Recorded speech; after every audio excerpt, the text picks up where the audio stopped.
aims at reducing deaths which are caused by NCDs by 15%. That is towards to 2026.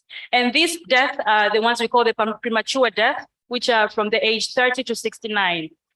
And for us to ensure that all the strategic objectives of our strategic plan to be implemented, we need about 12.6 trillion across the 5 years, which is about 2.3 trillion annually. So to reduce the 15% of the non-communicable diseases. So this is to call upon our partners to collaborate with the ministry to the program to implement the non-communicable disease as well as the strategic plan.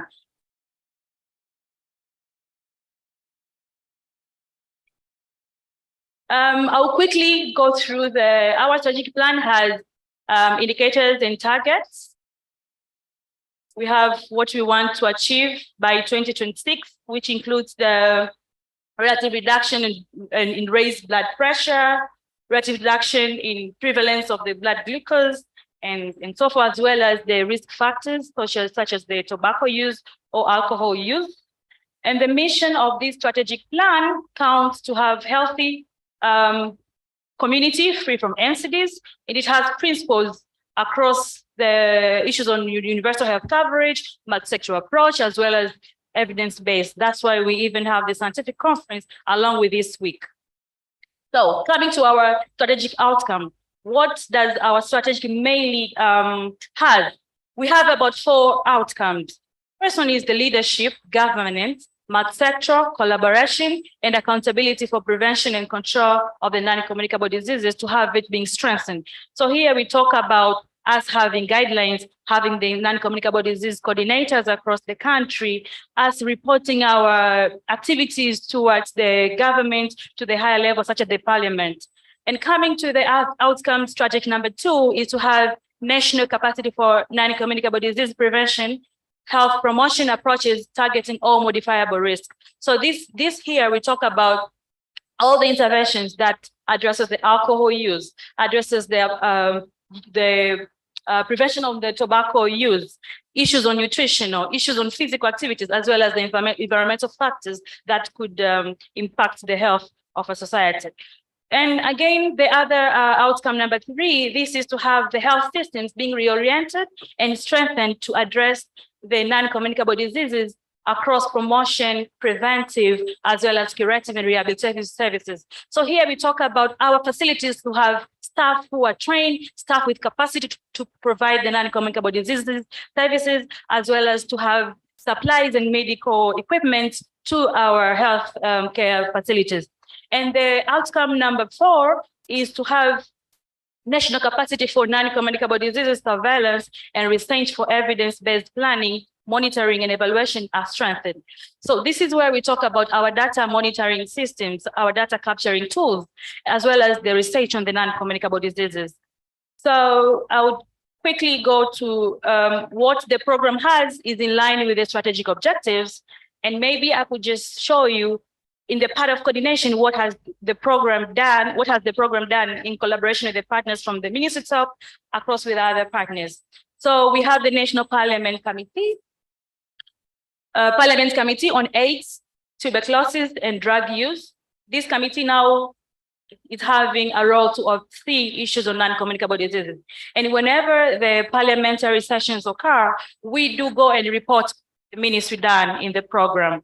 And then we have the issue of coordination, like the 2 hours across the ministries. We also have at least one coordinator on the non-communicable diseases. For our National Strategic Plan 3, since we have realized that there is a need to incorporate as well the issue of mental health and injuries, for the moment we're having like a desk work to see how we can develop our strategic plan. It's now already started.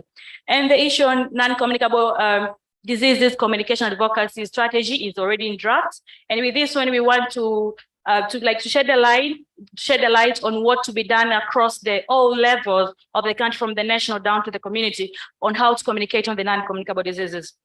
So we have an issue on mental health report. It's already available. And then we did the assessment on the implementation of the WHO Framework Convention on Tobacco Tobacco Control Interventions. And then this report had shed light on how, for us to develop the tobacco control strategic plan, which is already in draft and it's soon going to be complemented. Just to mention lastly, we have the physical activity guideline. It's both available in 2 languages, Kiswahili and English. And coming to another area, which is the system being oriented, which is the trainings, as well as putting the supplies to our health facilities. First, we had developed the non-communicable diseases healthcare providers guideline at primary healthcare. This is our dispensaries across coming to the dispensary, to the district level. And these guidelines we made together with our partners, including TDA, NCD, and the others, as well as with the PATH.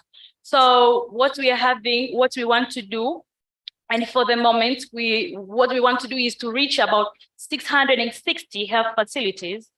And we have already done trainings to about 1,000 healthcare providers across the regions, about 9 regions. And we're doing this in collaboration with the Diabetic Association as well as PATH. And towards by 2023, we expect to reach about 660 health facilities across all the 26 regions. And we also have issues on mental health services sites. They are well in place, as well as the sickle cell disease healthcare clinics across about 6 RRH, which is already presented earlier. And talking of training for the diabetic food training to 296, this is done in collaboration with the TDA as well. And you can see a very beautiful picture, having seen our Director of Curative Services opening this very important training to our trainers. And after the training, they had received the certifications. I wouldn't want to spend much time on this, and I want to go straight to the issues on prevention. Now, we do awareness across different levels, such as media. We do health talks at facilities, but one of a very important activity that brands our program is the non-communicable disease prevention and control program. Prevention and control commemoration. So across this week, since we started from 2019, we had reached about 12,000 individuals who were screened on the non-communicable disease, such as hypertension, as well as the glucose level in the blood. And along with that, we have already started from somewhere October to November. We already have what we call the NCD fellowship program, which has recruited 10 journalists. This would be trained on the qualities of a journalist, on what to report. They're going to be capacitated on what to report on the non-communicable disease. So we also have them right here across this week to learn and to hear what is happening on the non-communicable disease. And they're the ones doing the interviews across with our leaders. And we are also having the Zoom connection with the journalists across the country, as it's very expensive to coordinate them to come to the venue. So we started this from September towards November, doing the trainings across the Zoom, as well as we have developed the very, very important materials on tobacco, physical activities, as well as healthy eating and alcohol consumption.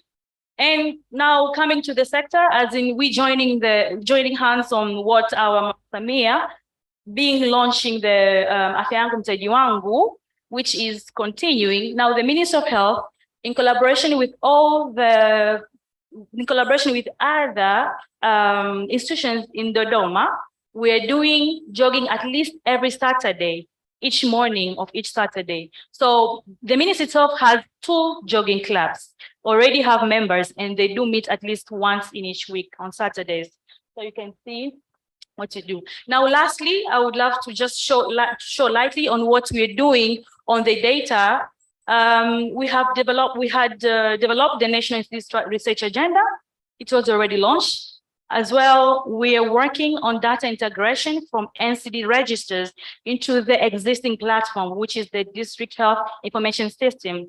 Now, in this system, what we want is wherever you want to find data concerning hypertension, concerning cancer, concerning dialysis, whatever service, whenever you go to the platform, we should find them, but not having them like in pieces in other institutions. So this is one of the very important things that we are working, and we have partners like putting hand in this. We already have our registers in hard copies, and the next step we're working on is to do the digitalization of this data. And lastly is us working on step survey. As we know, our last data were since 2012, and we're going to have our very important step survey, which we expect to have it started either in December or towards 2023 in January. Thank you very much, and that's the end of my presentation.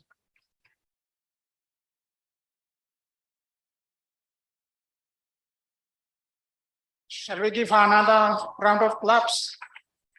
She did a very good summary of the NCD strategy. Now I would like to hear from someone from Poral. He wasn't here about 5 minutes ago. I'm not sure if he's arrived or he's here now. Very good.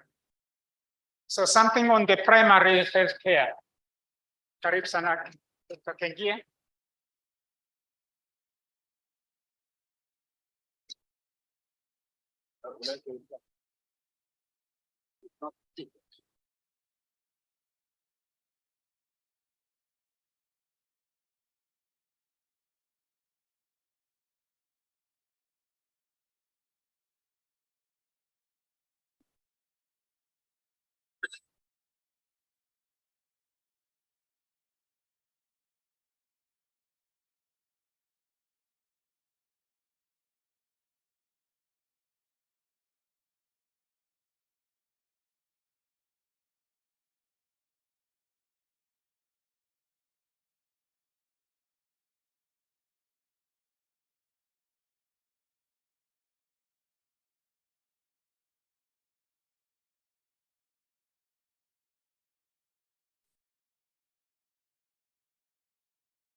Hello,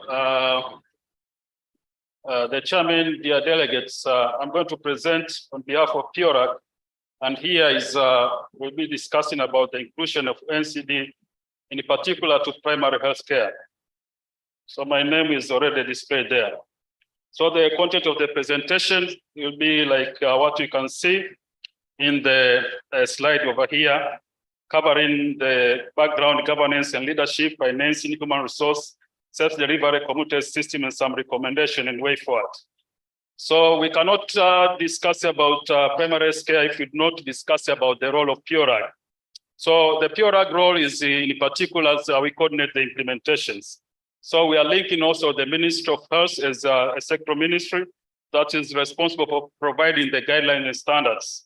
So for us, we also link with the regional health management teams and of course the CHMT, Council Health Management teams, in the coordination of the implementations. So the good news is from those guidelines, we have, when we talk about now NCDs, the area of governance and leadership is one of the very important pillars. So as coordinator of the implementation for us, we see the governance and leadership is key. And for this, it's key because with the governance and leadership, we're able now to spearhead the implementation of NCDs, oral health, mental health, and injuries interventions in the local government authorities. Now, talking about now the current governance and leadership availabilities, the good news is already we have coordinators that are available at the level of the regions and the councils, who are the champions or individuals who can spearhead the issues of NCDs. And they are very well stipulated in the guidelines. From 2015, where the guidelines are kind of guidelines that was being issued talking about the technical committees. By 2019, we also revised the RHMT guidelines. We have all those kind of individuals who are coordinating. And similarly, at the level of the councils, currently we are making the guidelines that also accommodate all those individuals. Other area of interest, as we're talking about leadership and governance and NCDs, is of course the availability of some of the structures within the local government authorities. Those structures will facilitate two important issues. Point number one is community engagement, and the point number two is multi-sectoral coordinations. The point number one is we talk about the multi-sectoral coordinations. We have the primary health committees at the level of the councils that are usually headed by the district commissioners. And of course, recently we have the HEAP guidelines, health in all policies. Through these guidelines as developed under the Prime Minister's offices, we see the opportunities to ensure that all issues related to NCDs under the multi-sectoral arm is being collaborated well through the primary healthcare committees, so that we can engage other sectors like education, agriculture, infrastructure, and the likes.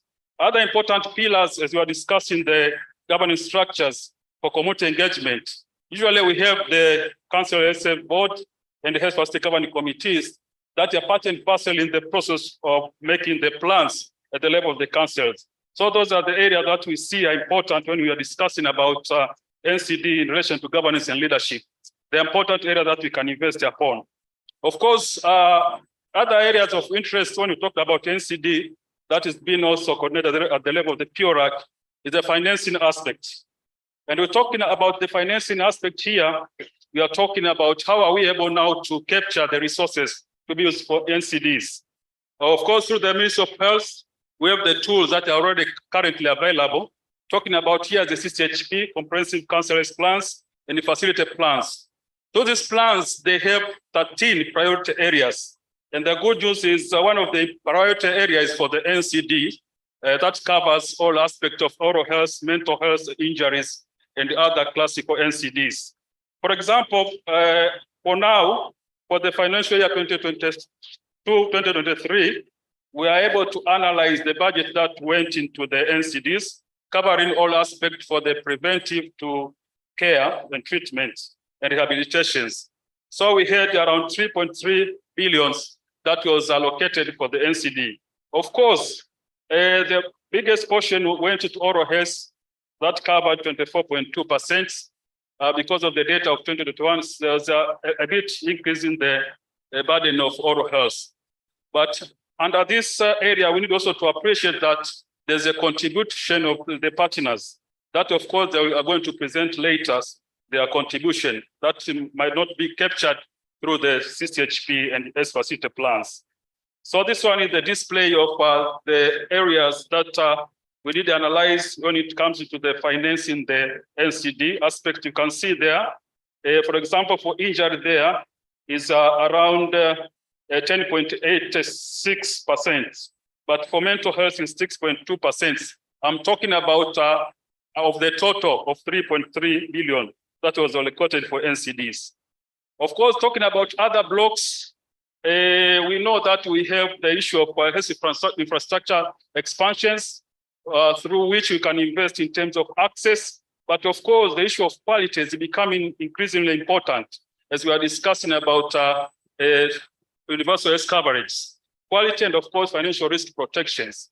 We have the bill currently under discussion under financial risk protections. I'm not going to touch about it, but when it comes into quality issues, now is an area that we're investing a lot, and we've already developed an action plan 2020-2025 to be able to ensure that quality issues are being of higher priorities within the primary cares. And we have already some of the priority area listed under these categories, issues of interest to invest to improve the qualities in the primary care. Of course, talking about qualities, there's ongoing trainings specifically for NCDs in collaboration with TDAs. You can see now some of the regions that we have already, some of the training that are already undertaken in terms of improving the capacities of our healthcare workers to be able to conduct early diagnosis, treatment, and assist some of the clients that are coming in the primary care facilities. There's also investment in terms of the equipment, laboratory diagnosis following the expansion of the facilities. Some of the important tools that can facilitate diagnosis, like the chemical analyzer and the dermatological analyzers, they are now being available even at the level of the health centers. And of course, it was not common to find some of the medical doctors at the level of the primary care, in particular the health centers. But nowadays, we have some MDs, assistant nursing officers, lab technician, farm tech available at the level of the primary care.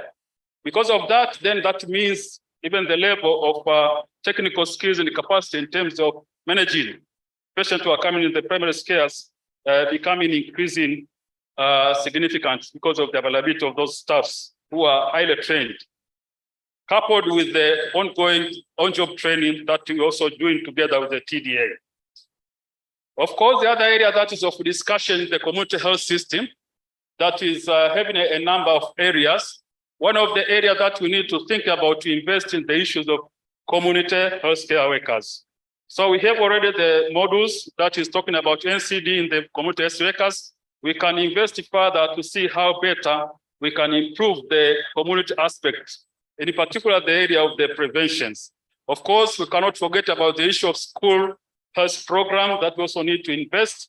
And of course, the issue of community scorecard that we are now currently rolling to see how best can we engage the community in terms of addressing some of the issues of the health sectors, including the NCDs. Now we are in the scientific conference. I thought it important also to highlight the issue of research capacity development. So research capacity development is also key at the level of the primary health care. Of course, WHO report 2013 pointed out the need of frontline workers to be able to conduct some of the operational researches that can address their needs at the level of their facilities or health centers or even the district hospitals. So we did already a research capacity needs assessment at the level of the PORAC. There are some of the issues here that need to be addressed, like issue of as barriers, issue of lack of research funding, time, lack of research skills and opportunity to practice them, and limited research infrastructures. Those are some of the areas that we need also to address if we want us to boost the level of research capacity, including the issue of NCDs at the level of the primary care. This is the picture that covers all those areas that I've been discussing about. The issue of capability factors at the level of the individuals, in the level of the primary care facilities, issue of skills, opportunity to engage in the research and the likes are very important areas that we need to invest. And some of the organizational factors, I said, issue like research budget, availability of staff who are trained in research, and infrastructure such as access to journals and research cultures. Those are some of the issues that we need to address so that we can boost the level of research capacities at the level of the primary care, including the NCDs. Having said that, asante sana kwa kunisikiliza.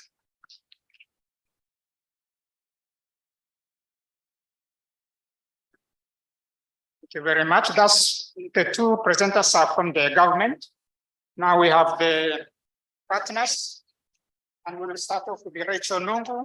She's the NCD program manager, diabetes program manager.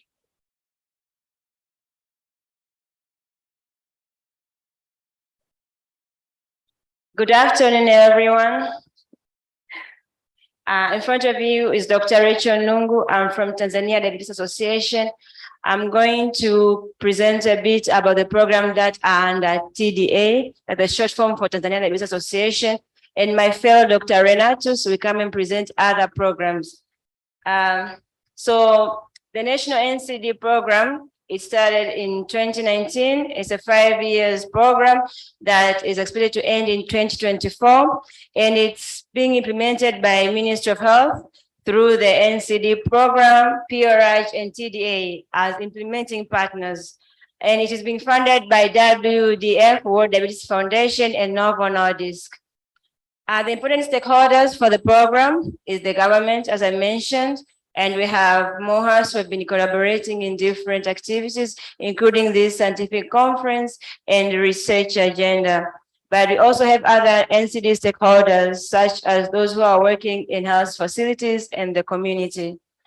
Our general objective is to reduce the burden of NCD in Tanzania And the major activities include to build capacity of the healthcare providers at the primary healthcare levels through the training of doctors and nurses at all health centers across the country. We also are going to provide basic starter kits so as to promote initiation of NCD clinics at the health centers, which offers screening and basic management of NCDs. Other activities include community awareness, including sensitization on NCDs to the community, journalists, members of the parliament, so as to promote NCD prevention. And this we do a lot, especially through the provision of Mtindo Bora wa Maisha. That's a booklet that we have, that we give to the community, that includes all the NCDs, all the non-communicable disease, so that when they go, they read more about them and how to prevent themselves. But we also do sensitization meetings to the member of the parliament. And we are glad to mention that now NCD is included as part of the it's been added to its function to the Parliament Committee that deals with HIV, TB, and substance abuse. So they have now also included the NCDs. But we also promote NCD prevention to school children through the school health program. As you can also see today, we had various students that we, in collaboration with NCD, we've been able to go to visit their schools, promote about NCDs, and also get opportunity to invite them to this NCD conference. So through this program, our primary target are the 600 primary healthcare units, as the previous presenters from Ministry of Health and PRH. They've mentioned that they're collaborating with TDA in provision of trainings to healthcare providers at the health centers. And our target is to reach to 4,000 healthcare professionals in community healthcare. So here we have 2,400 healthcare professionals and 2,600 community healthcare workers that we plan to meet by the end of this project. Our secondary target groups, we want to reach to 2.5 million diabetes cases. That means these are those who will be new diagnosed and those who will remain under treatment, but also 5 million patients with hypertension across the country, and 15 communities that we're going to reach through health promotion.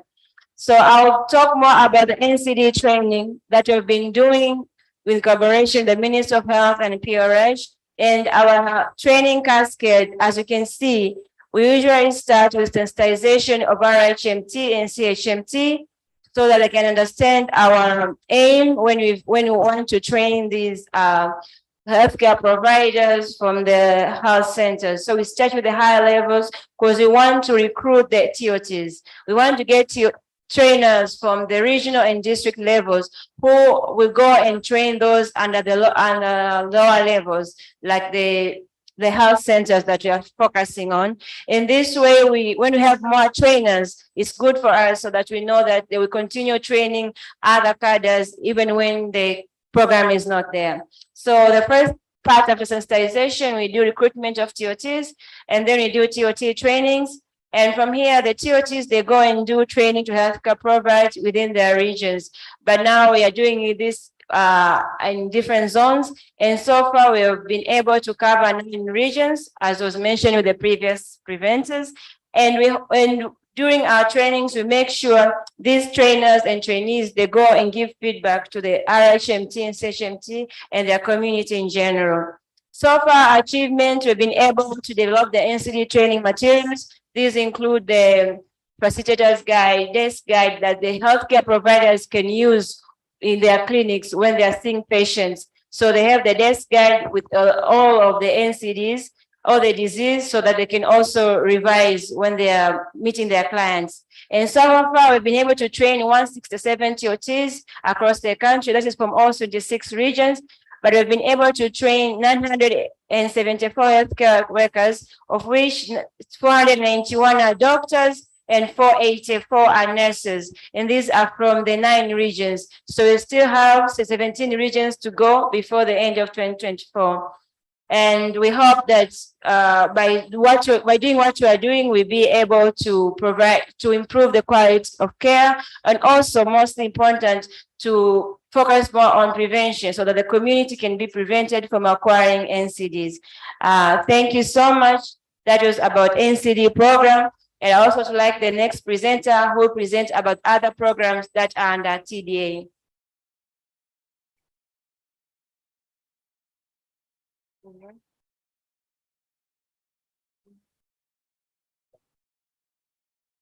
We have an additional person from TDA, Renato, going to present about the diabetes programs. And there is an announcement.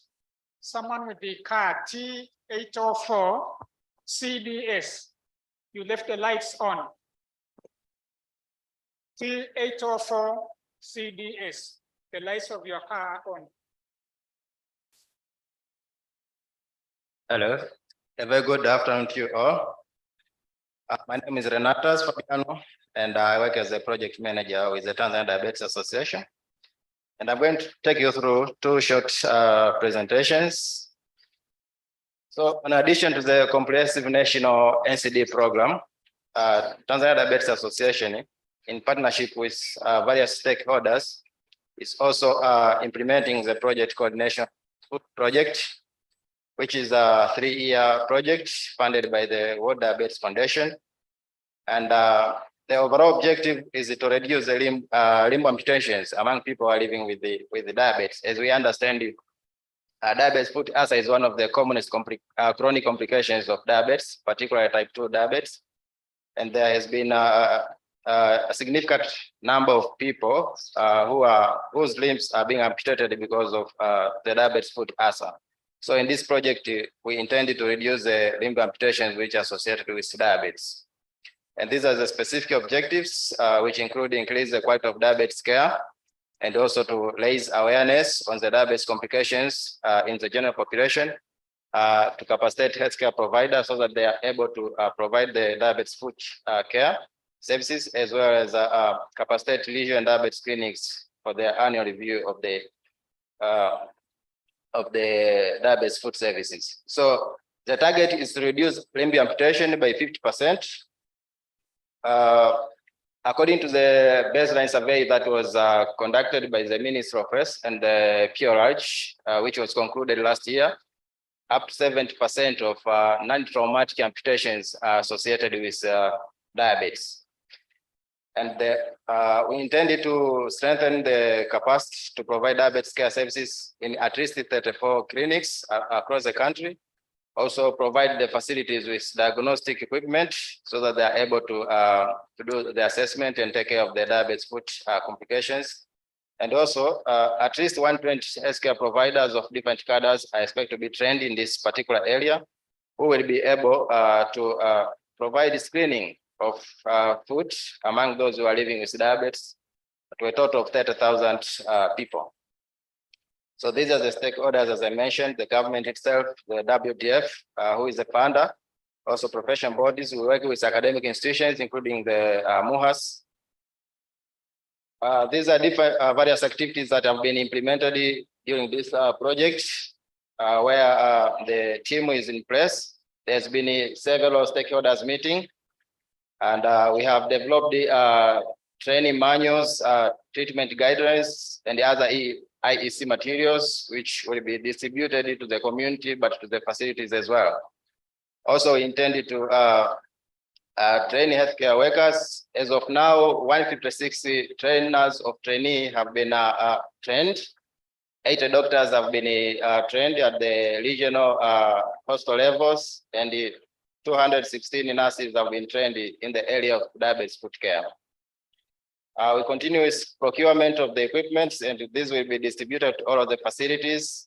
We have developed we have integrated the NCD registry, which was developed by the Ministry of Health, within which we have included the indicators which are needed for the diabetes foot project. And also, so far, more than 8,000 people have been screened at different facilities across the country. And they have been found with different diabetes foot complications, including neuropathy, vascular complications, as well as foot ulcer infection. So in the next couple of months, we expect to complete the procurement and distribute the equipment to the facilities, but also to conduct the monitoring and evaluation of the project that will be headed by the Minister of Health and the other stakeholders. So that marks the end of my first presentation. I can now proceed with the second very brief presentation, which is about type 1 diabetes. This is National Type 1 Diabetes is also one of the specific projects that are being implemented by the Tanzania Diabetes Association to complement the comprehensive NCD national program. So this again is a 3-year project which is funded by the WDF, the World Diabetes Foundation, and it has different stakeholders and partners you can see there. And the end targets of this project, which has just started, is to reach to all regions. If you look at this map here, you find that there are specific type 1 diabetes clinics in almost all of the regions, except 5 regions, which are now going to be covered as we implement the National Type 1 Diabetes project. So 600 healthcare providers are expected to be trained specifically in the area of type 1 diabetes. As we understand it, management of type 1 diabetes is a bit challenging and needs specific skills. So it is the intention of this project to ensure that healthcare providers across the country are equipped with the necessary skills and capacities to take care of the children and adolescents who are living with diabetes in this country.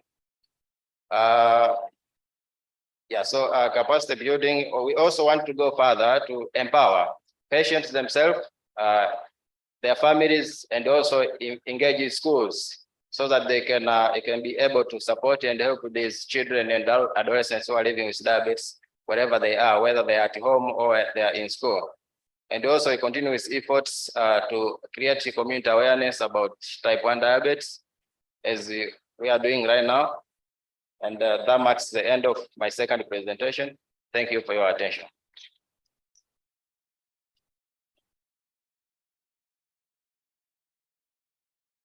Diabetes. The next presenter is on mental health, Dr. Lekindikoki. Or see you. Oh, sorry.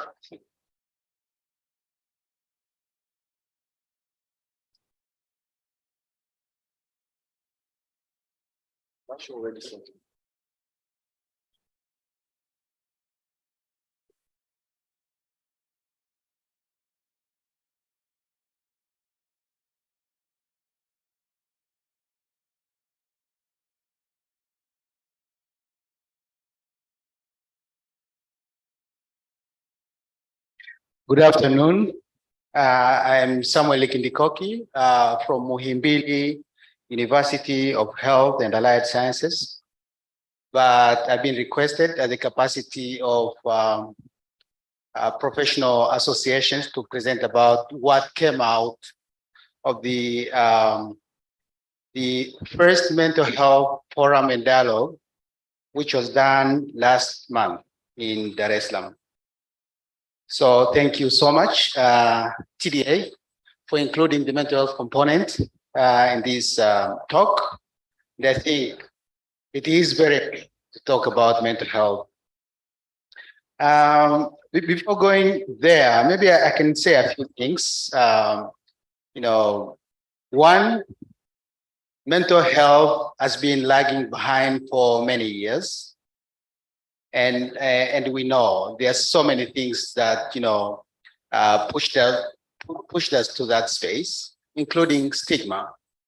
Second, Tanzania does not have, maybe I should not say that. We do not have comprehensive data from a national survey that can tell us how big the problem is. So most often we make inference from regional and international data to say how big the problem is in Tanzania. I'm saying that because it is very important, because giving any segment of condition mountains it deserves, you need to have data to drive your journey. So mental health does not have a comprehensive data that push the agenda forward. So, but from the inferred data, we know about maybe 7 million Tanzanians, they might have one or more mental health condition. I'm not talking about big mental health challenges. I'm talking having mental health condition. So with the census that we have, we're about 61 million people. It's like, I don't know, maybe 1 in 10 or maybe 1 in 9 people, they have some problems that they need care, maybe, you know, some more kind of intervention. So, and when we talk about mental health, mostly we talk about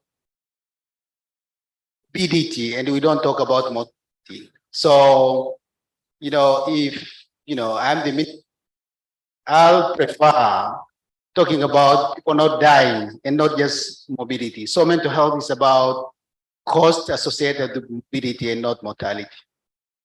So we had a very fantastic discussion in Dar es Salaam last month during the World Mental Health Day, 10th of October. And the event was the first of its kind, was led by the minister herself, Honorable Omiali Mwalim. And I must say, she has been the one who championed this forum and dialogue. So we had about maybe over 1,000 people attending in person during both the forum and dialogue. And we wanted to achieve, you know, some sort of things. One was really promoting mental health as one of the areas that people need to start to discuss as a country. And for us, you know, sitting together and say, what are the challenges? What are the opportunities that we can improve provision of mental health services in Tanzania? And we also had very specific focus on child and adolescent mental health.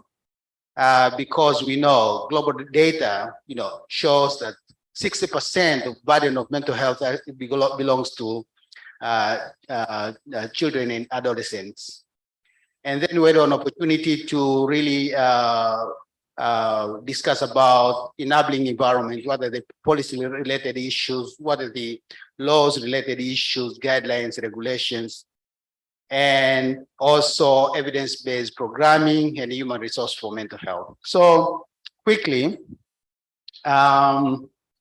so as I said earlier, so we had two components. One was the forum and the second was the national dialogue. So the forum was about different stakeholders, you know, from the experts to, you know, beneficiaries. We're talking about community members who sat together and discuss issues and say, what is it that we need to do? What should be the way forward and the like. And the second component was the national dialogue. This was a televised, live televised event where we had 480 people in person and a number of mass media and social media platforms airing the event live. So we had Dr. Jessie Mbwambo. She gave a very thought-provoking keynote address, bring up issues for discussion, generate, you know, agitate people to talk about mental health issues, and 3 very able panels focusing on promotion of mental health, child and adolescent mental health, and issues around care, provision of care for mental health in Tanzania. And we really honored our champions. Professor Gad Kilonzo was awarded for a lifetime contribution in mental health area, and some of the people are doing grassroots work and other members of parliament. Then we had a very, very nice child and adolescent panel discussion, of which some of The discussion will go on tomorrow in the satellite session in this NCD conference. And most of the members that were there, then they'll be here tomorrow to keep the discussion ongoing. So in summary, I'm going to say what are the major issues that came up. One, we understood there were a lot of issues around human resource for mental health.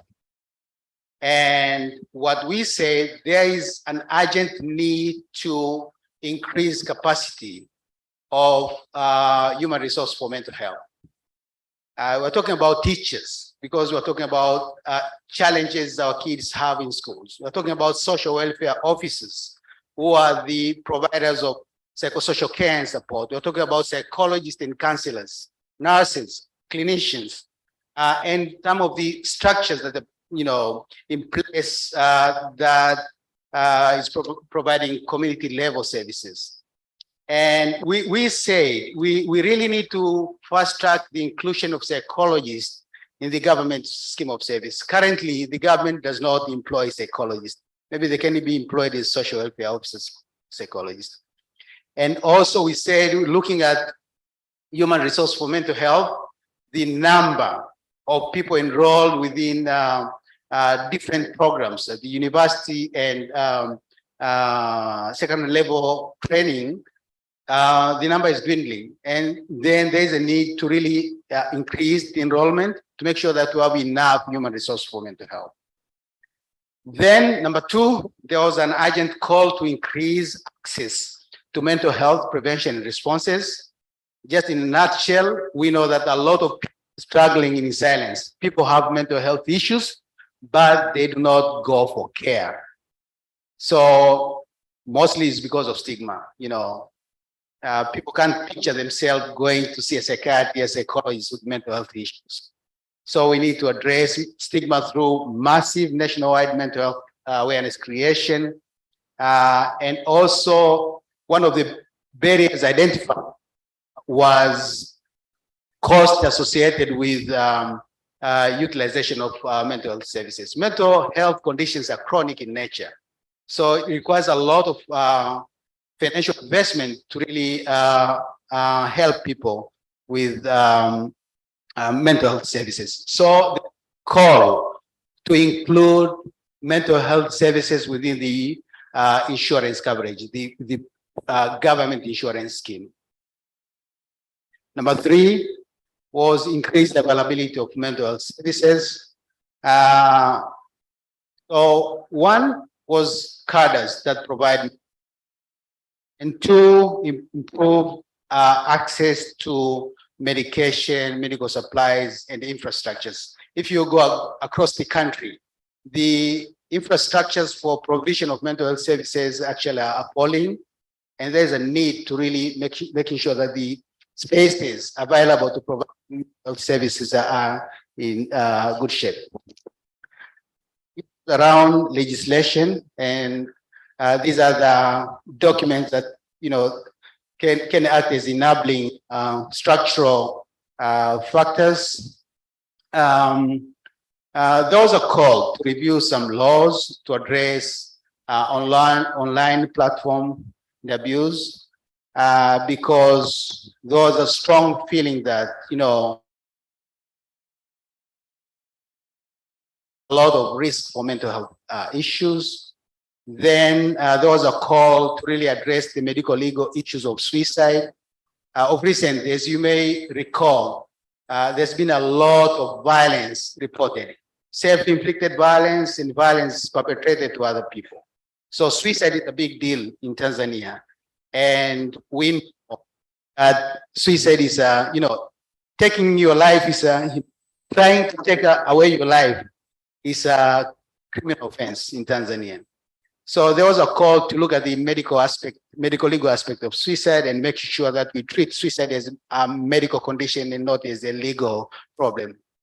And as Valeria Milinga said, there's a strong feeling that we need to look at the comprehensive integration of component within the national NCD strategy.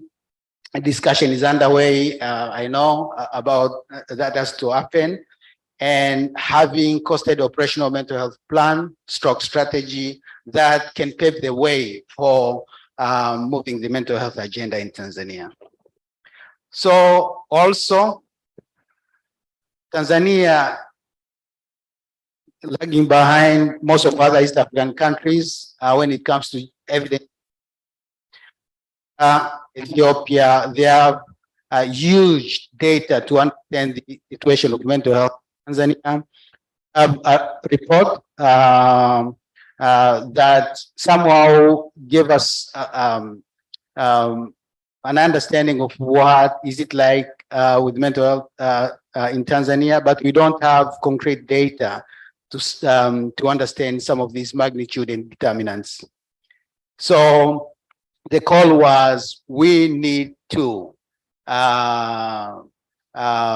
conduct a national mental health survey in Tanzania. And also there are a lot of services, social services provided without regulation. And there was a call to establish a board, a council to regulate psychological and social services in Tanzania. And other issues were enhancing the integration of mental health within the health machinery. We have a lot of nurses and doctors who are trained on providing mental health services in Tanzania, but that is not really happening. So mostly services are provided as a parallel program. So the call is making sure that we take advantage of health workforce to deliver mental health services in Tanzania. Last but not the least is, broadly looking at understand the well-being in a comprehensive way. We have physical indicators in the mother-to-child postnatal card clinic, but the call was to include mental health indicators as well. So with that, thank you so much.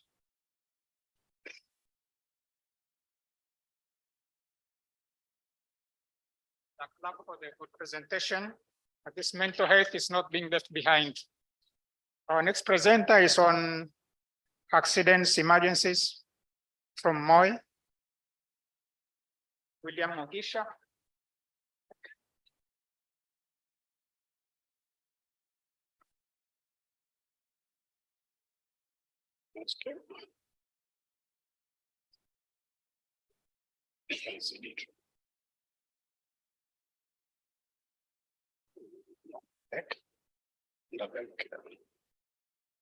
This one. Yeah.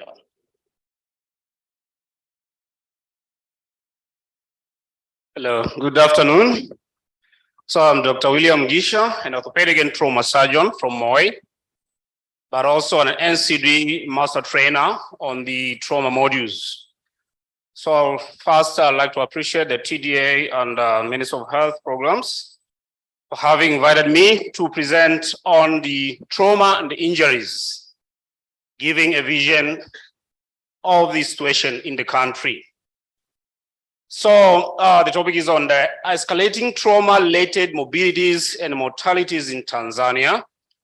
Is it an opportune move to trickle down services to primary health care?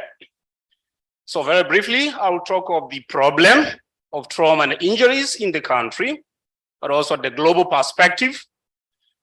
But again, touch on the primary preventive measures, which will be the target of the NCD Mental Health and Injuries Program.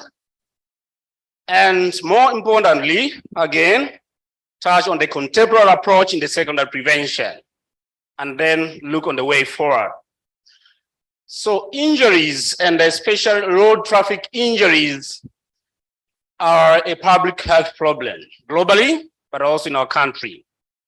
So they contribute about 2.5% of all deaths worldwide. So they make it into the top 10 causes of deaths as per WHO.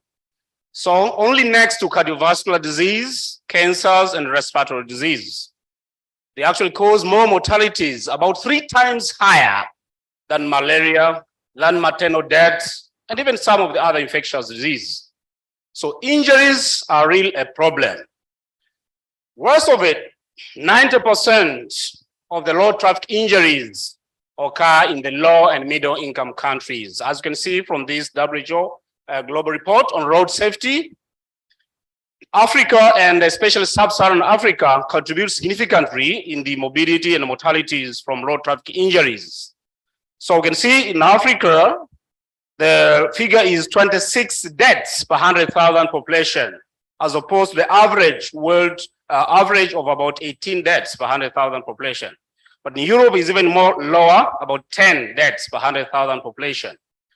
So Africa is dancing the double burden of disease of both infectious and the non-communicables, including trauma and injuries. But again, in the scientific perspective, and especially the orthopedic world, we don't talk of accidents nowadays. We don't talk of accidents. These can be primarily prevented. So the science and the evidence is out there. We have it in hand.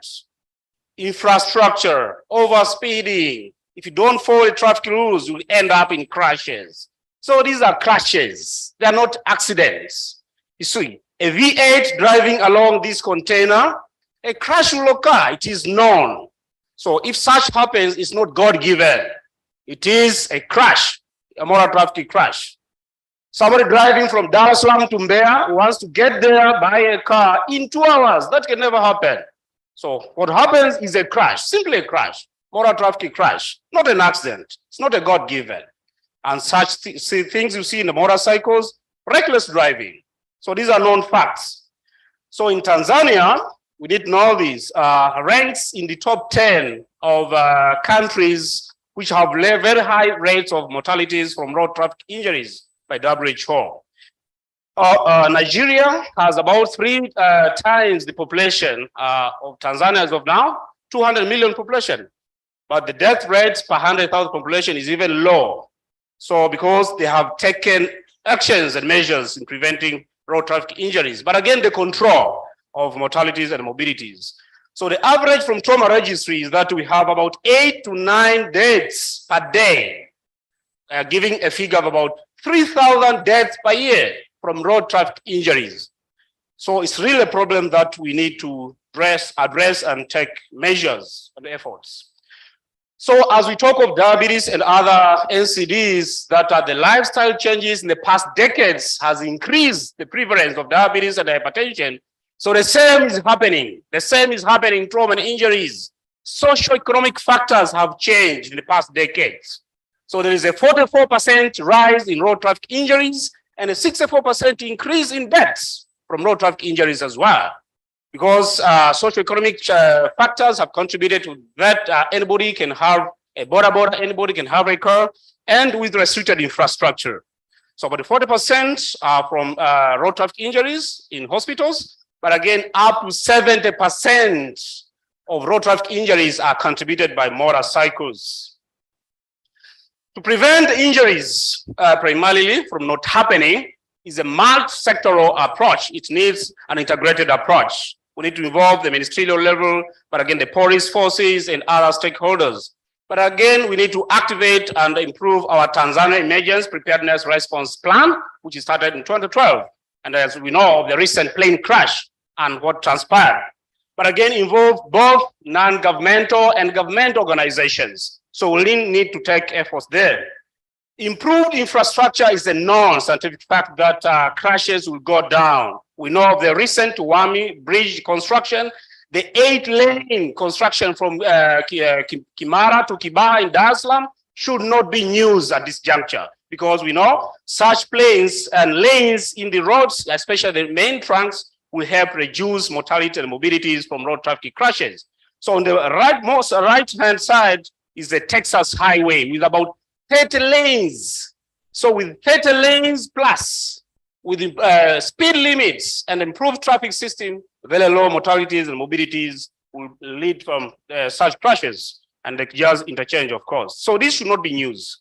But again, the evidence available out there is that our seatbelts reduce risk of death by 65%. So this is where the police forces come in. But again, a seatbelt with an airbag in modern cars will reduce mortality by 68%. So this is a little significant number that we need to adhere onto. But again, helmets will reduce the risk of death by 42% and head injury by 69%. Alcohol has been implicated to about 43% of deaths. But again, speed limits, and especially so provided by non-government organizations, needs to be tailored down to 30 kilometers per hour in urban setting in the current evidence. So because of our socio-economic situation in our country, which we know, the low middle income, we will still have these crashes despite improvement in the infrastructure, speed limits, and other. So what happens, what transpires if we get such crashes and we have trauma victims? So we need to treat them adequately. So at this juncture, it's important that we need to trickle down services of trauma care into primary health care, the health facilities and district hospitals as well. Just like we thought of the maternal and the child health, mama na mtoto, the same thinking should go into trauma victims especially. So trauma should not be viewed as a pure mechanical process. It is a mechano-biological response because the body gives response to that and there is subsequent pathophysiological complications. It's a dynamic process, time-bound, and it requires urgent treatment with serial monitoring. Otherwise, morbidity and mortality is very high.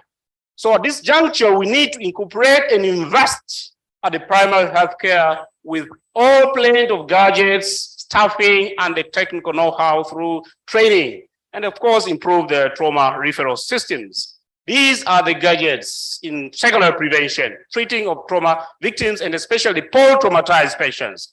Training at all centers, especially health centers, district levels in primary healthcare, in what is guided as advanced trauma life support should be the case in every center. But again, training on how to identify life-threatening injuries like massive hemothorax, cardiac tamponade, tension pneumo, which are known life-threatening injuries number 1, 2, and 3, respectively.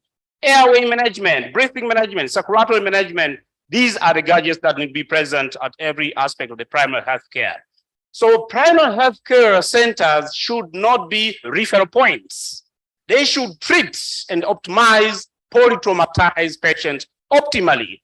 Pneumothorax is diagnosed, a massive hemothorax is diagnosed, chest tubes should be available at all points, not awaiting to refer a patient 12 hours down the time. Symphysiolysis, the problem is not the bone, the problem is the veins, the bleeding, hypotension, deaths. So you need to close the book. So these are the measures: apply the pelvic binder or pelvic sheet, and we're going to reduce mortality and morbidity from such trauma injuries.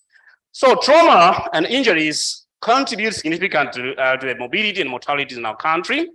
The target should, of course, be primary prevention through improvement of the infrastructure and strict traffic regulations and involve the police system. But again, at this juncture, the key message is to reverse the trauma system in our country so that trauma victims are handled and not just being referred from a primary healthcare to higher centers optimally.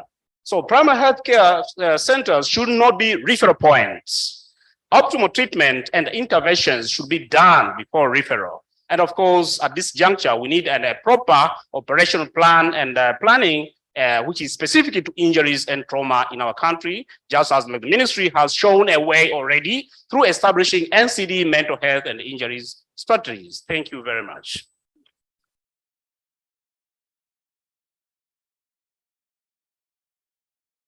Very much.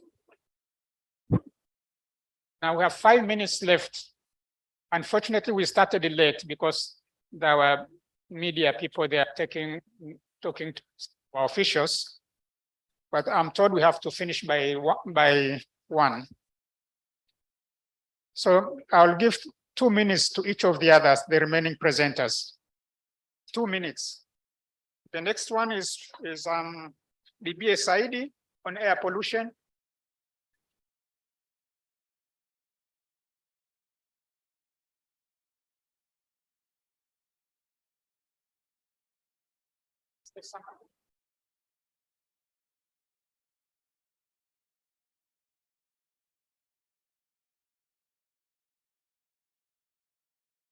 Good afternoon, all. My name is Dr. Bibi Saidi. I'm a medical doctor and clinical trialist from Kibongoto Infectious Disease. So I'll take you through the project of air pollution and asthma disease. So we look at the effect of air pollution and at the surrounding, and also how does it affect the lung function of a participant, especially for our project, we actually involved. Oh, no.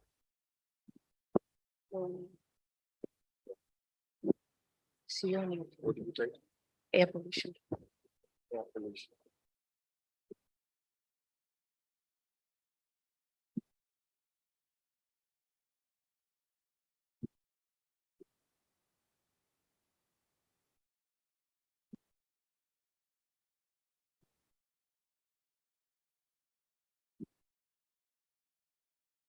Yeah, so in our project, we actually involved children at 12 to 16 years who were actually studying around Kilimanjaro region. So asthma is one of the chronic disease, and the mechanism of asthma, it's actually affecting the air pathways, and it doesn't really matter if it's an acute or episode that was actually existing, but it's actually causing inflammation of the airways, and that's sometimes bring about the symptoms the children or a person is actually going to experience.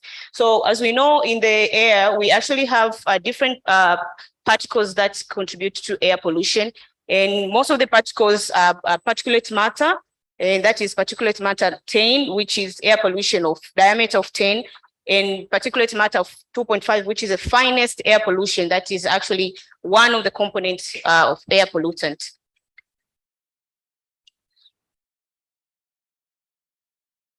So air pollution for us, for this actually project, we actually concentrated on air pollution particulate matter 2.5 and how it actually affected children, school children in Kilimanjaro region. So air pollution, it actually involves a lot of things. It might range from the vehicles that the person is actually facing every day, and also the other environmental factors that is actually emitting the air that is contributing to pollutants in the environment. So these are the normal cascades where we see most of the pollutants affect asthma patients, and that brings about the symptoms and also exacerbation and also increase in lung function of a person. And here we're talking about the child that we actually involved in this project. So our objective was to collect and analyze air pollution exposure data, activity profile of the child from where he or she is actually getting up away from sleep, and then walking to the school, and when the participant is at school, and also when coming back from the school. So what we did, we involved 5 primary schools in Mont Municipal, and we screened a total of 919 students using the Acacia Bracing Survey. And before that, we thought for a consent from the parents, because we were actually involving minors. And we were giving the participants air pollution monitor, that was a backpack with the air pollution monitor, and to stay with it for 96 hours from home to school, and even between home to school. And even during the night hours when they actually at home, they put the air monitor aside them and then continue with what they're actually doing, the activity, the daily activity the child is actually involved every day. So that is what we are doing. And also we're asking the patient, the participant or the child in the first day we are involving the child to actually tell us the activity that we are involved in the morning, in the afternoon, and in the evening, that we can't see at the point when we're asking them, but we know when they tell us, we involve them, and probably will see the effect of it on the lung function the child is actually having. So these are the schools children were involved. So we had 5 schools, and in these 5 schools, we decided to take different schools with the different localities. So there's one school that is very far from the town, around 40 kilometers, for 15 kilometers from town. And also we had a school that were in town, and those schools that were actually surrounded by industrial activities, and those schools that in one of the school is actually involved in human activities like marketing and things like that. So we wanted to look at different perspective the child is actually involved with in the different environment that the child is actually facing. So this is example of the backpack that the child was actually having. And if you look at it, there is a kind of like a nose or an opening at the back of it that is actually absorbing every air and where the child is actually at that point. So we're giving them actually the morning on Mondays and collecting the bags on Fridays, and giving them a peak flow meter where they're actually recording the lung functions. We're looking at the FEV1, the forced expiratory volume, in 1 second that the child can expel out the forceful, and also we're looking at the peak expiratory flow using the peak expiratory meter. So this is the backpack, and the picture on the right is actually showing on the day 5 where we're actually collecting the data. And these bags were actually collecting data after every second. And the picture number on the right is actually showing how we're extracting data. So we're actually involved with 62 participants, but only 59 participants were able to get involved because of the different reasons. One of them was the parents decided to withdraw from the consent, and the other one, the monitor was not working. So 56% were female and 44% were male, with a mean age of 12.75. And from monitoring activities, we came to find out that the exposure these children were involved in were actually higher than the WHO recommended value, that was 15. But for our case, we came to find out that 34.9 microgram per meter square was the mean exposure to these children. And that was like more than 2 times the WHO recommended value. So these are the different schools. These are the PM 2.5, of which was our main point. And if you look at it here, we have different microenvironments. And I said we were collecting from home at school, and also when they are commuting from home to school and school to home.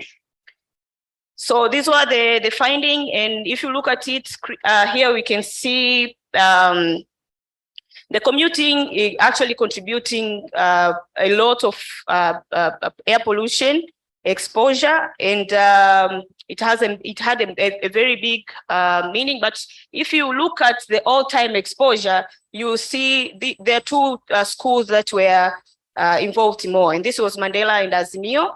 And for localities, this Azimio and Mandela were located in industrial area, and they're actually adjacent to each other. Here we were trying to look at the PM 2.5 and PM 10. Of course, our main focus was PM 2.5 because if we were looking at PM 10, there are a lot of studies that were done on PM 10, especially to on the side of sub-Saharan Africa. So for us, we wanted to look at PM 25 and the longest time of 4 days, comparing to most of the studies that were done during 24 hours, to look at the exposure during 24 hours. And if you look at it here, you see the peaks at 6 a.m. in the morning, and actually at the 6 p.m. to around 7 p.m. in the evening. And this is the time that in the morning, the students were actually commuting from home to school, and during evening hours, 6 p.m. is from school to home. And if you look at the other diagram on the right, you can see the commute exposure were so high, and it was the same at the left. But then again, this one were peaking high at the 6 a.m. and around 6 p.m. to 7 in the evening. And also we're looking at the main source of energy, and also main source of cooking, and also main source of lighting. And if you look at it, maximum exposure, we're actually, for those who are using biomass, we're exposed to biomass or kerosene. And the mean also were high for those who are using biomass and kerosene. So we're asking children which source of cooking at home you usually get involved to. So most of them were on the part of biomass and kerosene. And the other thing that we're looking at were lighting source, and we actually based on electricity as the main source of lighting. But then again, we were looking at electricity. If there's no electricity, what else were you using at home? And if you look at it here, we see kerosene, torch, solar, and recharge. We're having the highest, and also followed by the kerosene lamp, and or mixed kerosene lamp and other source of energy apart from electricity. And also we're looking at the peak expiratory force, the PEF measurement, of which at the end of the day, we came to find out there was no, as the exposure to PM 2.5 concentration were going high, there was some variability. And here, when you're saying a variability of more than 20%, we mean we do have the measured value where the participant, or let's say the child, is actually measured at that point. And also we do have the predicted value that according to their age, according to their height, these will be the predicted lung function of this particular participant or particular child. So if there is variability of more than 20%, we say there is a positive finding, or the positive change. So for here, we have seen there is a increase in when there is an increase in PM 2.5, there was also associated with the variability of more than 20% of the lung function that we're measuring using the PEF, or peak expiratory flow. So by concluding, conclusion, we can say the current PM 2.5 were actually higher, and that is more than 2 times the normal value, the recommended WHO value. And also different microenvironments expose the child to high levels, putting them at risk of acquiring diseases in later life. And this now we are talking about the chronic disease, and probably even the cancer disease, that if something is persistently occurring, it might also expose the child to that level. And also an increase in PM 2.5 concentration was associated with the increase in this one that we have already seen. And we had some dissemination to some of local government officials and parents, and also the people around schools that were involved in some of activities. And some of the suggestions locally were planting grasses and also watering around school grounds where it's applicable and where waters are actually available around school. And also public health measures might be beneficial to mitigate particularly on heavily school located to industry and near main roads. And also further studies needed to be able to provide robust intervention, and also reduction of exposure for these children where the exposure is high, more than the recommended value. Thank you.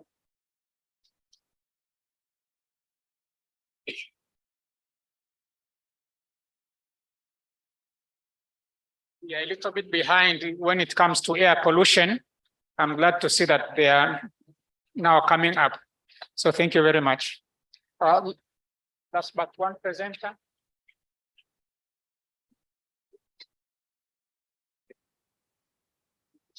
Sorry.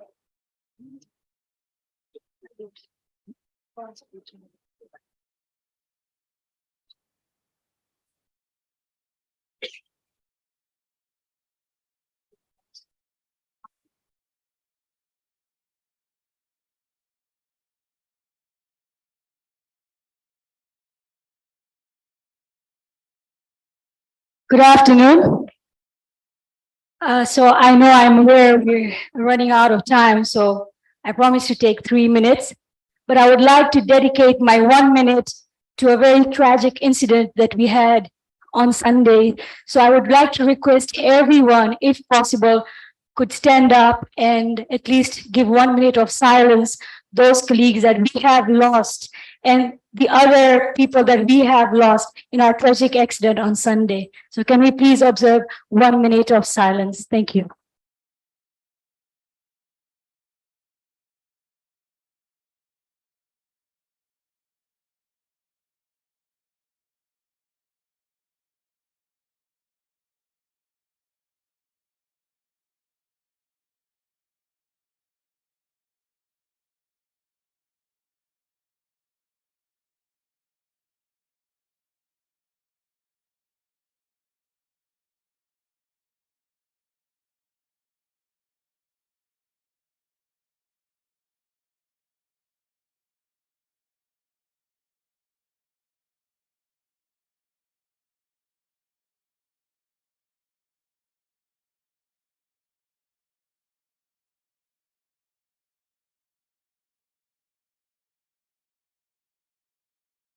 May the soul of those 19 people who passed away rest in eternal peace. And families who are suffering these loss, may God help them, give them courage and strength through this difficult time. Amen. Thank you very much. So I myself, my name is Zara Kaba from Port, Tanzania. I would like to thank the Ministry of Health and Tanzania NCD Alliance for giving us this opportunity to present our findings of our project, the Healthy Heart Africa program in Tanzania. Today, I'll be presenting on the primary healthcare optimization for management of hypertension in Dodoma and Dar es Salaam. So briefly, we have heard this over and over in all the presentations that NCDs are the leading cause of death in low and middle income countries. When we speak of NCDs, hypertension is one of the leading disease and risk factor for cardiovascular disease. When we look at hypertension globally, but let's be specific to Tanzania, the prevalence is about 26% according to the WHO. So Tanzania is facing so many challenges related to limited infrastructure capacity for NCD service delivery, and especially at the primary healthcare level. These have created significant impact for patients to receive care, such as patients having to travel long distances to access services, and as well as primary healthcare facilities often lack capacity to screen, to manage, and treat non-communicable diseases, including hypertension. In addition, you know, we over here, we keep saying NCD, but in the community out there, no one knows what's NCD, including hypertension. And so there's a low demand for health-seeking behavior in the field of NCDs within their community. That's why we see the NCD burden increasing day by day, and they remain undiagnosed. So that's why we have our program, the Healthy Heart Africa. Healthy Heart Africa is a pioneer NCD program for our organization PATH. It is a unique integrated community-based model. We cover the facility as well as the outreach level that focus on the lowest level of care, which is the dispensary. So why did we select dispensary? Because many of you guys select health centers and hospitals, but we believe the first point of contact for every individual within the community is the dispensary. So our project also includes 10 hospitals for immediate referrals, those who cannot be handled at the dispensary level and need immediate referral services at a hospital level. So the Healthy Heart Africa program works in many mechanisms. The main mechanism is to create awareness and education to increase demand for health-seeking behaviors, the positive health-seeking behaviors, and as well as to educate people about lifestyle choices they make and cardiovascular risk factor diseases. The second mechanism is providing training. We create demand. Then what? When people go to the hospitals, are they able to handle? Of course. So we need to work on that aspect. So we train and deliver care to the lowest level of care so that people are able to attend these demands. Lastly, facilitating the availability and access to a consistent and reliable supply of antihypertensive medications through advocacy using project data. And I promise you, when you see our dispensaries right now, that the demand is so high that now that the ministry and PRRs are working so hard that now they have a consistent supply of medicines, because that will show that the data is that we want more supply and a more reliable supply. And because people are retaining in care, they keep refilling their medications there. So the approach we're working with the Ministry of Health, PRRs, and our donors, AstraZeneca. It's a 2-year project in 35 sites in 2 regions, 7 districts, 10 hospitals, 25 dispensaries. So we're looking in Dodoma and Dar es Salaam. So briefly, I'm not going to go into the patient pathway due to the time. So we are aiming to reach 38,000 new hypertensive cases in Dodoma and Dar es Salaam in 2 years to support the goal of WHO to reduce hypertension by 25% by 2025. So I'm just going to briefly talk about the trajectory of what we have seen in our project. So we can see we started with 16,000 people being screened in these 35 facilities, and the trajectories are just going exponential, boom. So we can see we've almost reached about 370,000 people in just 7 months. And out of that, 10% have raised elevated blood pressure and 31% are hypertensive, new cases. That's what I'm talking about. And when you look at the DHIS2, for the 7 months, our OPD attendance 18 years above is 400,000, but we have only screened 378,000 because there is few gaps. 1, because of the manpower that we lack at the triage area. 2, because mother attending the pediatric clinics and attending CTCs, those people are not screened. So that is a call for integration. And overall, there's something that's very remarkable about this data trajectory is the prevalence. If you remember, I mentioned that in Tanzania, we know that it's only 26%, but looking at just 35 facilities, we already see the prevalence is 31%. This is an alarm that things are moving bad, and we need more interventions, not just hypertension. Things could be worse also in diabetes, could be worse in cancer. So we need to act quick and now. Lastly, for the lessons learned, I would just like us to first focus on those figures that I have highlighted in a fancy color. So when we see our outreach is being done by clinicians who are at dispensaries, because they know the Vancity more than anyone else, and they're able to diagnose on spot under the Ministry of Health guidelines. And we use community healthcare workers from the HIV department. So when you see the outreach was carried out for 9 days, a door-to-door outreach, we identified 2,500 cases in just 9 days. And when dispensaries have identified 3,655 cases, when you add those two up, you're getting a figure that's something so similar to what a hospital is doing in 7 months. But the dispensaries did it in 7 months and 9 days. So you can just see the power of community-based model that we need to address NCDs, because NCDs are not in the hospital. People are not going to just come. They're outside. We need to get our shoes dirtied, our hands dirtied, and go out to the community, create that awareness, drag them out and bring them to the hospital or the facilities nearby them. So we need to use a mechanism that is friendly to the community, and we can reach hard to reach people. So lessons learned, we know 1 in 4 people have hypertension and majority of them are unaware of symptoms.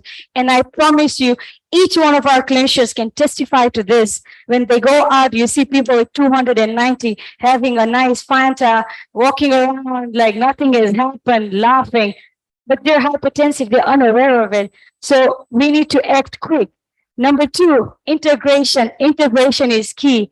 Integration is key in all departments, in every level of facilities, especially the lower levels of facilities, because that's where you find people entering in the first point of contact.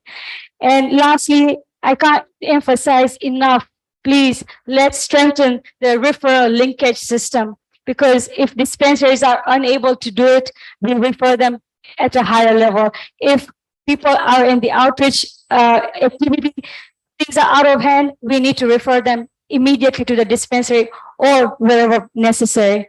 So that's a little bit about our Healthy Heart Africa program that we are, and we're looking forward to expand this program nationwide and create as much noise as we can about hypertension and save more lives. Thank you very much.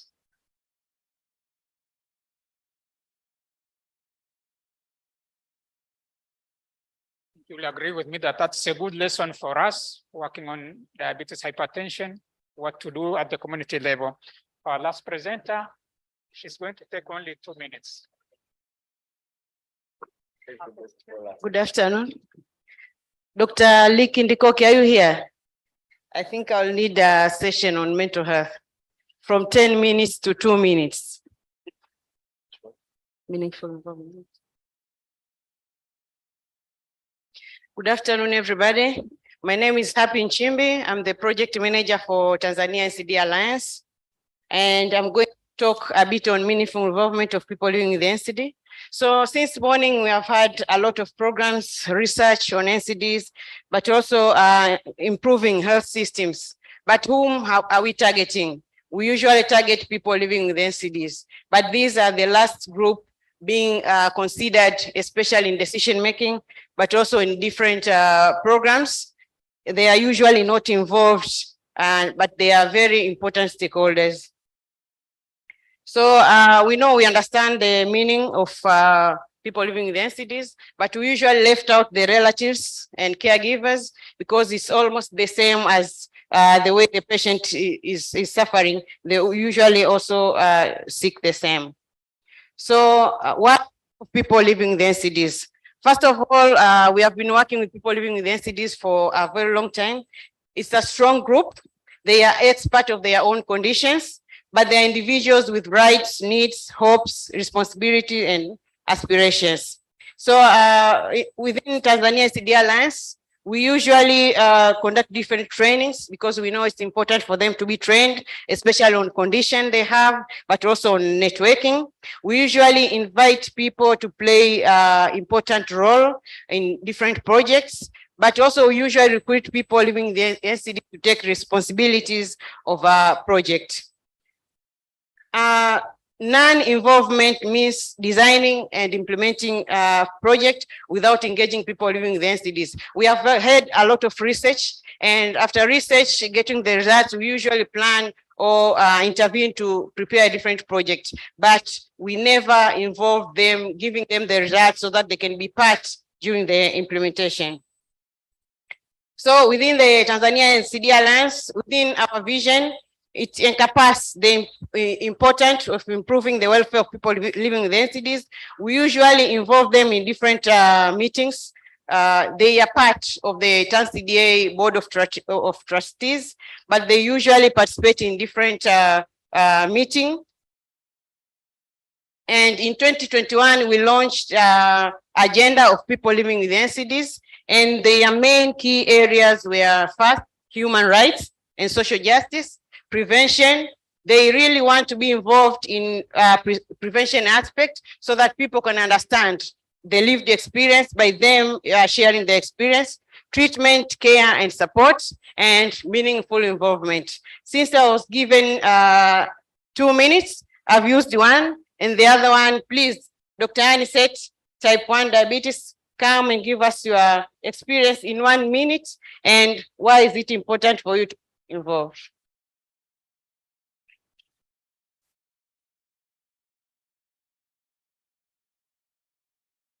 Good afternoon, ladies and gentlemen. As introduced, my name is Dr. Anisette Muchunguzi, and I'm a type 1 diabetic for the past 10 years, and I'm also the national vice chairperson for Tanzania Diabetes Youth Alliance. And I would like to say this shortly, that everything that we are planning and targeting the people who are fighting non-communicable diseases, we are the targets. And I believe in my position as a type 1 diabetic, I am the one that knows best in terms of the perspective of what challenge I'm facing. And I can surely advise on the best approach on what works best for me. So I believe that the young people who are suffering NCDs, in particular type 1 diabetes or any other type of NCDs, are the ones that have to be kept in the front line and involved in whatever aspect or whatever approach that is being put in place so that we can implement and address these challenges that we are facing. So this is vivid because with TDYA, we have been able to show that we, as the young people living with type 1 diabetes, are capable of implementing different solutions towards our challenges. We are doing different activities such as going to schools and educating people about what type 1 diabetes is.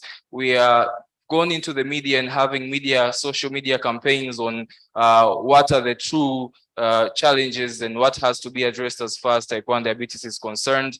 And we are doing different innovative activities, including digitalization of data so that we can improve the actual database on what is encompassed as far as type 1 diabetes is concerned. So for the sake of ensuring that we have an effective outcome of whatever effort is being made as far as the community of people living with type 1 diabetes and non-communicable diseases, we need to involve the key stakeholders such as myself and any other person who is living with NCDs in this country. Thank you very much.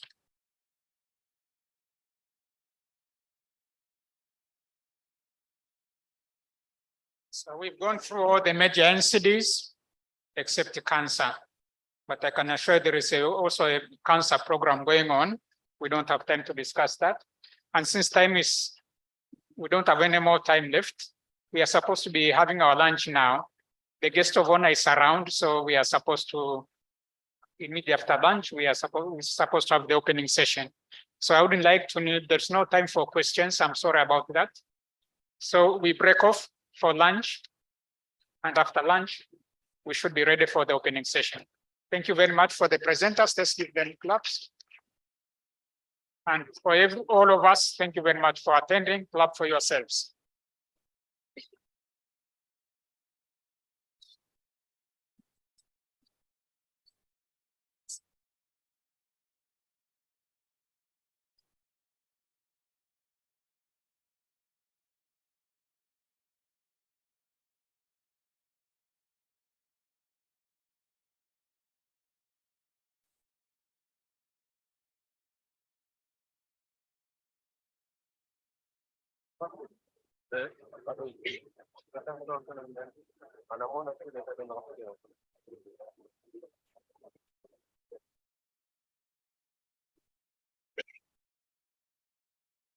In the main building at the reception. Lunch is in the main building at the reception.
Oh, sorry.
Designing on ini, designing ini kitabu cha Garegi.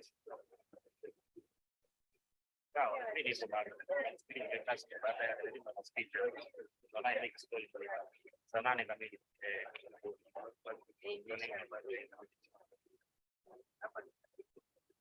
Baada ya hiyo speech ya mtendaji. Basi tunaenda lunch, tunaenda lunch ndio tunakwenda kazi.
Yes.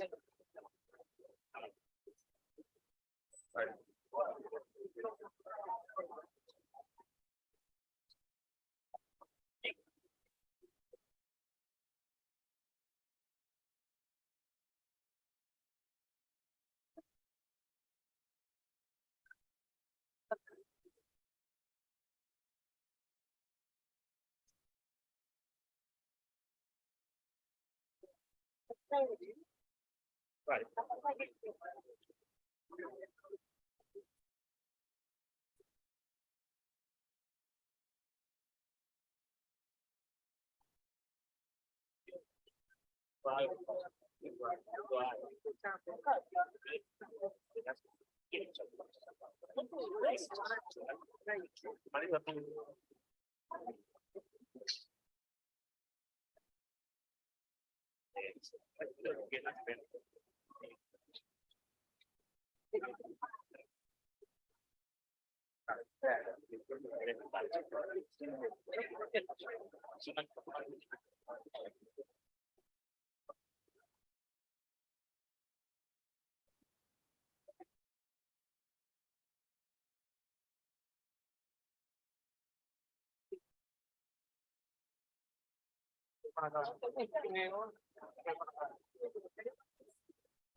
Koje. Madam Koje. Kwenye kula ni wapi? Najua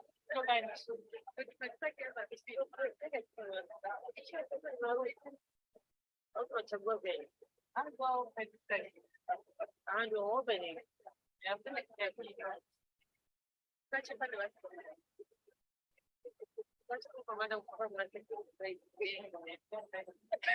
Wakati kamera hii.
Bueno. Me goma bwana. Kuna siku gani huko?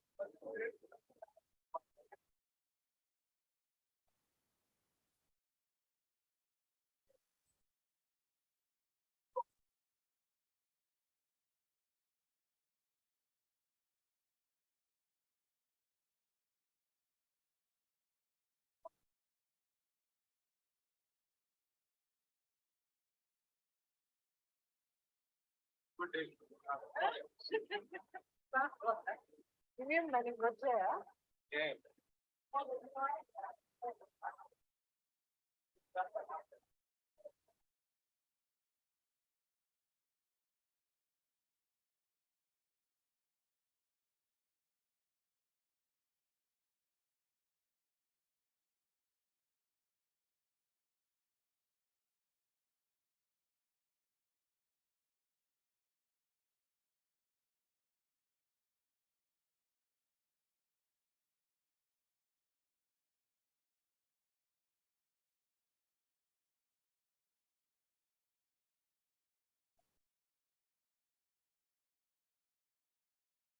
Hebu njoo. Bwana.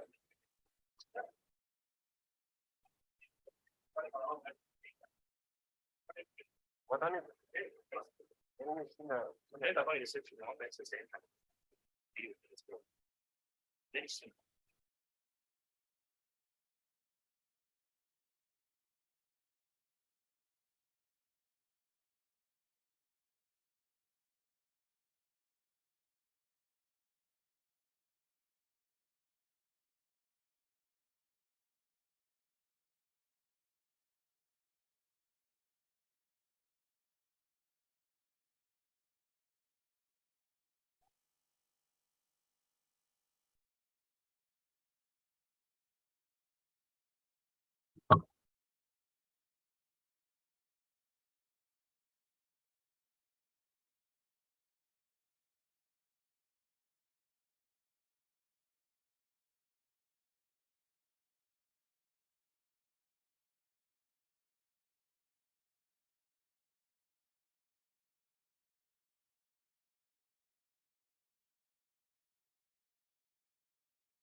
Wewe inanyesha, itanyeshia kompyuta yangu.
On in wapi?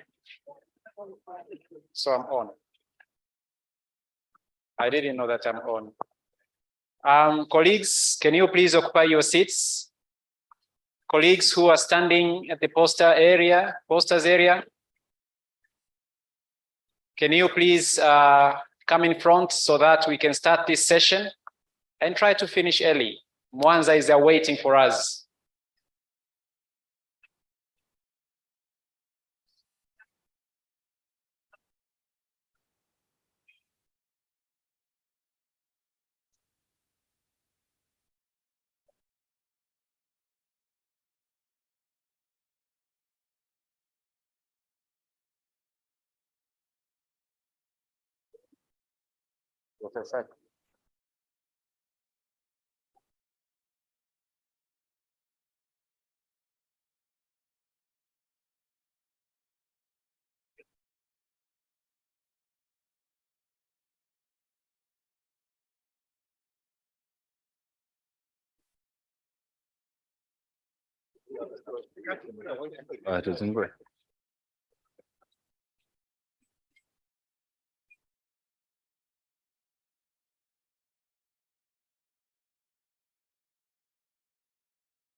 Good afternoon, everyone. I hope we all had a nice lunch.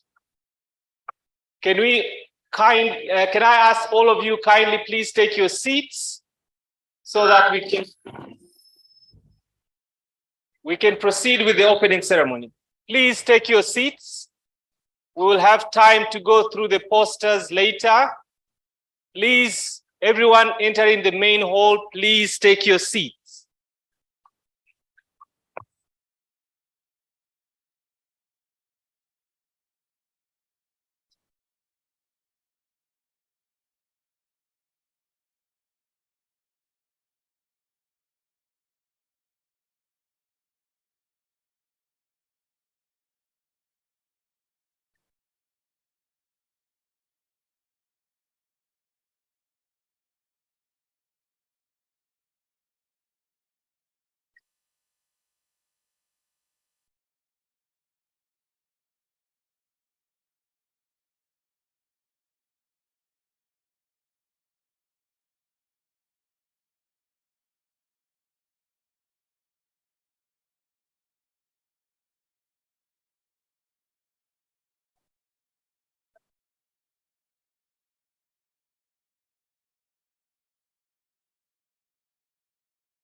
Ladies and gentlemen, wakati mgeni rasmi anaingia, ni waombe tusimame ili tumpokee mgeni wetu rasmi na ujumbe wake.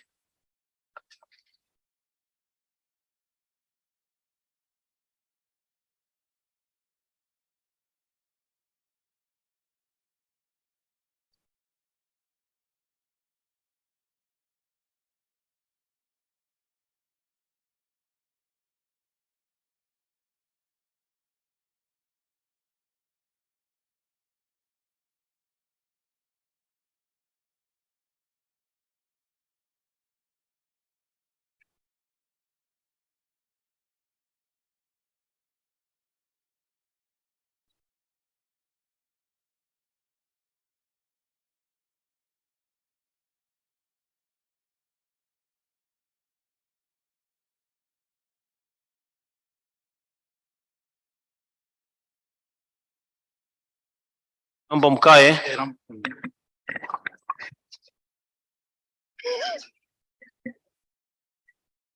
Habari za mchana. Habari za mchana. Okay. Naomba niwakaribishe kwenye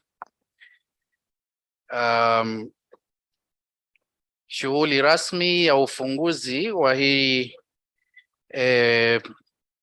conference yetu ya 4 ya non-communicable diseases. Tunamshukuru Mungu kwamba hatimaye mgeni rasmi tuko naye. Kwa hiyo lile ambalo tuliliahirisha mwanzoni tutalifanya hivi sasa. Nadhani kabla sijaendelea ni vizuri tufahamiane, tutambuane, na nitachukua dakika 1-2 kuitambulisha meza kuu, and then tuanze na ratiba yetu. Naomba kwanza nianze kutambua uwepo wa Dr. Silas Wambura, na nikuombe tu wave mkono wako, huna haja ya kusimama. Yeye ni mwakilishi wa katibu tawala wa mkoa wa Mwanza. Tuko Mwanza, kwa hiyo lazima tupate uwakilishi wa mkoa wa Mwanza. Naomba tu wave mkono wako ili watu wakutambue.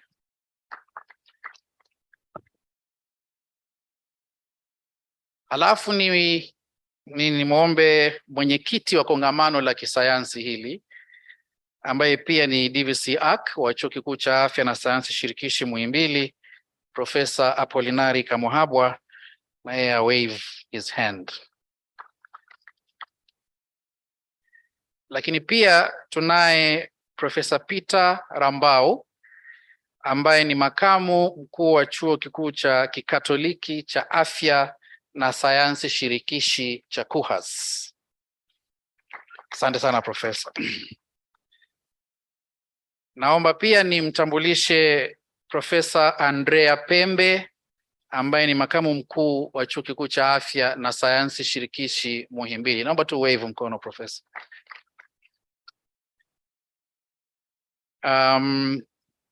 Then naomba nimtambulishe Profesa Pascal Rugajo, ambaye ni mkurugenzi wa huduma za tiba kutoka Wizara ya Afya.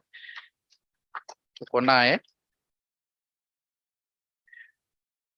Lakini mwisho nimtambulishe pia ndugu Kaspa Muya, ambaye ni naibu katibu mkuu anayeshughulika na sera na uratibu kutoka ofisi ya waziri mkuu, ambaye sijamtambulisha ndio mgeni wetu rasmi jioni ya leo. Asante sana Profesa. Lakini kwa kukamilisha utambulisho, niseme tu kwamba Profesa James Mdoe ni naibu katibu mkuu kutoka Wizara ya Elimu, Sayansi na Teknolojia.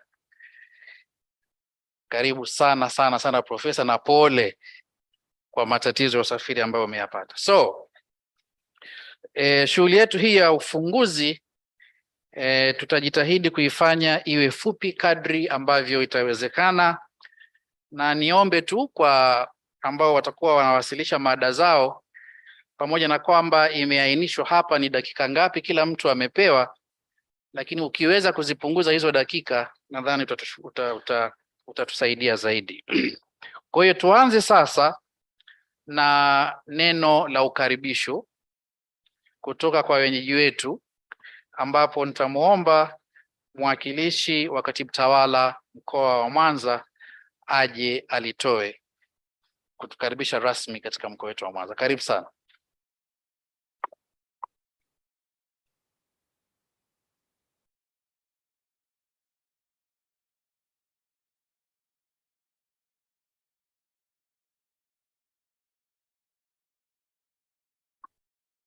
Na wasalimu kwa jina la Yesu na Jamhuri ya Muungano wa Tanzania. Bwana Yesu asifiwe. Wasalamu alaikum. Kwanza kabisa nianze kumshukuru Mwenyezi Mungu mwingi wa rehema ambaye ametujalia pumzi na sisi wote kuwepo hapa. Nianze kwa kutambua uwepo wa mgeni rasmi Profesa James Mdoe ambaye ni naibu katibu mkuu kutoka Wizara ya Elimu, Sayansi na Teknolojia. Ndugu Kasba Muya ambaye vile vile ni naibu katibu mkuu Sera Uratibu kutoka Ofisi ya Waziri Mkuu. Profesa Fasco Rugajo, mkurugenzi wa tiba Wizara ya Afya. Profesa Andrew Pembe ambaye ni makamu mkuu wa Chuo Kikuu cha Afya cha Sayansi Shirikishi Muhimbili. Profesa Peter Lambao ambaye ni makamu wa Chuo Kikuu cha Kikatoliki cha Afya na Sayansi Shirikishi KUHAS. Profesa Apolinari Kamuhabwa ambaye ni mwenyekiti wa kongamano la kisayansi. Viongozi na watendaji kutoka Wizara ya Afya, Ofisi ya Rais TAMISEMI, Ofisi ya Waziri Mkuu na Wizara ya Elimu, Sayansi na Teknolojia. Viongozi wengine wa serikali, taasisi mbalimbali na viongozi wa dini ambao mpo hapa. Wageni wote waalikwa, waratibu wa maadhimisho haya, wadau wetu mbalimbali, wanahabari na wanasayansi, itifaki imezingatiwa. Mimi wa bwana, kwa niaba ya ofisi ya katibu tawala mkoa, chukua nafasi hii kuwakaribisha katika mkoa wa Mwanza. Mkoa uko salama, hali ya hewa ni nzuri, nafikiri mtafurahia kwa kuwepo hapa kwa hizi siku mbili za kongamano la kisayansi. Ndugu wanasayansi na ndugu wageni waalikwa, pili nichukue nafasi hii ya kipekee kwa kuwashukuru wadau kwa kushirikiana na serikali ambao wameandaa kongamano hili la kisayansi. Lakini kipekee salamu hizi ziende katika Wizara ya Elimu, Sayansi na Teknolojia ambao waliona ni muhimu kongamano hili lifanyike katika mkoa wetu wa Mwanza. Najua mwaka jana lilifanyika Arusha, lakini kipekee wakaona lifanyike katika jiji la Mwanza na mkoa wetu wa Mwanza, na sisi tunanufaika kama mkoa kwa nyinyi kuwepo hapa. Naamini kwa siku hizi mbili mtakazokuwa hapa, na sisi kama wakazi wa Mwanza tutanufaika kiuchumi, lakini pamoja na kupata uzoefu wa tafiti ambazo zitakuwa zinaendelea katika ukumbi huu. Pia nichukue nafasi hii kuishukuru Wizara ya Afya kwa kuona umuhimu wa kuchagua mkoa wetu wa Mwanza kuwa mkoa mwenyeji wa maadhimisho ya siku ya wiki ile ya magonjwa yasiyoambukiza ambayo kitaifa yanafanyika Mwanza, na tulianza kwa uzinduzi tarehe 5 mwezi huu na kilele chake itakuwa tarehe 12 mwezi huu. Kwa wiki hii nzima tumekuwa na activity mbalimbali ambazo zimekuwa zikifanyika ambazo zinaendana na kauli mbiu ya maadhimisho ya mwaka huu, ikiwa kama tarehe 5 tulizindua mazoezi ambayo yalifanyika pale uwanjani CCM Kirumba, lakini wiki nzima kuanzia tarehe 9 ambayo ilikuwa jana mpaka tarehe 12 tutakuwa tunafanya uchunguzi na ushauri wa magonjwa mbalimbali yasiyoambukiza katika viwanja vya CCM Kirumba. Kwa hiyo ndugu zangu wana kongamano, mkipata muda karibuni sana pale uwanja wa CCM Kirumba muweze kupata kuchunguzwa na kuweza kupata ushauri wa magonjwa yasiyoambukiza katika uwanja ule. Lakini pekee sio kwa umuhimu, nishukuru ofisi ya Waziri Mkuu na wenyewe kwa kuratibu na kusimamia maadhimisho haya ambayo yamefanyika katika mkoa wetu, ambao mkoa wetu kwa ukubwa ni wa pili kutoka Dar es Salaam. Ukiangalia na population vile vile tunaifuatia Dar es Salaam. Kwa hiyo kwa kuleta maadhimisho haya katika mkoa wetu, nafikiri sisi kama mkoa wa Mwanza tunaahidi kwamba tutasimamia na kuhakikisha kwamba wananchi wa mkoa wa Mwanza wanapata fursa hii adimu ya kupima afya zao, na wale watakaogundulika basi watakuwa referred kwenda kwenye vituo vyetu vya kutolea huduma ili waweze kupata matibabu. Kwa hayo mafupi, endelea kutoa shukrani vile vile kwa wadau ambao wameendelea kushirikiana na serikali katika kuhakikisha kwamba tunapambana na haya magonjwa yasiyo kuambukiza. Kwa hayo machache nashukuru sana na ni wakaribishe sana Mwanza.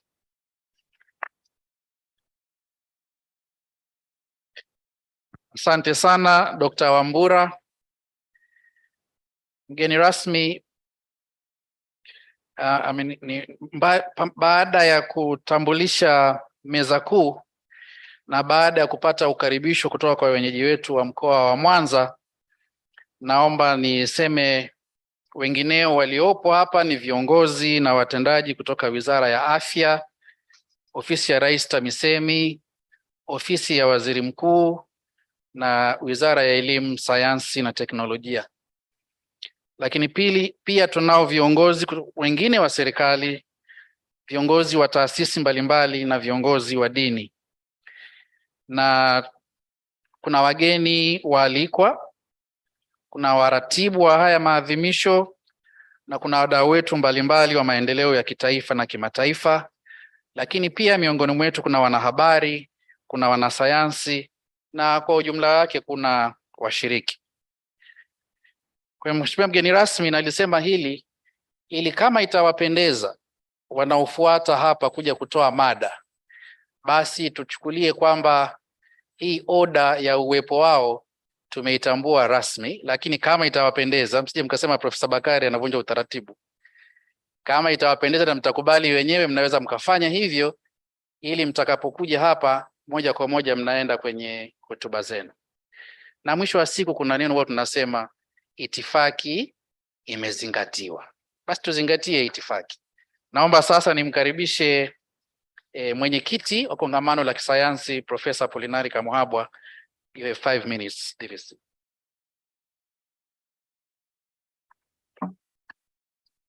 Ndugu mgeni rasmi, Profesa James Mdoe, naibu katibu mkuu elimu kutoka Wizara ya Elimu, Sayansi na Teknolojia, viongozi wengine wa serikali na taasisi, washiriki wa kongamano hili, mabibi na bwana, itifaki imezingatiwa. Kwa niaba ya kamati ya maandalizi ya kongamano la 4 la kitaifa la kisayansi la magonjwa yasiyoambukiza, nipende kuchukua fursa hii kukaribisha mgeni rasmi kuja kuungana na sisi siku ya leo, na niseme tumefurahi na tunashukuru, tunajisikia kuheshimiwa kuwa na wewe hapa na kushiriki katika kongamano hili la 4 la kisayansi la magonjwa yasiyoambukiza. Aidha, nipende pia kuwakaribisha na kuwashukuru wageni waalikwa, viongozi wa serikali, viongozi wa taasisi mbalimbali za serikali na zisizo za kiserikali, washirika kutoka ndani na nje ya Tanzania kwa kutenga muda wenu na kushiriki nasi kufanikisha kongamano hili. Asanteni sana na karibuni sana. Mheshimiwa mgeni rasmi, niseme kwamba katika kongamano hili tutapata nafasi ya kufuatilia uwasilishwaji wa tafiti mbalimbali zinazohusu magonjwa yasiyoambukizwa na athari zake kwa upande wa jamii na maendeleo ya uchumi wa nchi.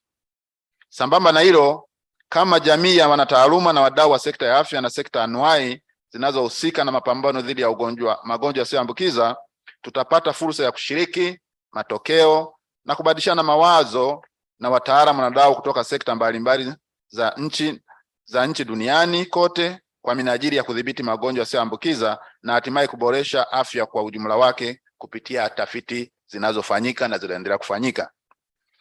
Kauli mbiu ya kongamano hili mgeni rasmi ni kuimarisha uwepo na uendelevu wa kinga na ushirikiano, upatikanaji na ubora wa huduma ya magonjwa yasiyoambukiza nchini Tanzania. Mgeni rasmi, kauli mbiu hii mahususi imechaguliwa ili kusisitiza umuhimu wa kukuza na kuimarisha huduma za kinga katika kuleta ufumbuzi wa changamoto za magonjwa yasiyoambukiza kimaendeleo, kiuchumi na kijamii. Na hii ni kutokana na ukweli kuwa huduma za kinga zikiimarishwa, taifa litaweza kupata majibu ya changamoto nyingi za magonjwa mbalimbali yanazorotesha nguvu kazi kwa maendeleo ya nchi.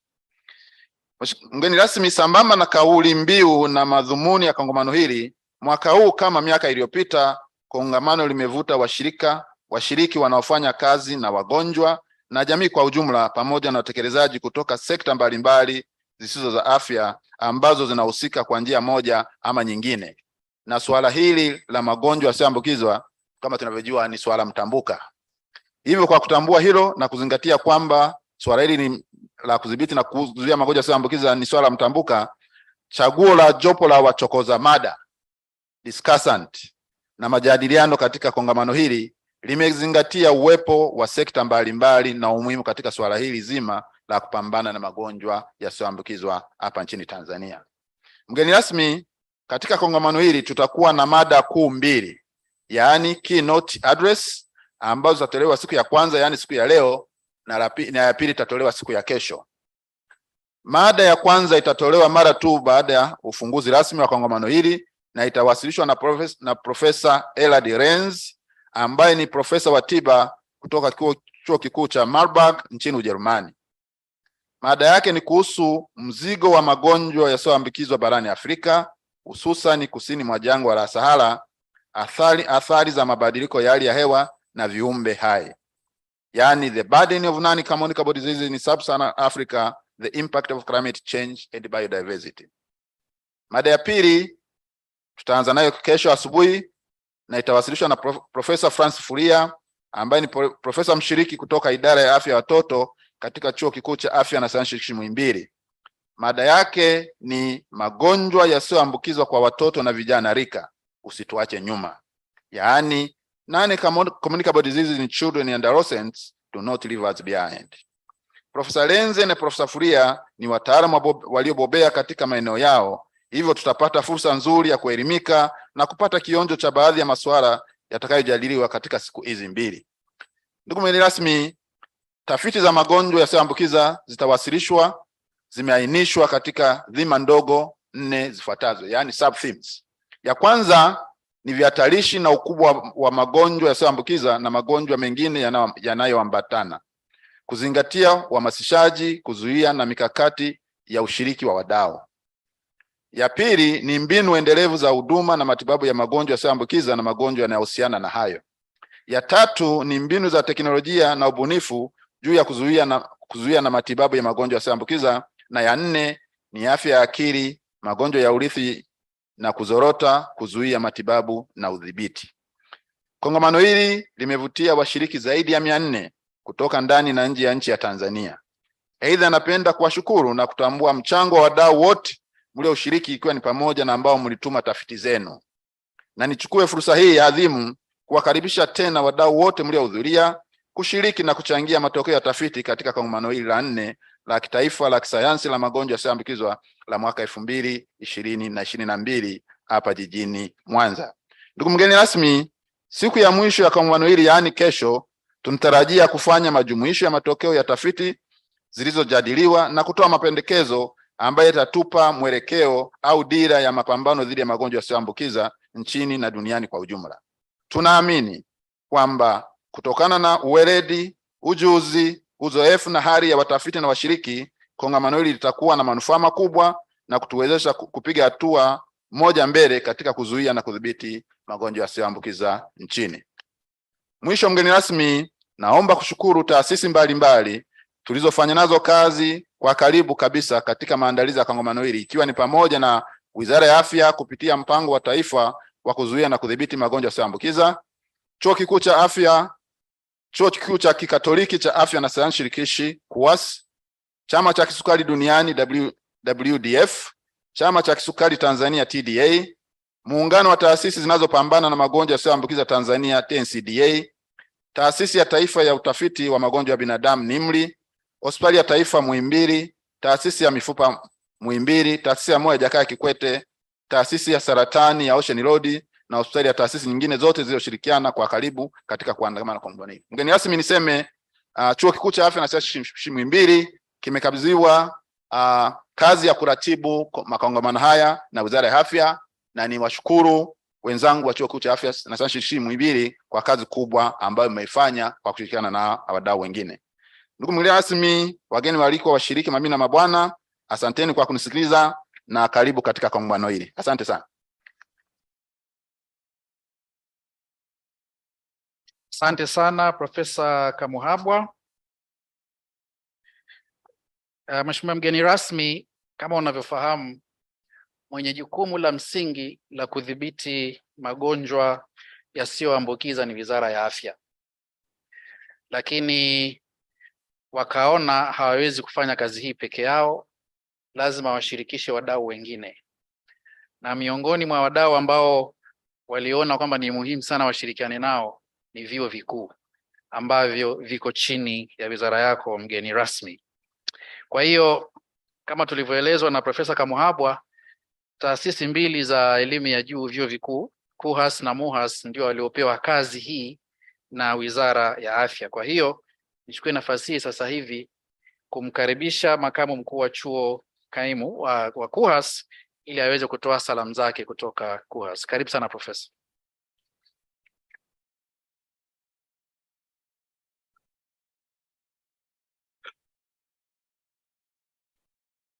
Profesa James Mdoe, naibu katibu mkuu elimu kutoka Wizara ya Elimu, Sayansi na Teknolojia, meza kuu yote kwa ujumla, viongozi wengine wa serikali, taasisi mbalimbali na viongozi wa dini, mabibi na mabwana, nadhani itifaki imezingatiwa. Tumsifu Yesu Kristo. Asalamu alaykum. Good afternoon. On behalf of Vice Chancellor, Catholic University of Health and Allied Science, I welcome all of you to this fourth National NCD Conference. First, allow me to thank everyone who had managed to attend this important conference to disseminate, discuss, and contribute to the rich body of knowledge that will be shared over the course of these 2 days. Second, I would like to appreciate the Ministry of Health and the other stakeholders, including TA, NCDA, TDA, MUHAS, KUHAS, NIMRI, who have worked collaboratively to make this conference happen. The NCD annual conference is a combination of National NCD Week, and the ministry has been ensuring that scientists and researchers have formed a peer to disseminate their research findings, which with no doubt are geared toward improving health services and practices that improve the quality of life of Tanzanians.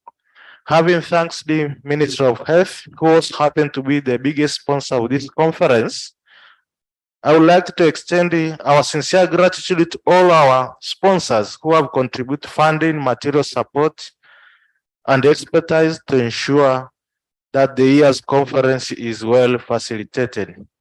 Your partnership and constant support is what sustains this event year after year. Thank you very much.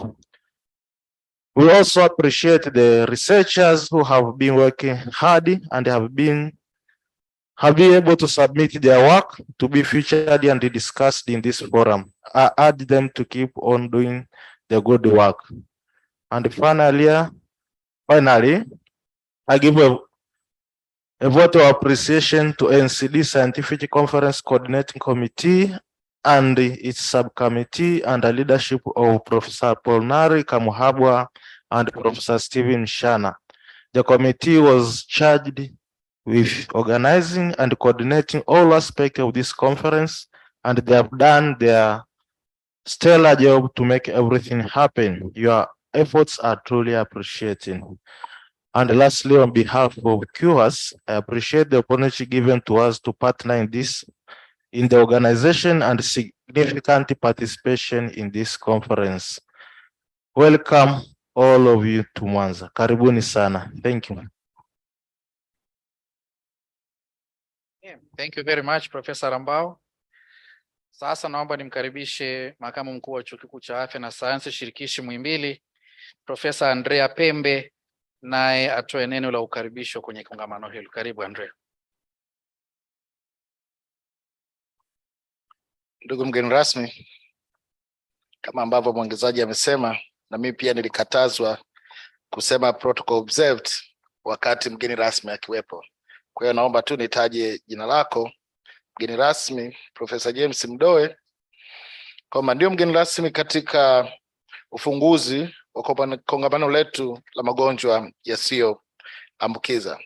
Pia napenda tu nitambue uwepo wa naibu katibu mkuu sera uratibu kutoka ofisi ya waziri mkuu, ndugu Kaspa Muya, na vile vile Professor Pascal Rugajo ambaye ni mkurugenzi wa huduma za tiba katika wizara yetu ya afya.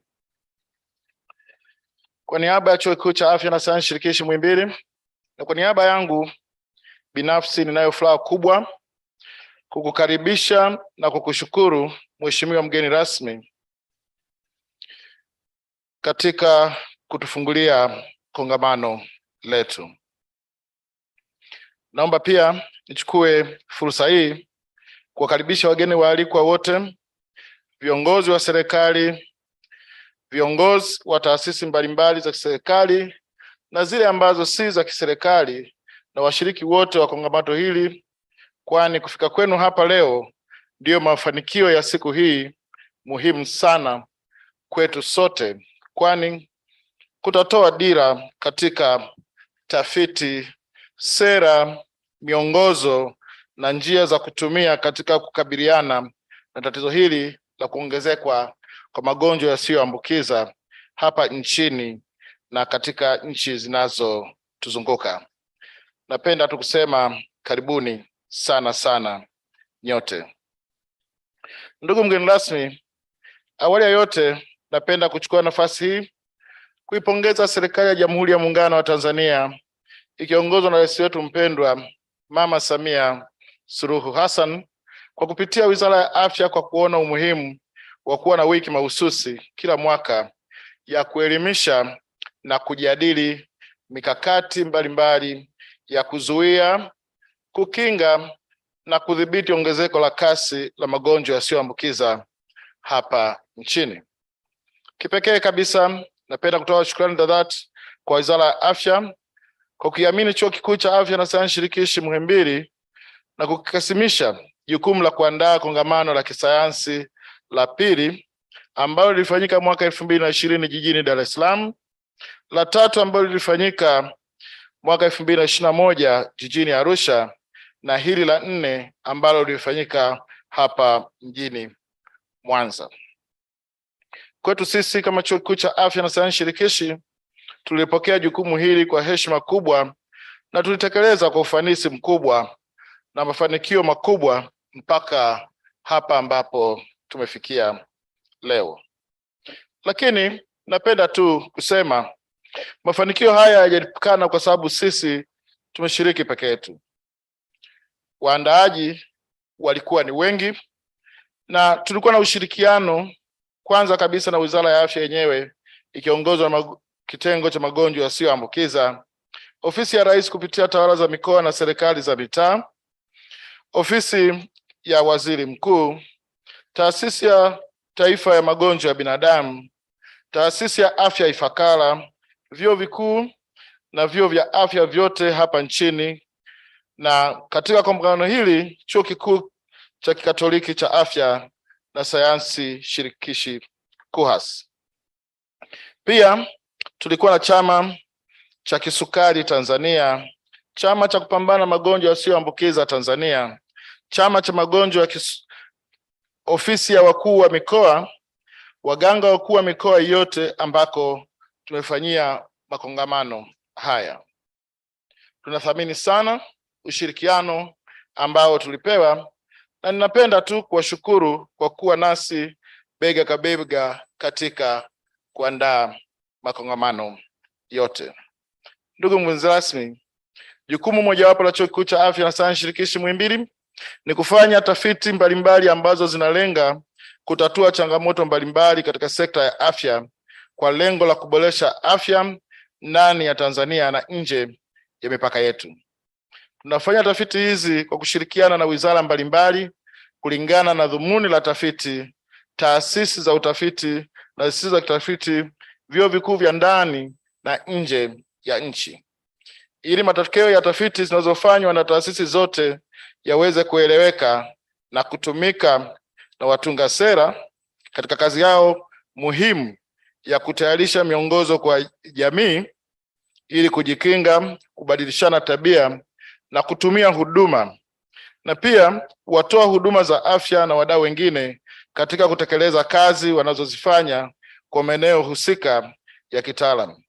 Basi matokeo haya hayana budi yasambazwe kulingana na wapokeaji wa matokeo hayo kwa lugha na njia rahisi yenye kueleweka. Kwa kufanya hivyo, kutakuwa na ufanisi katika utumiaji wa matokeo hayo. Hivyo kongamano hili linatuwezesha kufanikisha usambazaji wa matokeo ya utafiti mbalimbali za magonjwa yasiyoambukiza zilizofanyika hapa nchini na nje ya nchi kwa wadau mbalimbali. Katika kufanya hivyo, tutaimarisha njia za kuainisha, kujikinga, kutoa matibabu na kupunguza matatizo makubwa yanayotokana na magonjwa yasiyoambukiza pamoja na matatizo mengine ya afya. Naomba tu mgeni rasmi nichukue muda huu kutoa shukrani zangu za dhati kwa kamati ya maandalizi ya kongamano hili kwa kuitoa kwao kwa hali ya juu kabisa kuhakikisha kongamano hili linafana. Wamefanya kazi kubwa na ninawapongeza na kuwashukuru mno kwa moyo wao wote. Asanteni sana.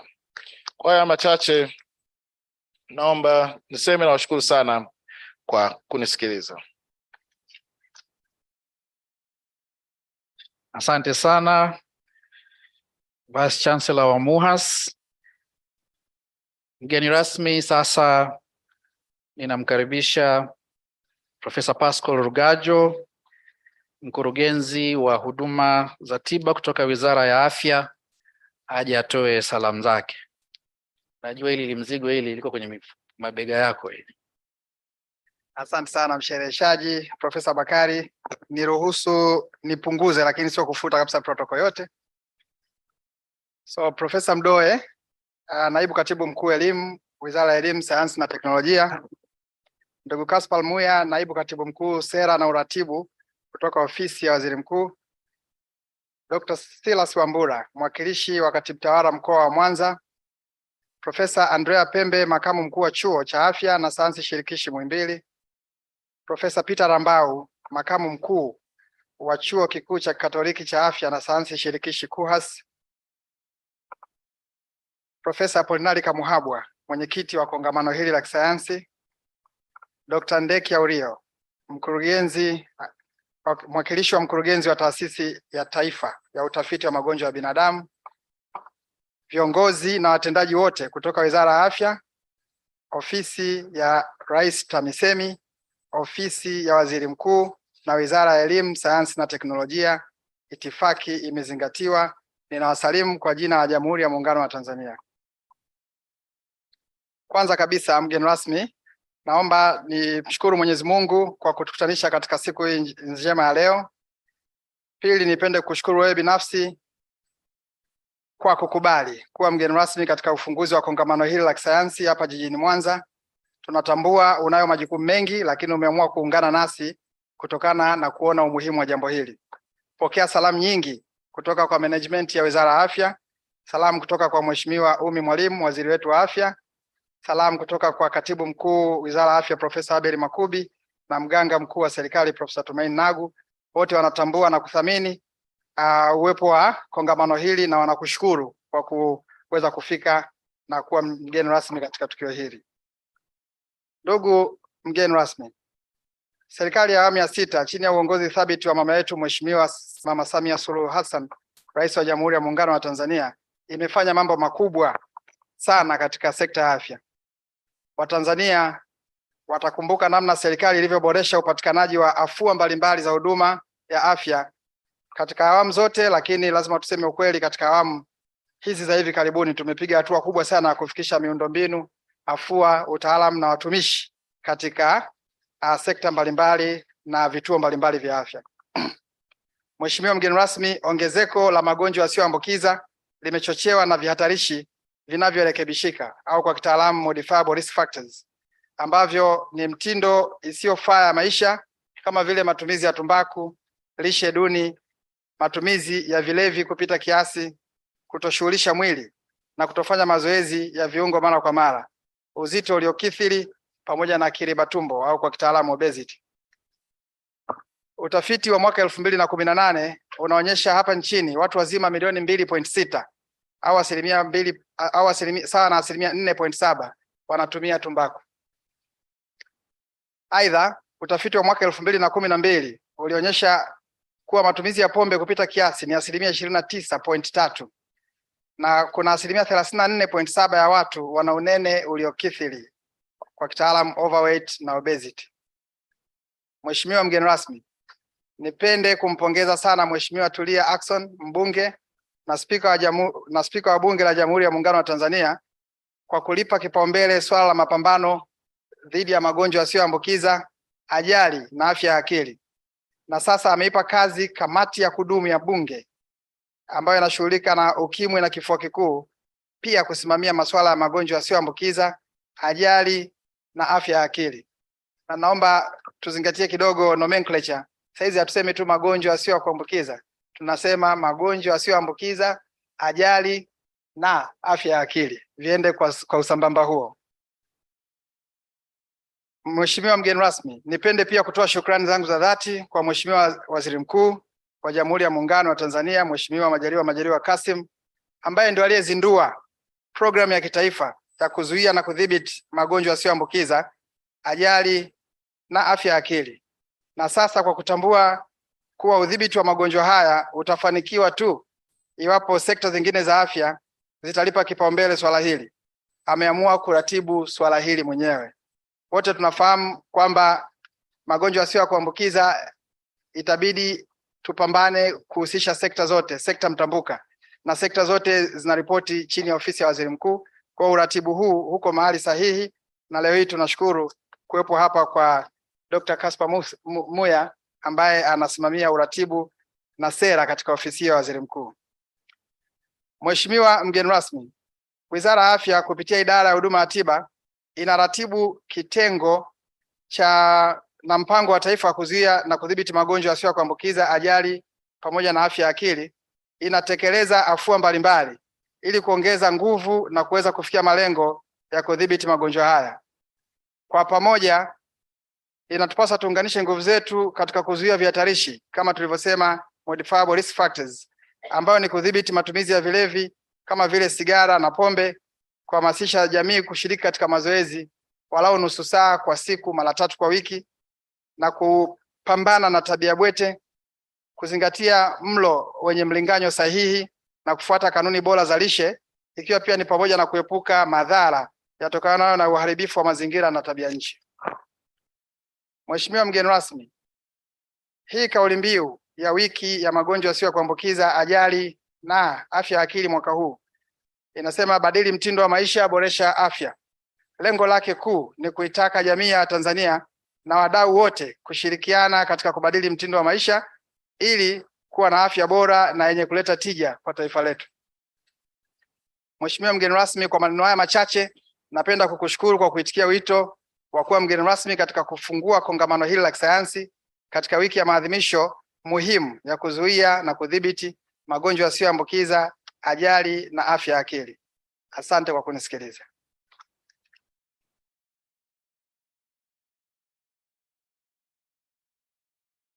Okay. Sasa nimkaribishe ndugu Kaspa Muya naibu katibu mkuu sera na uratibu kutoka ofisi ya waziri mkuu atufanyie mambo mawili. Moja, atoe salamu kutoka ofisi ya waziri mkuu, lakini la pili aweze kumkaribisha rasmi mgeni rasmi wa shughuli yetu ya leo. Karibu.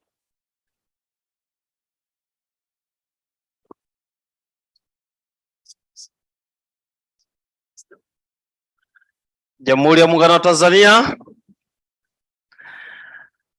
Jamhuri ya Muungano wa Tanzania.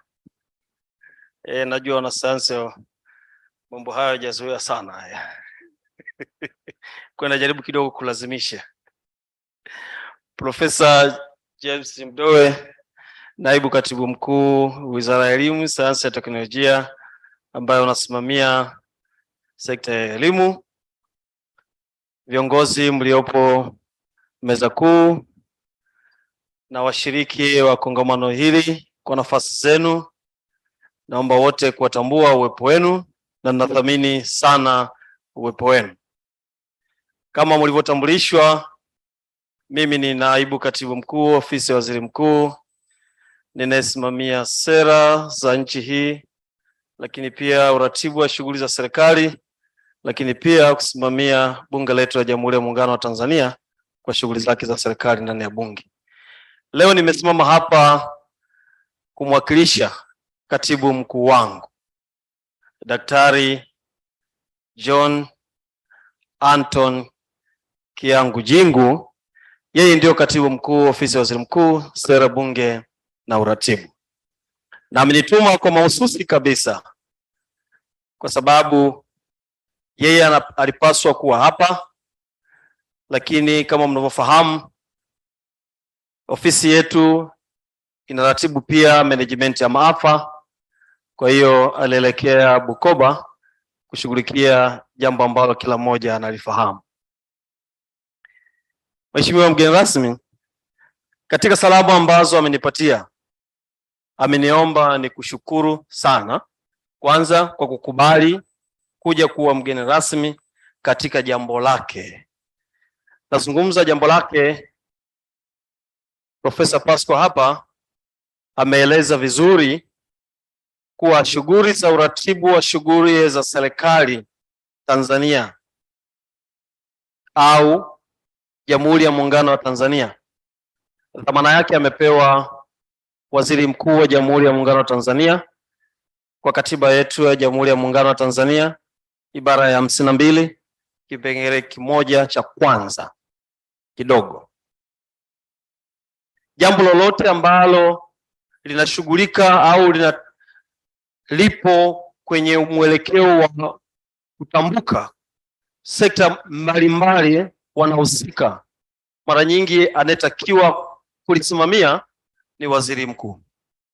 Kwa hiyo bunge walivyoishauri serikali jambo hili lishughulikiwe na ofisi ya waziri mkuu, basi Mheshimiwa Rais wa Jamhuri ya Muungano wa Tanzania mwaka huu ameridhia kwa kusaini muundo mpya wa ofisi ya waziri mkuu na kuweka kitengo ambaye ni section ndani ya idara ya management ya maafa, ambayo kutakuwa na mkurugenzi msaidizi na wataalamu wake wanayeratibu swala hili la magonjwa yasiyoambukizwa.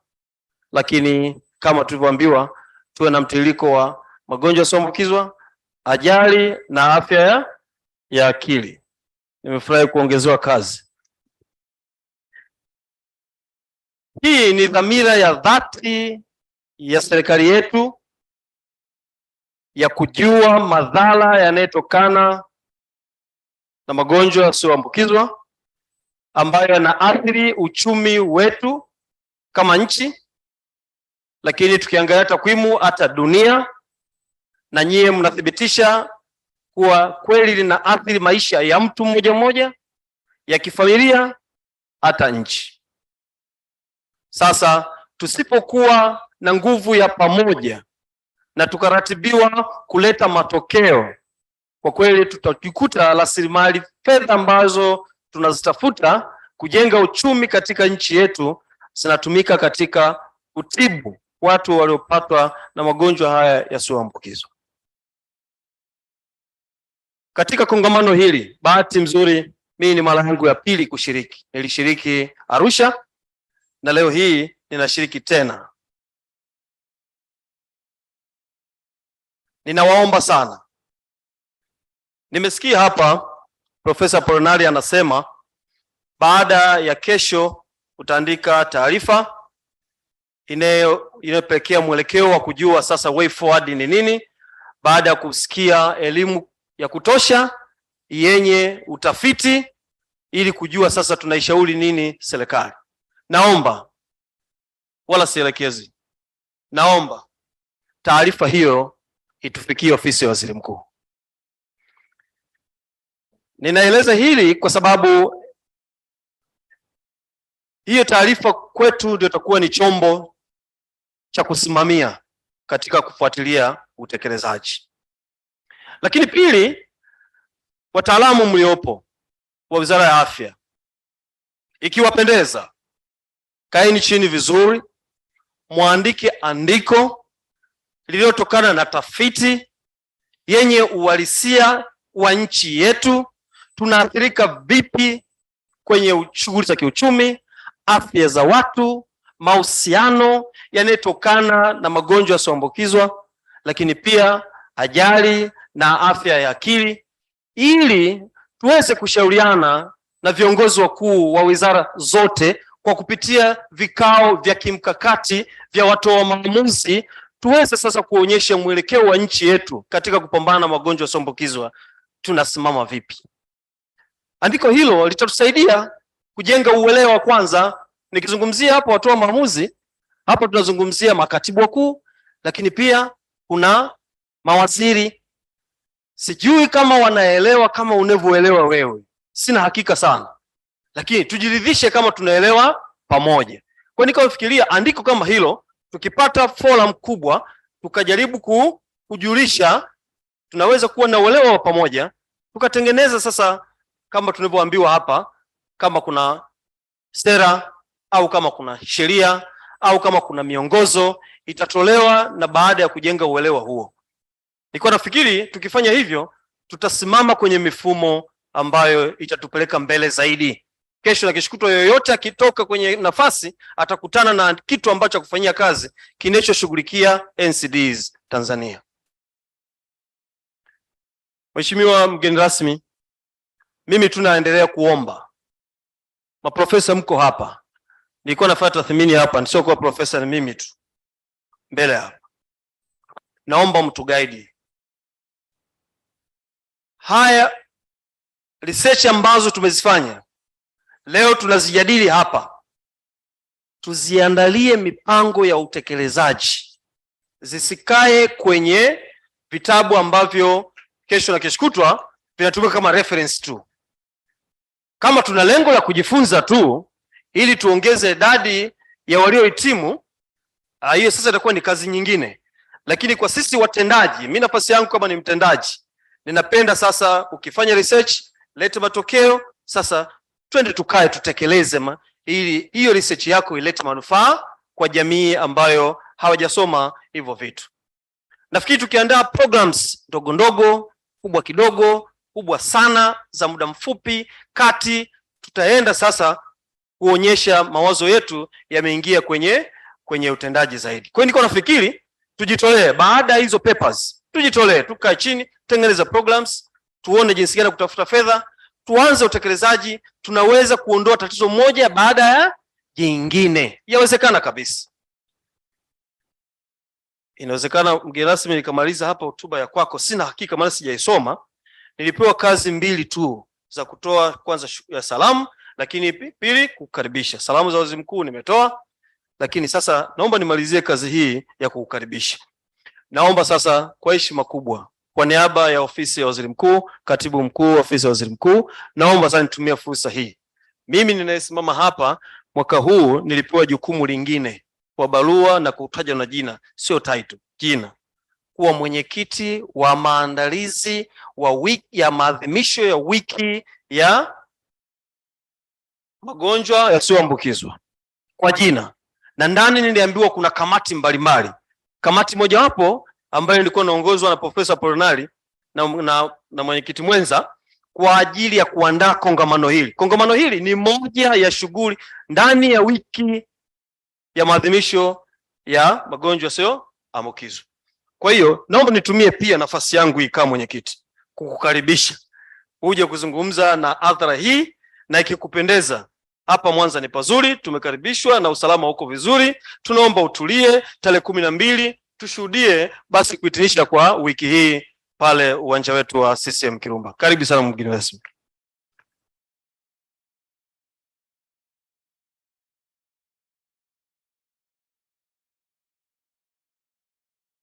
Ikiwapendeza kwa faida ya kuheshimu basi naomba tusimame. Asante sana.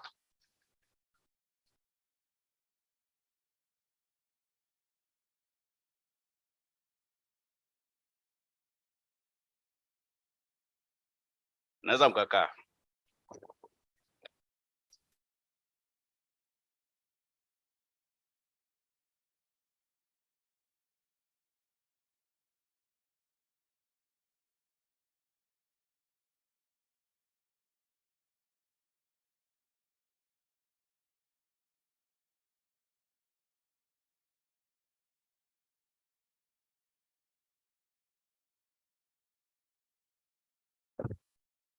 Ndugu Kaspa Muya, naibu katibu mkuu sera, uratibu na bunge kutoka ofisi ya waziri mkuu. Profesa Pasco Rugajo, mkurugenzi wa tiba wizara ya afya. Andrea Pembe, makamu mkuu wa chuo kikuu cha afya na sayansi shirikishi Muhimbili. Profesa Peter Rambau, kaimu makamu mkuu wa chuo kikuu cha Kikatoliki cha afya na sayansi shirikishi KUHAS. Profesa Apolinari Kamuhabwa, mwenyekiti wa kongamano hili. Dr. Silas Wambura, mwakilishi wa katibu tawala wa mkoa wa Mwanza. Viongozi na watendaji kutoka wizara za afya, ofisi ya Rais TAMISEMI, ofisi ya waziri mkuu, wizara ya elimu, sayansi na teknolojia, viongozi wengine na wakuu wa taasisi mbalimbali mliowakilishwa hapa, wageni waalikwa, waratibu wa maadhimisho, wanasayansi, mabibi na mabwana, habari za saa hizi. Na wasalimu kwa jina la Jamhuri ya Muungano wa Tanzania. Sijasikia, kazi inaendelea. Na wasalimu tena kwa jina la Jamhuri ya Muungano wa Tanzania. Naam, nafikiri kazi inaendelea. Asanteni sana. Awali ya yote, kwanza niwape pole sana kwa kuchelewa kufika na kulazimisha mpaka mkalazimika mkabadilisha ratiba yenu. Ufunguzi ulikuwa ufanyike asubuhi saa 3, lakini sikuweza kufika kwa wakati. Ni kwa sababu ya matatizo ya usafiri ambayo yamejitokeza. Lakini tunamshukuru Mwenyezi Mungu kwamba basi imempendeza tumeweza kukusanyika muda huu kwa shughuli ile ambayo tulikuwa tumeipanga tangu awali. Lakini niwape salamu za katibu wangu mkuu, katibu mkuu wa Wizara ya Elimu, Sayansi na Teknolojia,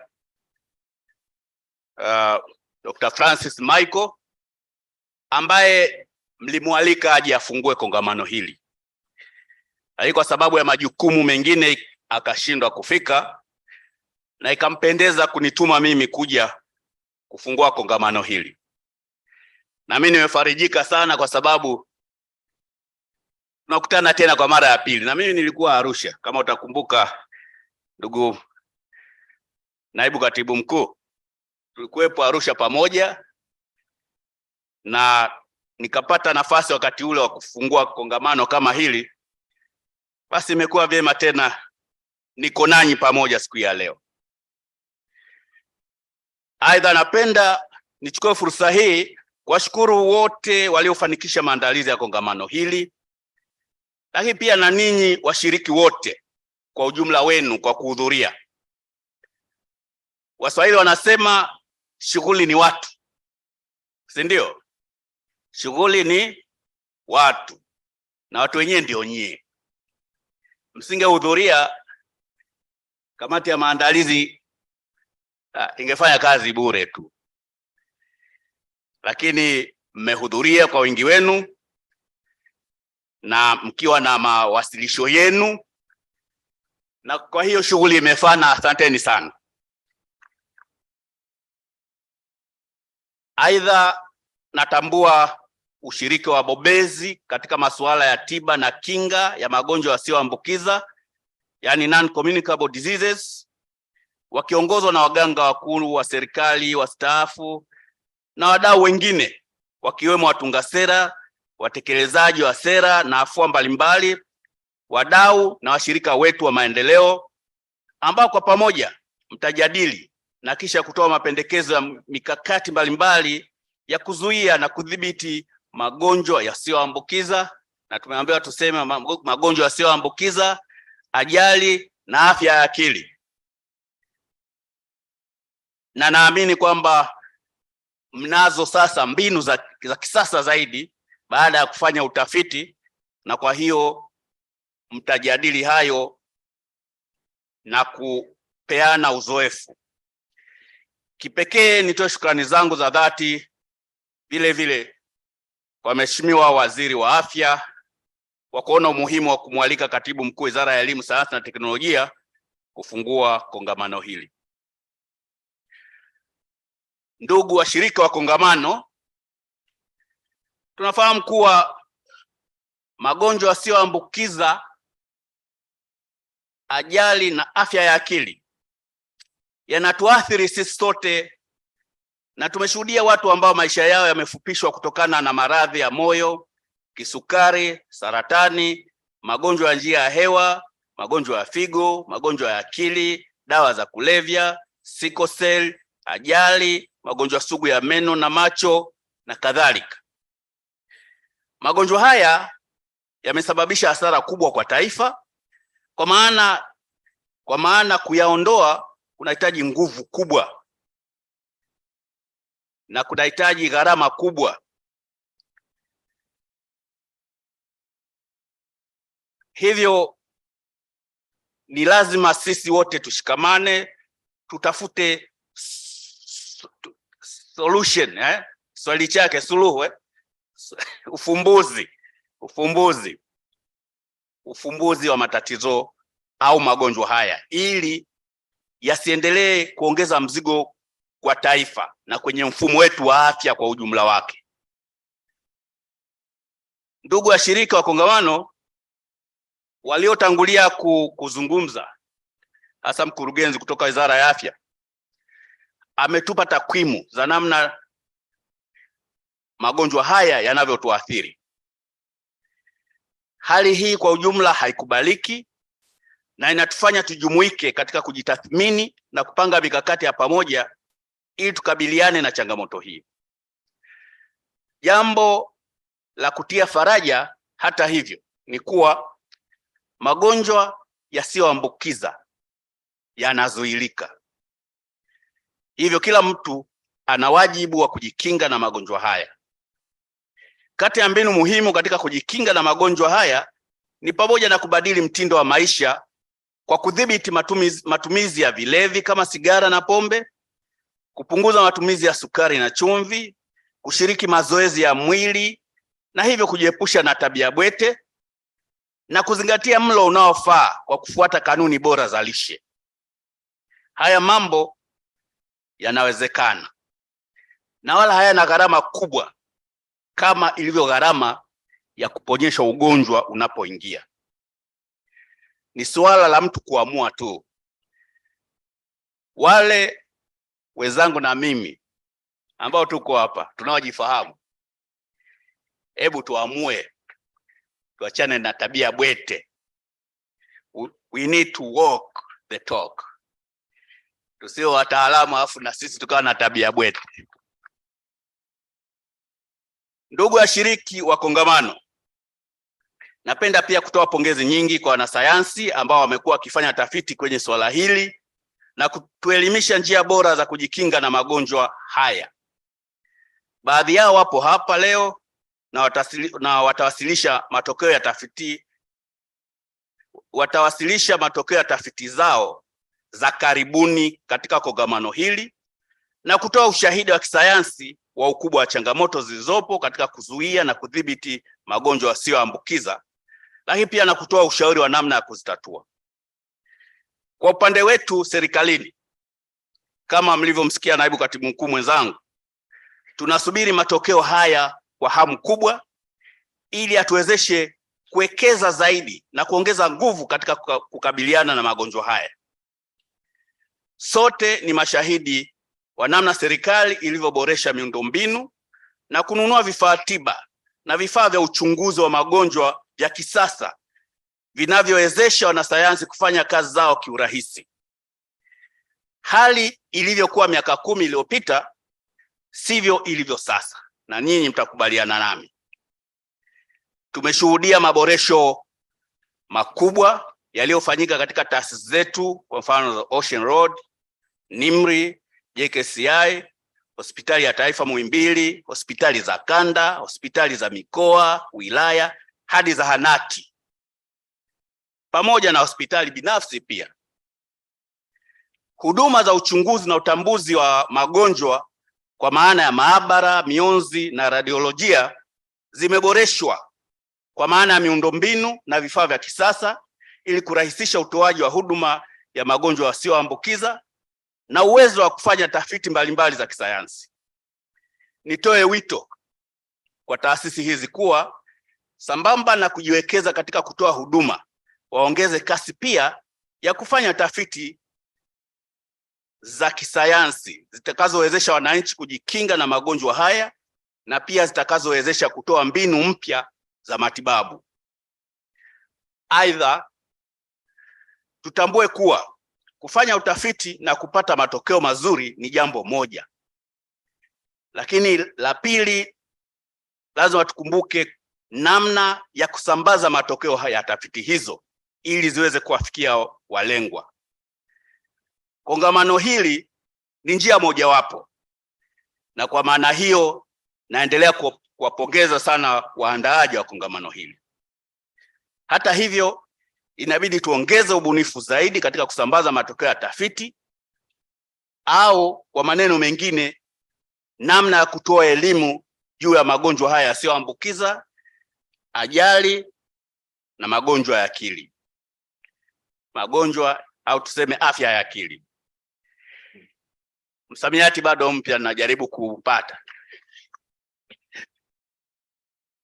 Mtakubaliana nami kuwa wengi wa waathirika wa magonjwa haya si watu wa kuhudhuria makongamano kama haya, na ndio maana nasisitiza tuongeze mbinu na ubunifu kwenye eneo la elimu na namna ya kuwafikia. Lakini itoe wito pia kwa wahudumu wa afya ngazi ya msingi. Baadhi ya magonjwa yakigundulika mapema yanakuwa rahisi sana kutibu, na hivyo kupunguza mzigo wa matibabu kwa familia na kwa taifa. Kwa maana hiyo, tufanye kazi zetu vizuri kwenye ngazi hiyo. Kwa upande wa serikali, kama nilivyosema, tumewekeza sana mpaka ngazi hiyo na tutaendelea kuwekeza. Ndugu washiriki wa kongamano, dunia ya sasa ni ya ushindani, na moja ya eneo linalowezesha nchi kushindana kiuchumi ni namna ya kutumia tafiti za kisayansi zitakazowezesha nchi kuwa na teknolojia bunifu zinazosaidia utoaji wa huduma. Tunahitaji zaidi tafiti zitakazotusaidia kutatua changamoto mbalimbali za afya katika nchi yetu na kushindana kiuchumi badala ya kutegemea tafiti na teknolojia kutoka nje ya nchi pekee. Tunahitaji majibu ya changamoto zetu yatokane na sisi wenyewe, yale ya kutoka nje iwe ni kujazia tu. Kwa maana nyingine, tunahitaji local solutions for local problems. Lakini sisemi kuwa tuachane na matokeo ya tafiti zinazofanyika kwingineko duniani, la hasha. Ninachotaka kusema ni kwamba tunahitaji kufikiria kwa mapana na kufanyia kazi kwenye changamoto zetu zilizoko hapa. Yaani, we should think globally and act locally. Ndugu washiriki, wote tunakumbuka wakati wa mlipuko wa uviko 19. Wengi wetu tulirudi kwenye dawa zetu za asili. Kutokana na lockdown au vizuizi vya kutotoka nje, haikuwa rahisi kufikia huduma au dawa kutoka nje. Ilikuwa kila mtu na lake, kila nchi na lake. Pale ndipo tulipoona bunifu mbalimbali ambazo hatukuzifikiria awali, ikiwemo ongezeko la matumizi ya dawa za asili. Muda umefika sasa tupate majibu ya kisayansi ya dawa hizi za asili yatakayotuonyesha kama dawa hizi zina ufanisi kiasi gani na zina kemikali gani. Aidha, ninatambua kuwa kuna dawa nyingi za asili zinazotumika katika kutibu magonjwa kama pumu, shinikizo la juu la damu, saratani na kadhalika. Dawa hizo zipo na wananchi wanazitumia, hata kama pengine ufanisi wake unaleta mashaka, lakini zinatumika. Ni jukumu letu sisi kama wanasayansi kuzifanyia kazi dawa hizi. Kwa nichukue nafasi hii kuwakumbusha watafiti na taasisi zetu zote za utafiti kufanyia tafiti dawa hizi ili wananchi wetu wapatiwe taarifa sahihi za dawa hizi. Aidha, tuweke mfumo sahihi wa kuwezesha dawa hizi za asili zikithibitika kisayansi kuwa zinatibu na hazina madhara kwa watumiaji, basi ziingie kwenye mfumo rasmi wa tiba mahospitalini. Ndugu washiriki wa kongamano, serikali ya awamu ya 6 chini ya Mheshimiwa Samia Suluhu Hassan itaendelea na inaendelea kufanya kazi na wadau wote wenye nia ya kusaidia mapambano dhidi ya magonjwa yasiyoambukiza, ajali na afya ya akili. Kwani bila kufanya hivyo, mlipuko wa magonjwa haya utaendelea kuua watu wetu, kuleta ulemavu na mwisho kurudisha nyuma jitihada za taifa kukuza uchumi. Hivyo ni jukumu letu wote kuongeza uhamasishaji na kujengea uwezo jamii zetu kuishi kwa kuzingatia mbinu bora za maisha, afya bora na kukabiliana na ongezeko la magonjwa haya. Ni lazima tuimarishe upatikanaji wa huduma za magonjwa yasiyoambukiza katika vituo vya kutoa huduma, ngazi ya afya msingi kama nilivyosema awali, ili ziweze kukidhi mahitaji ya kijamii bila kusahau umuhimu wa kufanya uchunguzi wa awali, kutoa matibabu endelevu na kuongeza mbinu za kuzuia na kudhibiti magonjwa haya. Ndugu washiriki, nimalize hotuba yangu na nitamalizia kwa kuendelea kuwapongeza waandaaji wote, lakini wafadhili wote wa kongamano hili. Maandalizi yamekuwa mazuri sana, hongereni sana.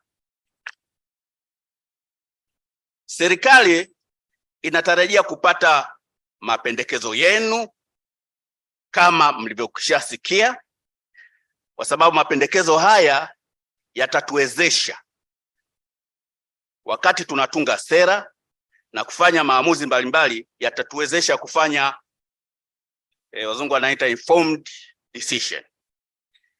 Kwa maana hiyo, kama mlivyokushaelekezwa, nadhani mmeelekezwa, hamjaomba kwenye hili, kwamba mkishaandaa mapendekezo yenu yale ambayo yanatekelezeka, lakini yasiyo ya kinadharia, basi miyafikishe serikalini, na mahali pa kuingilia pa kuanza ni ofisi ya waziri mkuu kama naibu katibu mkuu alivyowaeleza. Mkifanya hivyo, basi hili litatusaidia kuweza kufanyia kazi mapendekezo yenu, ili hata tukija safari inayokuja kwenye kongamano la 5 muweze kupata mrejesho wa namna fulani wa namna mapendekezo yenu hayo yalivyofanywa kazi. Baada ya maneno hayo, Sasa natamka kuwa kongamano la 4 la kisayansi la maadhimisho ya wiki ya kuzuia na kudhibiti magonjwa yasiyoambukiza, ajali na afya ya akili yenye kauli mbiu kuimarisha uwepo na uendelevu wa kinga na ushirikiano, upatikanaji na ubora wa huduma ya magonjwa yasiyoambukiza, ajali na afya ya akili nchini Tanzania kwa mwaka 2022 ninalifungua rasmi. Asanteni sana kwa kunisikiliza.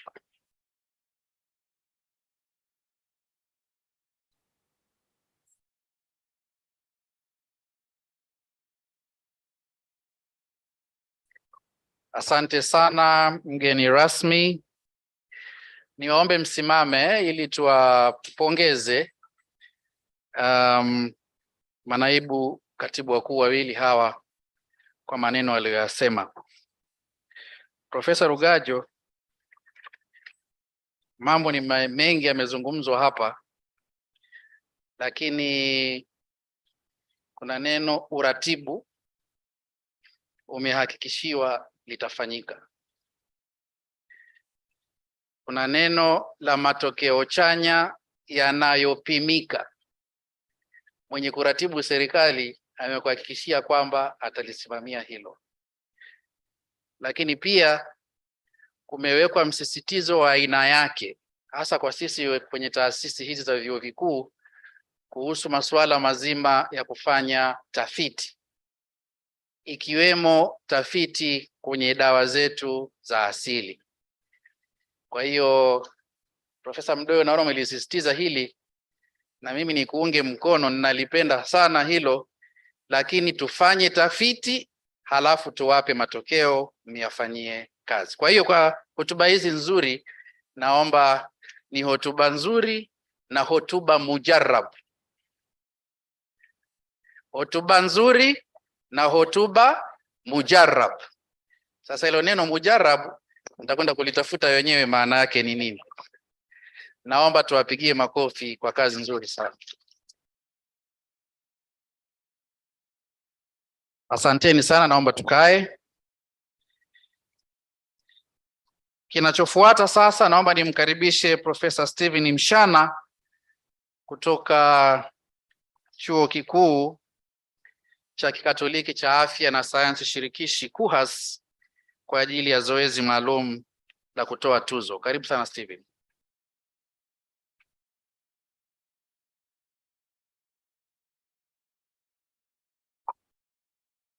Ndugu mgeni rasmi, Profesa Joseph Mdoe, kwa niaba ya kamati ya maandalizi ya kongamano hili, ninaomba watunuku tuzo maalum wafuatao: Food and Agriculture Organization, FAO.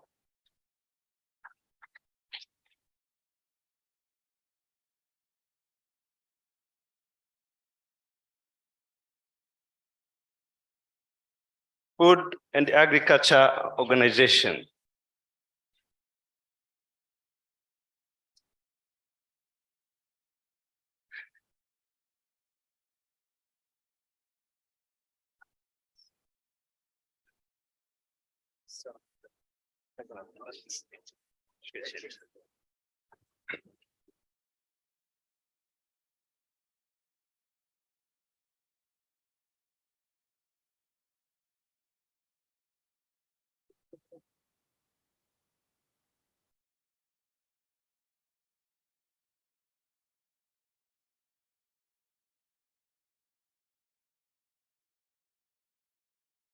Tuzo ya kwanza ni kwa Food and Agriculture Organization. Profesa Bruno atachukua kwa niaba.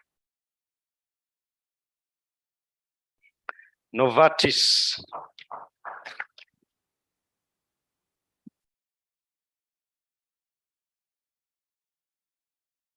Tanzania Diabetes Association, TDA. Profesa Swai.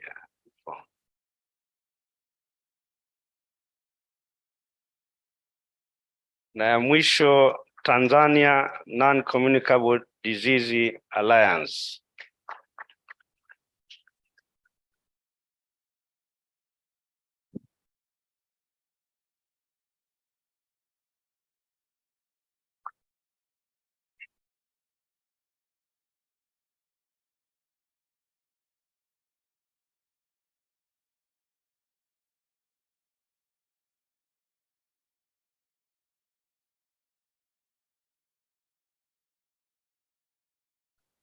Nakushukuru mgeni rasmi, tumemaliza.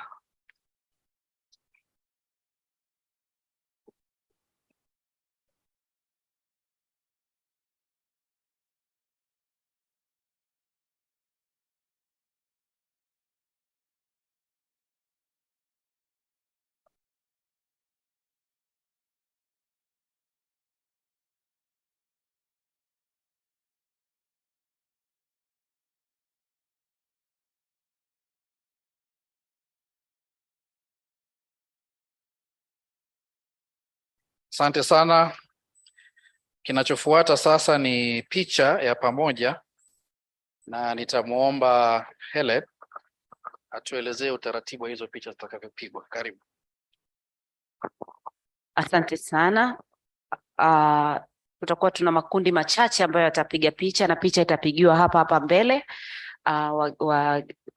Nitakapoita kundi yatakao kuja watasimama nyuma ya meza kuu.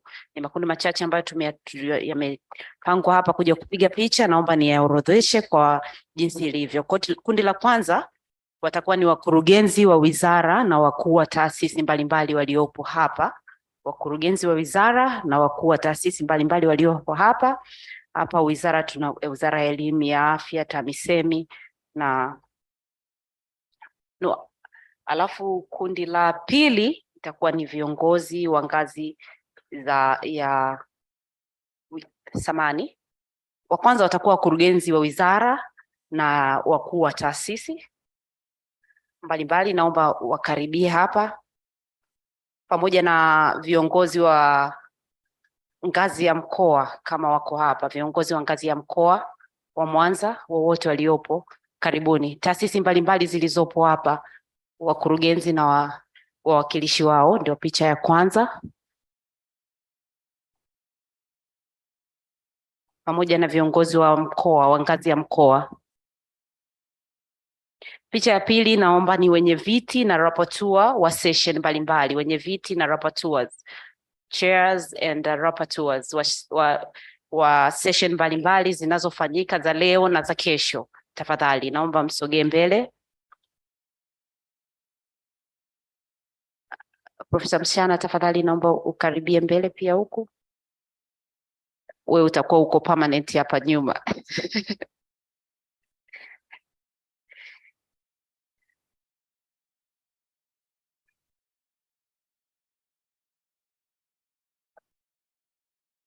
Naomba wakati hawa wanakuja wenye viti na rapporteurs tunaomba wajiandae, wadau wa maendeleo wa kongamano, sponsors, our development partners, all our development partners wajiandae, ndio next year. Can you all the development partners please prepare yourself, that will be the next photo. Our development partners.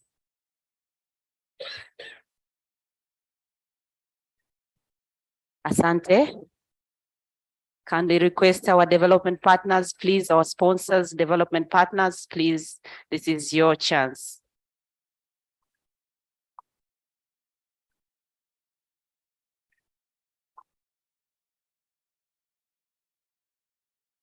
Naomba wakiwa wanakuja ni wanaofuata, tafadhali, kamati ya maandalizi, science, logistic na finance. Kamati ya maandalizi, watu wote tafadhali, naomba, najua wengine wako nje kabisa, mwanze kujivuta huku. Kamati ya maandalizi kwa pamoja. Wakimaliza kamati ya maandalizi tunao ushers muwe baada ya kamati ya maandalizi. Kamati ya maandalizi tafadhali.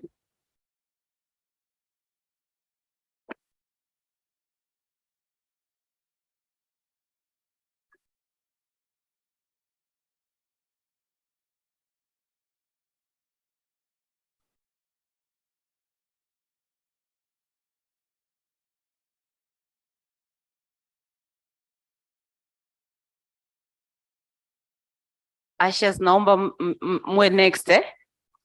This one also involved me.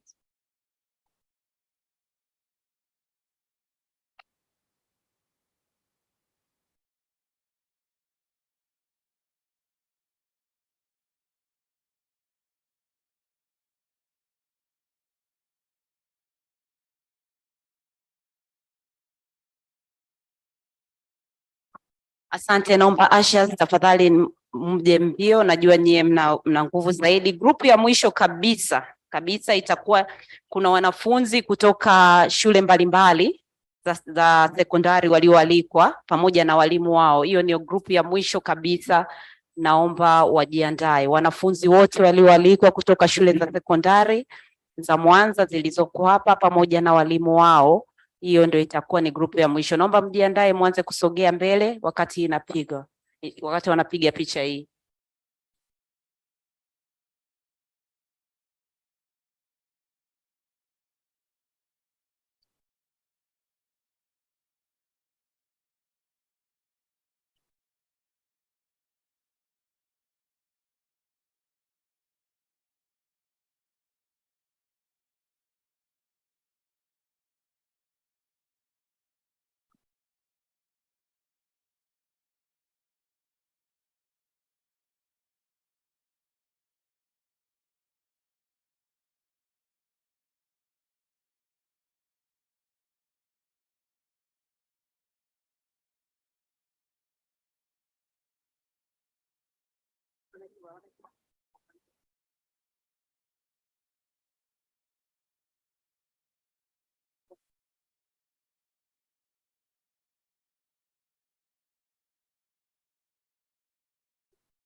Wanafunzi naomba msiende mbali kwa sababu tuna jambo. Naomba kidogo muongee.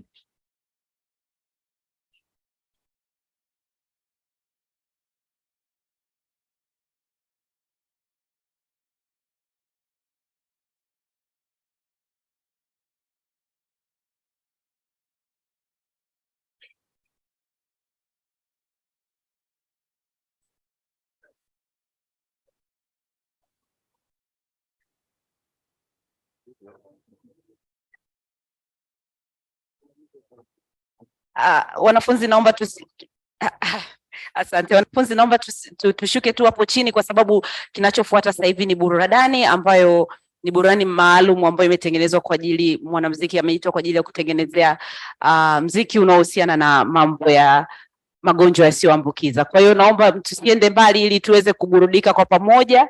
Wanafunzi, wakati tunamkaribisha Malo aje kutoa hiyo burudani. Wanafunzi msiende mbali tafadhali.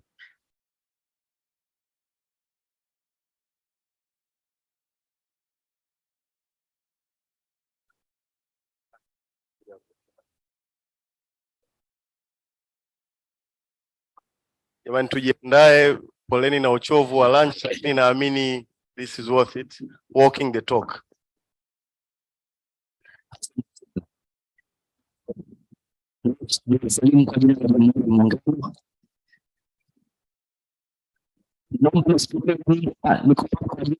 Jambo moja tu mheshimiwa, kutoa jasho, sio? Na kawaida wewe unapenda tunasimama tunakaa, lakini naona kwa bahati leo MC amenisaidia tulisimama kidogo. Kwa hiyo nitaanza moja kwa moja. Au vipi? Tuko tayari? Tunakaribisha jamani kucheza, sio sisi peke yetu tu hapa jamani. Afya ni kwa wote. Afya yangu mtaji wangu. Tutoe jasho. Jamani, wacha jasho toke. Aha. Asante. You ready? Aha. DJ tufungulie kidogo tucheze hapa. Mnasikia kweli? Okay. Maki tunataka tutoe jasho hapa. Basi wewe anzisha tucheze hivyo. Aha, tucheze hivyo, tunasikia jamaa. Mlikuwa mmejificha, njoni. Na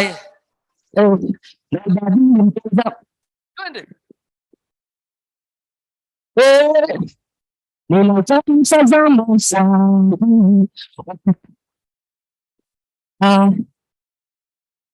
sana, jambo kugumu katika kuona, sio kwamba inashindika, ni swala la jambo la juu kwa ndo nafanya maliza kwa kuteseka imeandikwa tutakula kwa jasho, wacha litoke. O jamani, wacha jasho litoke, lina faida litoke, mimi nataka litoke.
O jamani, wacha jasho litoke.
it's better?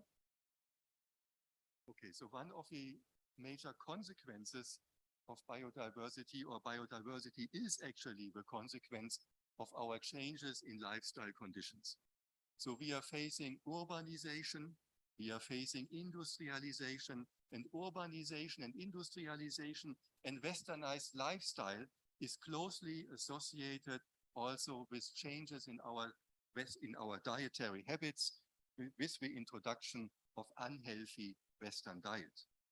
And I show you this slide here from the Lancet Commission, which illustrates actually, I think, very dramatically the epidemic of obesity.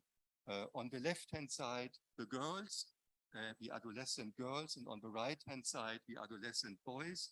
And you can here really appreciate the epidemic, the pandemic of obesity on a global level, but particularly happening over the last decade or last 2 decades or so within Asia and Africa in the red and the yellow colors. Of course, this pandemic also happens on the northern hemisphere of our planet, but this is in a more steadily fashion. These increases, the sharpest increases again in sub-Saharan Africa and in Asia in this regard. And one of the consequences of obesity is the imprintment of epigenetic signals, of epigenetic marks in the chromatin, which lead to an altered expression profile of genes in many different tissues, including also the immune system. And another very important consequence of urbanization and westernized lifestyles is the increase in cesarean sections. And cesarean section, elective cesarean section, we have now, for instance, in Germany, a cesarean section rate of about 40%. I don't know how the rate is maybe here in Tanzania. How much is it? Probably also about 35 to 40%, I would estimate.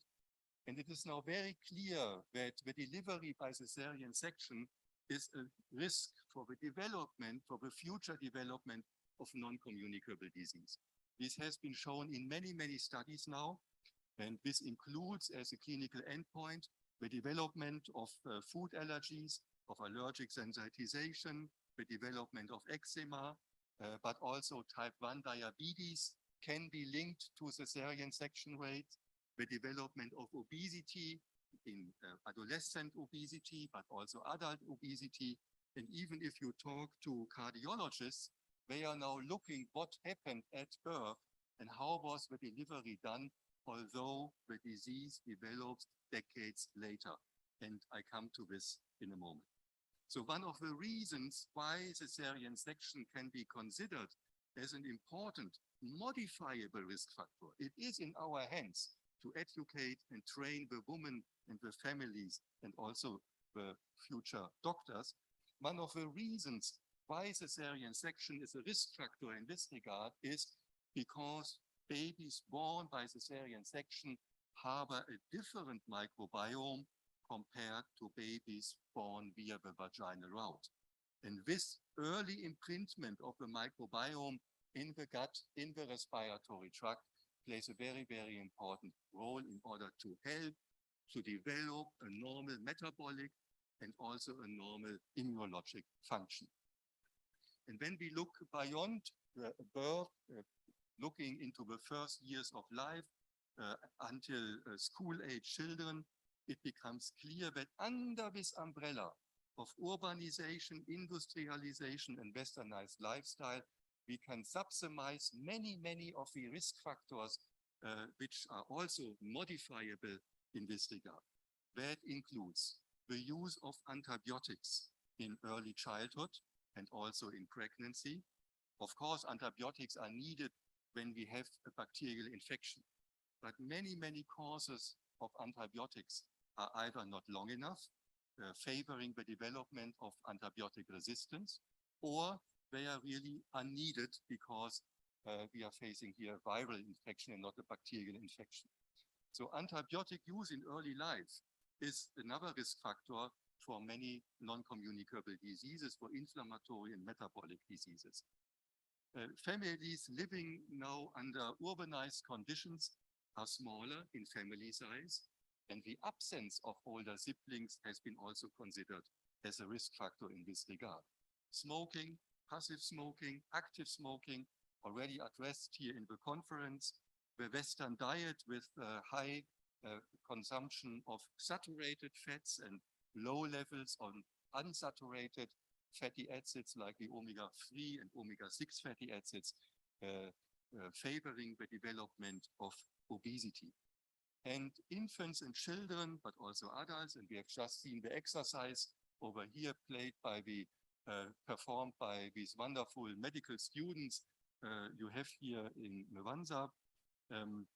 These people spend more time indoors, more indoor activities, less outdoor activities, and the absence of the exposure to green space and the outside world is another risk factor for favoring the development of non-communicable diseases.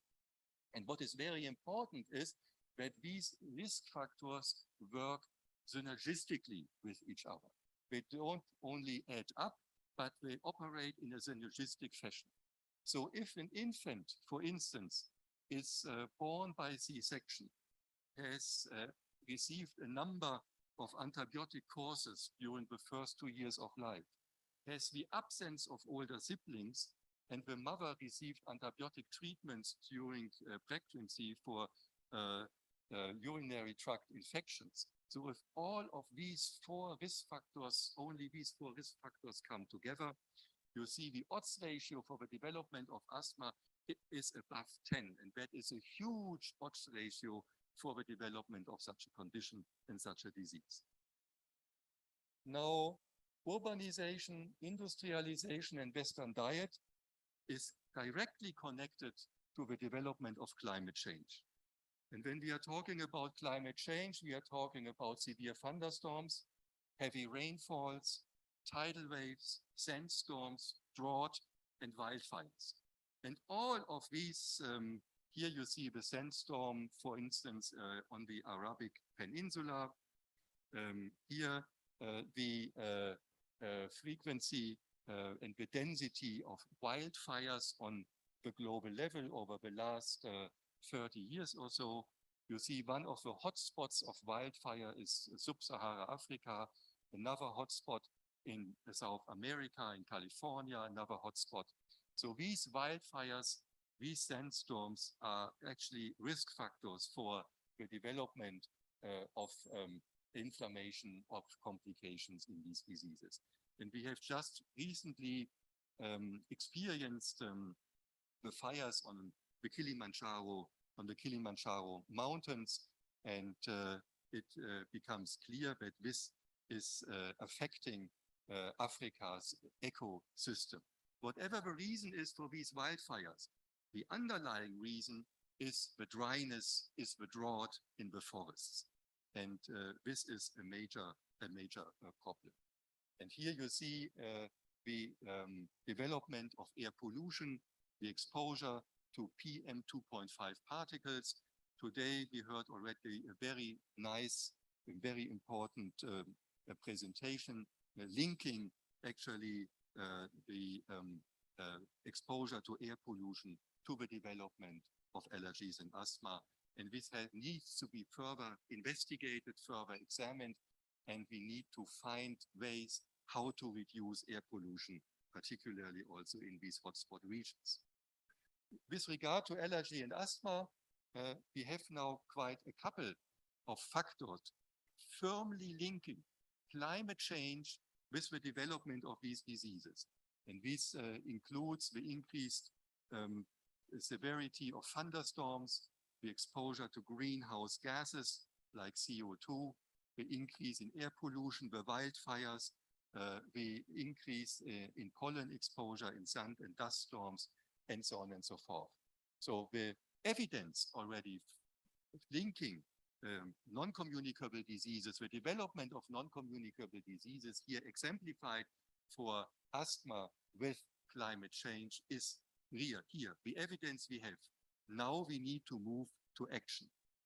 And in terms of action, we are currently investigating the relationship between these events in the Kilimanjaro region, together with our friends and partners at the Kilimanjaro Christian Research Institute and Medical Center since a couple of years. Here in this example, in a case control study, where we are deep endotyping rural and urban adult asthmatics. We want to know how asthma develops in the urban area, how asthma develops in the inner city areas, and we do deep endotyping of our individuals, the microbiome, the transcriptome, the metabolome, the immunome, and we link this also with climate change and climate data, which we can now obtain from satellite images and from the weather and climate centers in the region, and can compare this to healthcare indicators and socioeconomic indicators as well. And I'm very thankful for this team. Our local PI, Blandina Mbaga, is also here, or she will come later to this meeting. And I would like to acknowledge the team in Marburg and also the team around the world. So we have really here many opportunities to do research. So it is clear that climate change and exposure affecting early in life. And this is now my last message for today. And that is that climate change is linked to starvation. And the drought leads to crop failure in many regions. And climate change and starvation is closely linked with the development of non-communicable diseases. And this has been already illustrated. You can't see actually the titles of the slides. I'm very sorry for this. And this is the so-called Barker hypothesis. I would like to introduce you to the Barker hypothesis, to the Barker concept. Dr. David Barker introduced this concept in the 80s of the last century, and that is the fetal origin of adult disease, the fetal origin of adult diseases. And what he did is he actually could associate reduced birth weight and infant weight with the development of coronary heart disease later on in life. So events that happen very early in life have a very strong impact on what goes on even decades later, the so-called Barker hypothesis. He studied a population of about 5,000 men in a certain area in England between 1911 and 1930, so 100 years ago. And he was able to link reduced birth weight and infant weight to coronary heart disease later in life. And this has been now extended actually to many other non-communicable diseases, the development of hypertension, the development of stroke, the development of type 2 diabetes, of osteoporosis, of aging, and even of certain cancers. So what happens in utero? What happens in the first year of life? And one of the prime examples from a global level, from an epidemiological perspective, to study this interaction and this association is actually the hunger situation in the winter of 1944-45. This is the last winter in the Second World War in Holland, in the Netherlands, where the German military sealed off a large portion of the country. So food could not get into the country, and the mothers and the infants in this situation suffered from caloric deficiencies. And the first study came out in the New England Journal in 1976, so about 50 years ago, linking obesity in young men after famine exposure in utero and early infancy. And since then, this could be extended to many epidemiological studies, even now analyzing the F2 generation, the grandchildren of these mothers. And it could be shown that the reduced caloric intake during pregnancy and early life is highly associated with the development later on in life of obesity, schizophrenia, coronary heart disease, breast cancer, impaired glucose tolerance, and even in the F2 generation with the development of obesity.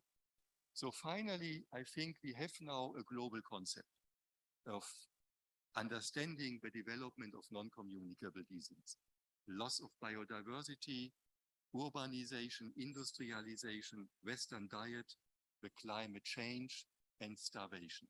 And I think it is very important to remember that starvation at birth leads to obesity later on in life. So these two events are very, very closely linked to each other. And this opens now, I think, huge opportunities for research, for training, for education, for prevention. And I'm very glad to see that Tanzania has developed this program to tackle non-communicable disease already in the 3rd edition.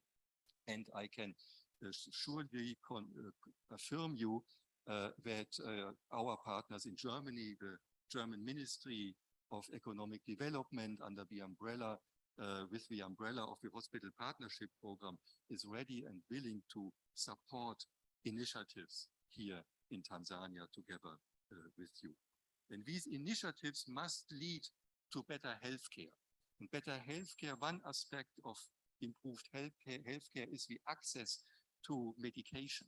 And you see here the access to medication tackling non-communicable diseases in sub-Saharan Africa. So some of the medications like salbutamol or aspirin or prednisolone, of course, are highly available. But when it comes to more advanced medications, we have a big need. So we also need to think about how to bring the appropriate medication here into this region. And with this slide I took 2 days ago from the Kilimanjaro mountains, I would like to thank you for your attention, and I hope that this series of conferences can continue, and I wish all of us good luck in tackling these global major challenges. Thank you very much for your attention.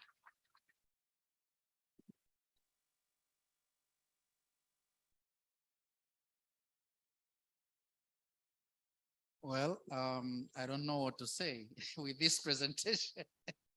The concept of biodiversity and climate change now being linked with non-communicable diseases. This is, you're in trouble. But I'm happy that at least something is happening in this country. You are collaborating with KCRI. And I hope we'll get some, like Professor Mdoe said, local solutions related to biodiversity and climate change as well in our effort to tackle non-communicable diseases in our country. Excellent presentation, Professor. Thank you very much. Can we give a clap of hands? Okay. Right, so this brings us to an end to the opening ceremony and the keynote address. I would like to thank you all for your active participation in this session. And before I hand over to the organizers, let me again thank our guest of honor, the invited guests, all the scientists, all the presenters for a wonderful opening ceremony. My name is Muhammad Bakari, and I'm with the Department of Internal Medicine, Muhimbili University of Health and Allied Sciences. Thank you very much.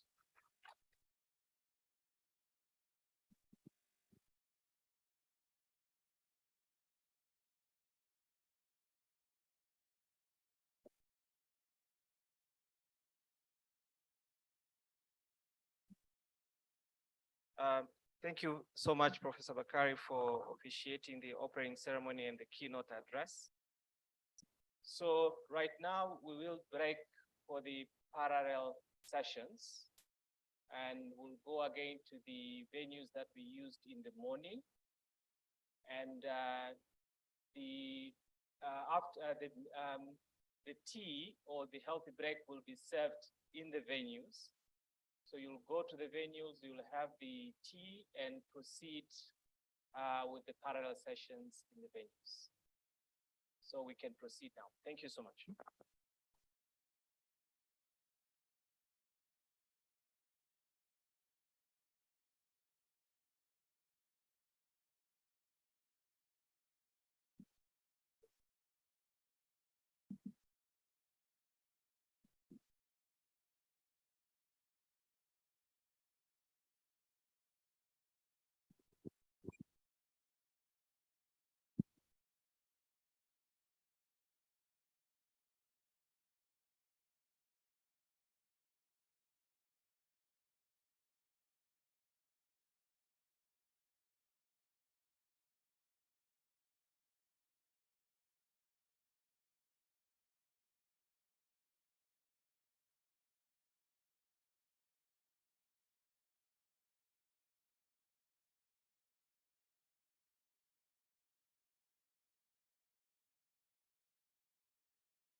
Hello, hello. People who are interested in the presentations in venue 1 will start in 5 minutes time. So if you can go and pick up your coffee.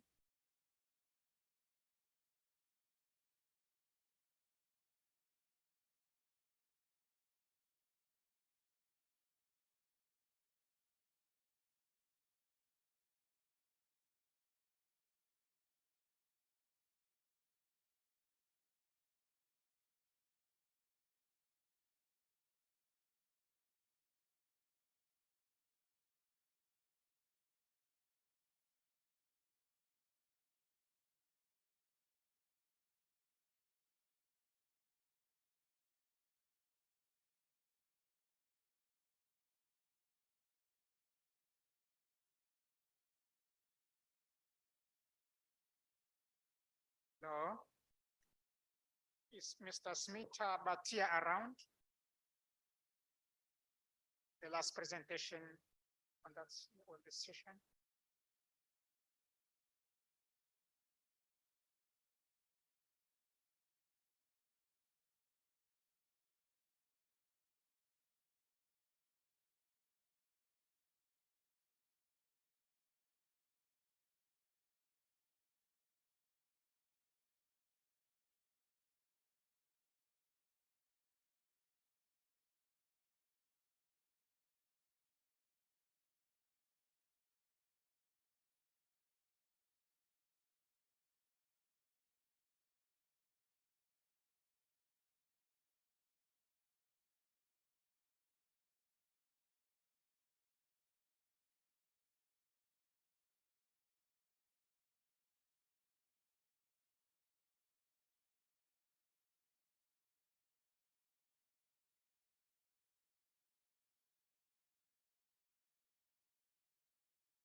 Hello. Good afternoon, those interested in session in this hall. Let us start.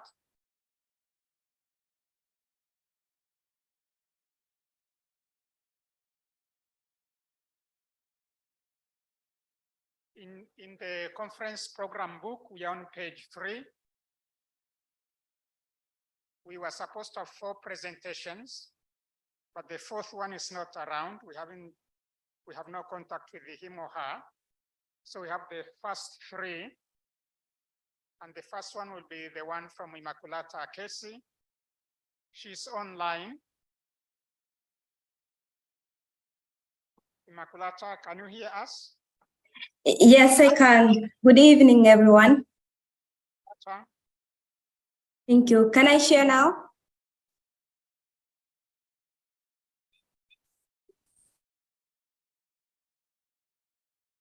Hello? Hello, I can hear you. Can you hear me? Immaculata Casey, can you hear us? Yes, I can. Can you hear me?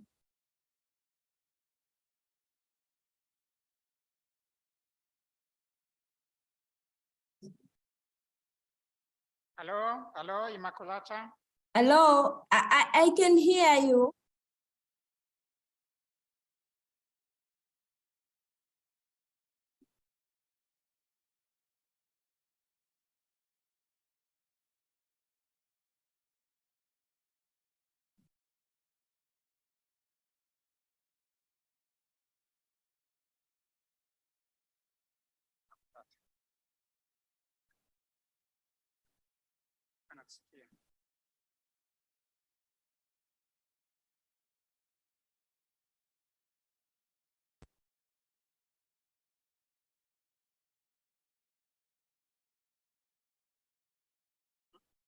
Hello?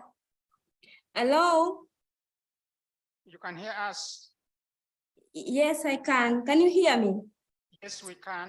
Good afternoon. Good afternoon. Can I share now? Yes, we are happy to have you. So go ahead and share your presentation and go ahead and speak. Okay.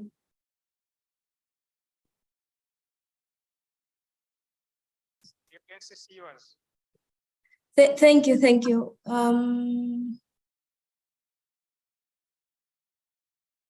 Well, do you see my presentation? I think. Go ahead, we are hearing you. Oh, okay. The presentation is on the screen. Thank you.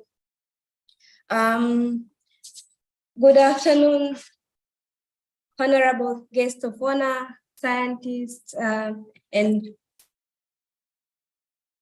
government officials, development partners, organizing committees, ladies and gentlemen.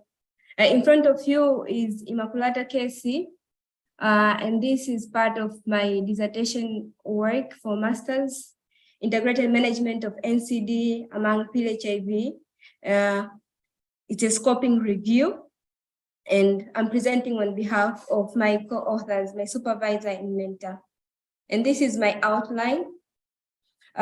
When we talk about NCDs in this scope, we'll mainly be dwelling on hypertension and diabetes mellitus. So the ART treatment has decreased HIV-related mortality. However, mortality among PHIV remains higher than HIV-negative individuals. There is a positive relationship between HIV and non-communicable diseases that is attributed to the natural history of HIV, ART, and increased life expectancy.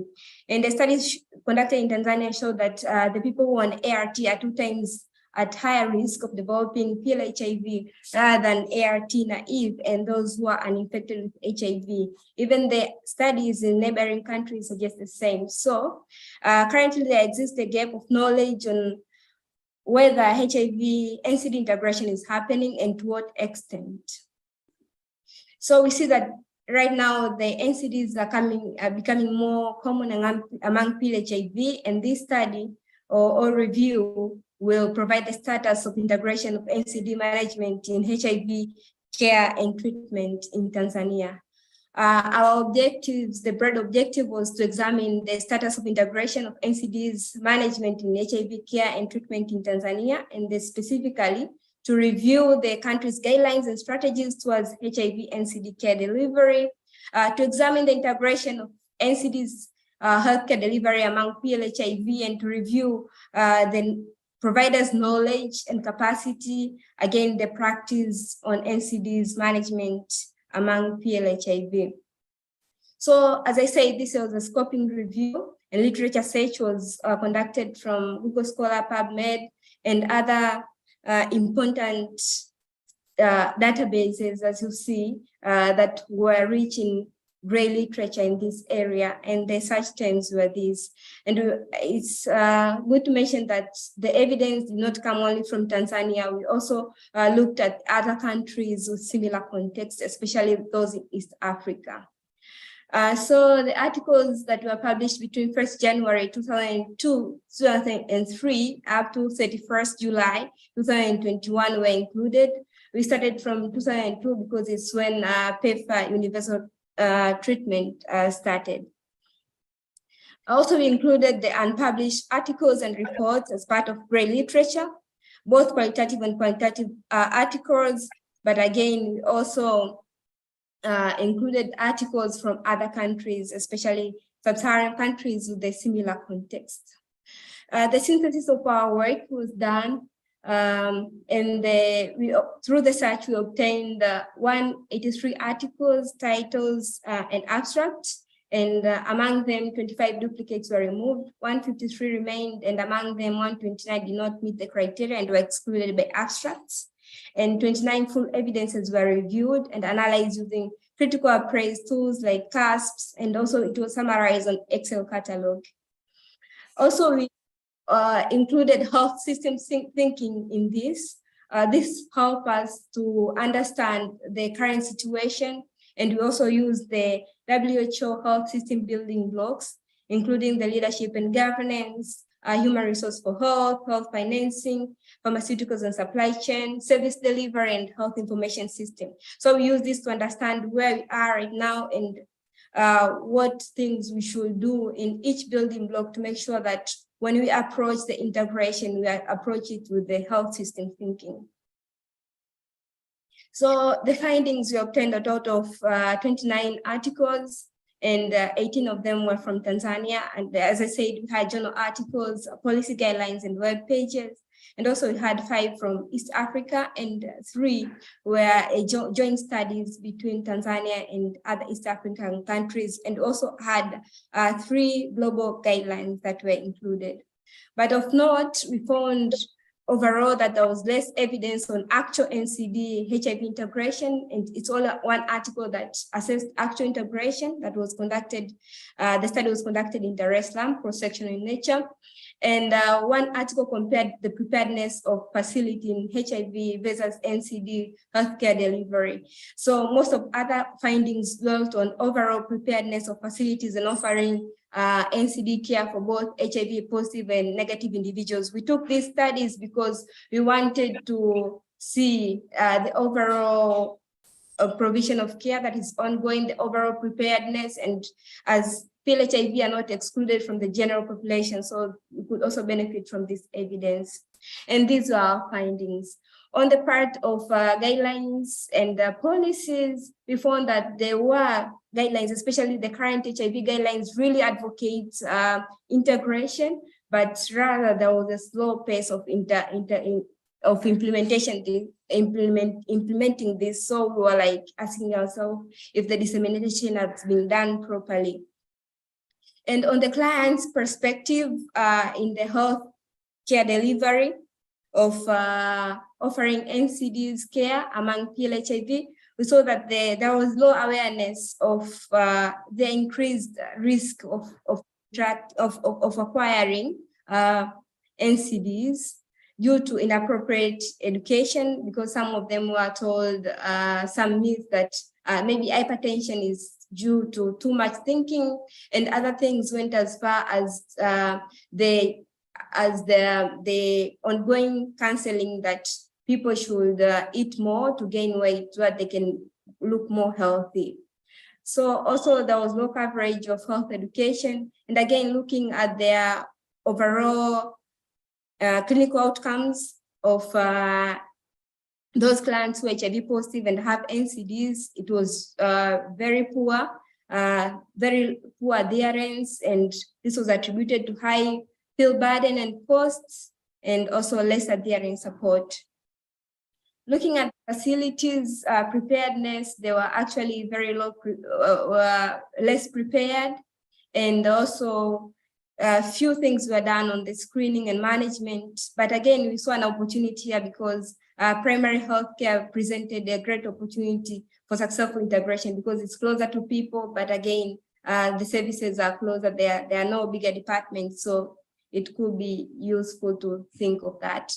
There was also low availability of diagnostic equipment and frequent stock out of NCD medications. And again, when you compare to ART stockouts, the NCD stockouts were more NCD medication stockouts. Also, there were low knowledge and practice of providers and provision of NCD care due to low staff support, understaffing, and less adherence to guidelines. So when we go to health system thinking and looking at ourselves, the current situation that we have, on the leadership and governance, as I said, clear policies are there. There is ongoing extensive research, as we heard from our fellows. There are studies that are ongoing on integration, but actual implementation is yet to materialize. And on healthcare delivery, we have low coverage of hypertension healthcare delivery for general population. And again, we have less evidence of actual integration.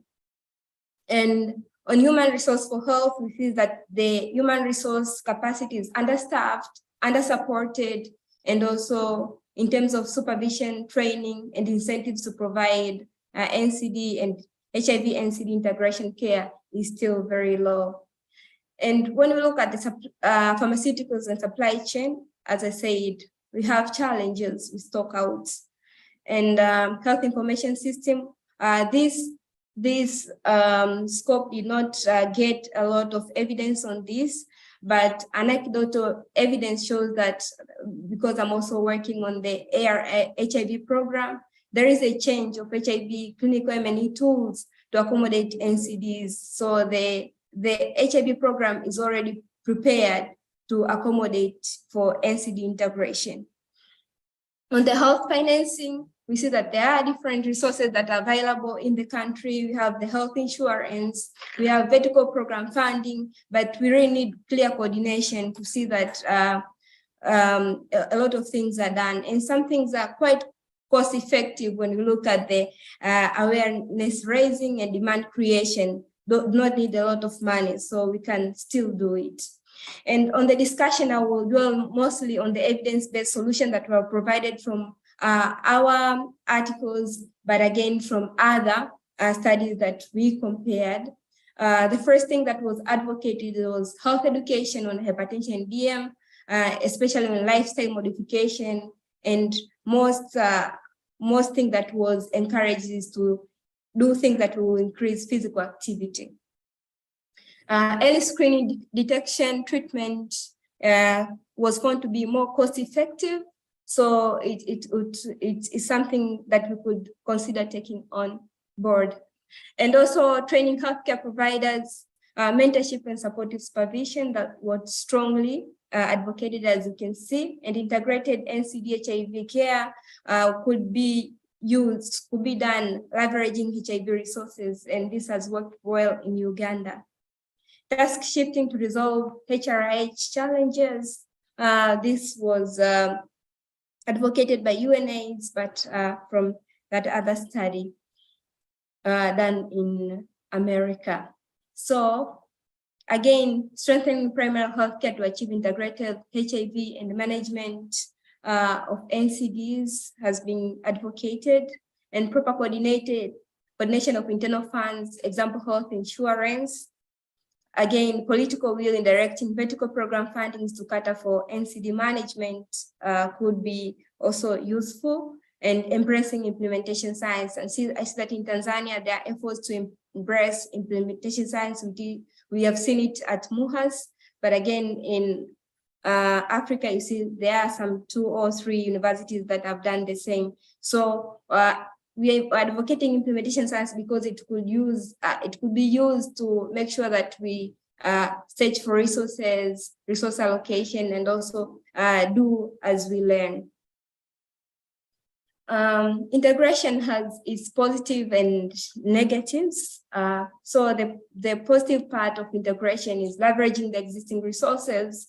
Again, it was found to be cost-effective, offering client-centered care and reducing burden to clients, stigma reduction, and improved ART treatment outcomes. So these are some of the positive things that we could harness from the integration. But there are also some cons of integration, the negative part of it that we should look at when we want to embark on integration. These are including the overwhelming of the already stretched human resource for health, decreasing quality of care because of concentrating on so many things at once, and also possibly poor health outcomes due to increased workload. So with this, the message is that integration needs to be planned appropriately to see where the opportunities are and where the challenges are so that we can build strongly. The weakness of this review, it was that we got very few information and low strength of evidence on HIV and integration in Tanzania. But again, it's only one study that was assessing integrating HIV care and treatment in Tanzania. Also, a lot of evidences that were included in this synthesis were mostly cross-sectional in nature, qualitative in nature, that could not give us a really in-depth understanding of the situation. So to make sure that we worked on this, we also included, as I said, the overall picture of the NCD healthcare delivery in Tanzania to see, because HIV positive individuals are not excluded from the general population. So our conclusion is the overall shows low evidence and accessibility of quality NCD cares in Tanzania, and especially in public and primary healthcare facilities. And HIV as part of the general population are underserved, and there is no evidence of actual integration that is happening at a large scale. And also we advocate integration to improve the quality of care of people living with HIV. I acknowledge the organizing committee and my supervisor and all those who made this happen. And my take for today is that we realize wellness through integration.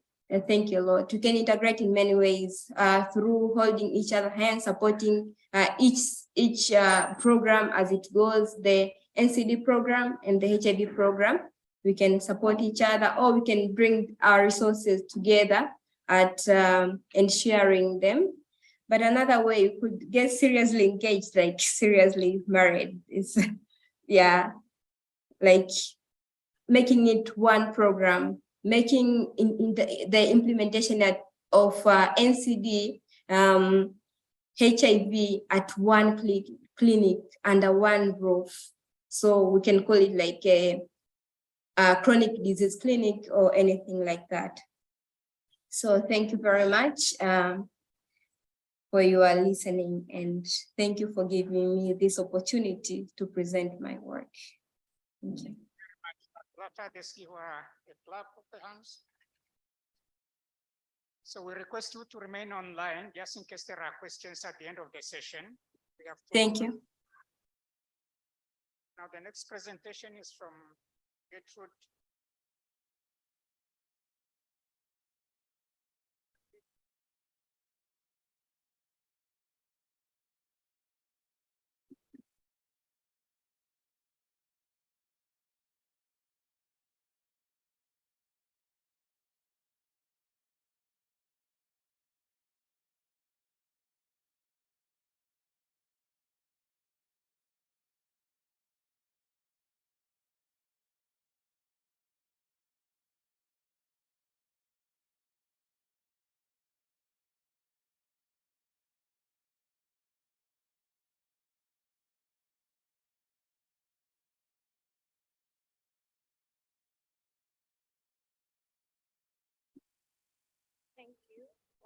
again. My name is Gertrude Nkini.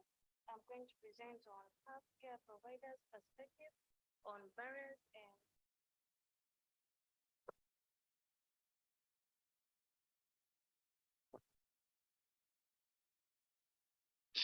thank you. I'm going to present on healthcare provider perspective on barriers and success in the care of pediatric injury patients at a tertiary hospital in northern Tanzania. Our background, pediatric injuries are a leading cause of morbidity and mortality in low and middle income countries. The recovery of injured children in low middle income countries is often impeded by barriers in accessing and receiving timely and quality care at healthcare facilities. The objective of this study was to identify the barriers and the success in pediatric injury care at Kilimanjaro Christian Medical Center, the Territory Zonal Referral Hospital in northern Tanzania. The methodology that was used in this study, focal group discussion were conducted by trained interviewers who were fluent in English and Swahili in order to examine the barriers and success in pediatric injury care. Our methodology. The identified transcripts were analyzed through a team-based thematic approach informed by applied thematic analysis with qualitative memo writing. The results. 5 focus group discussions were completed from February to July 2021 and composed of 30 health worker providers. That means the 5 group discussions are conducted from the emergency department. Then we also conducted a focal group discussion with the burn wards.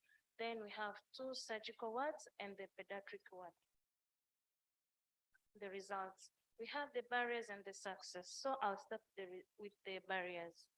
First of all, we had a care that was received at the emergency, means all those kids who reported at the emergency department.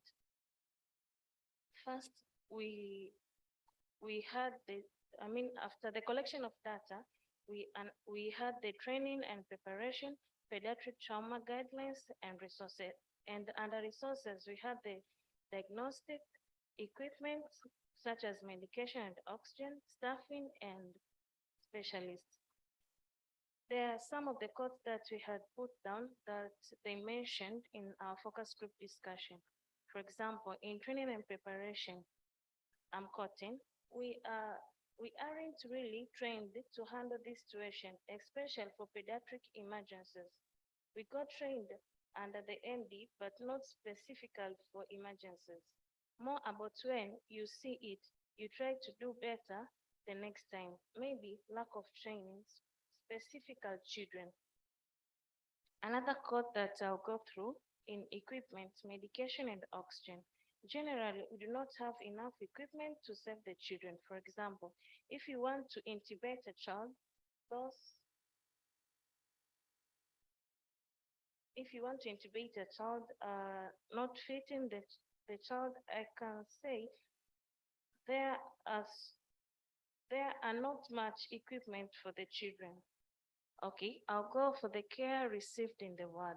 Again, we have the training and preparation, pediatric trauma guidelines and resources, just as the care that was received at the emergency. From the pediatric trauma guidelines, I'll mention the quote that was said during the group discussion. That is, these pediatric guidelines will help in care. Will help in case there is something we have forgotten in reviewing or caring for these injured children. We will just review the guidelines and do the better. Another quote that was mentioned in resources, staffing. I suggest since we have shortage of doctors, they could help us arrange the shift of intern doctors so that one doctor will remain in the ward and another one will be working in theater. Again, barriers in patient and caregiver challenges. We have the cultural barriers and financial barriers. For the cultural barriers, we had a quote. In additional point is that many parents have traditional values, so when their child gets burn injuries, they believe that when they give certain kind of medicine or they do certain rituals, this child will recover. So they have their own medicines every area which they believe will help to cure. For the case of financial barriers, the court said the patient may come to the ward, but still the issue of payment will delay everything. The patient is to go to the operation room, but has no money. The social workers will have to come and examine the child before he can be operated. Then we had the success as our result. Starting again from the care received from the emergency, we had training and preparation, pediatric trauma guidelines, resources. From the training and preparation, the code that they said, I will read the code. We have a team cooperation. Patients are received quickly. All components, all competent staff prioritize pediatric emergencies so they get the best care as fast as possible. From the resources, I'll just mention the court of the specialists. Investigation take place by other departments. The patient are being seen by certain specialists and plans of care are being discussed. Success from care received in the world. Again, as mentioned, we have the part of training, pediatric trauma guidelines, and resources. I'll read the quote from pediatric trauma guidelines. Healthcare providers have a strong system of prioritizing more critical patients to speed up transfer to specific ward. And from the resources, the court in staffing, healthcare providers are passionate about their work and the care they provide to patients. In our conclusion, this focus group discussion highlighted barriers and success that could lead to intervention to improve the care of pediatric injured patients in northern Tanzania. Recommendation. Such intervention could include increasing personnel trained in pediatric injury, the development of pediatric injury care guidelines, focusing on improving access to at-home and follow-up care. Acknowledgement. I would like to acknowledge all these who helped us do the research. There are many I can't mention all, but we appreciate. Thank you.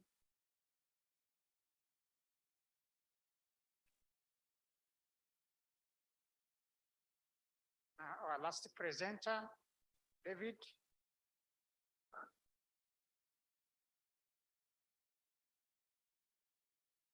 After we take questions.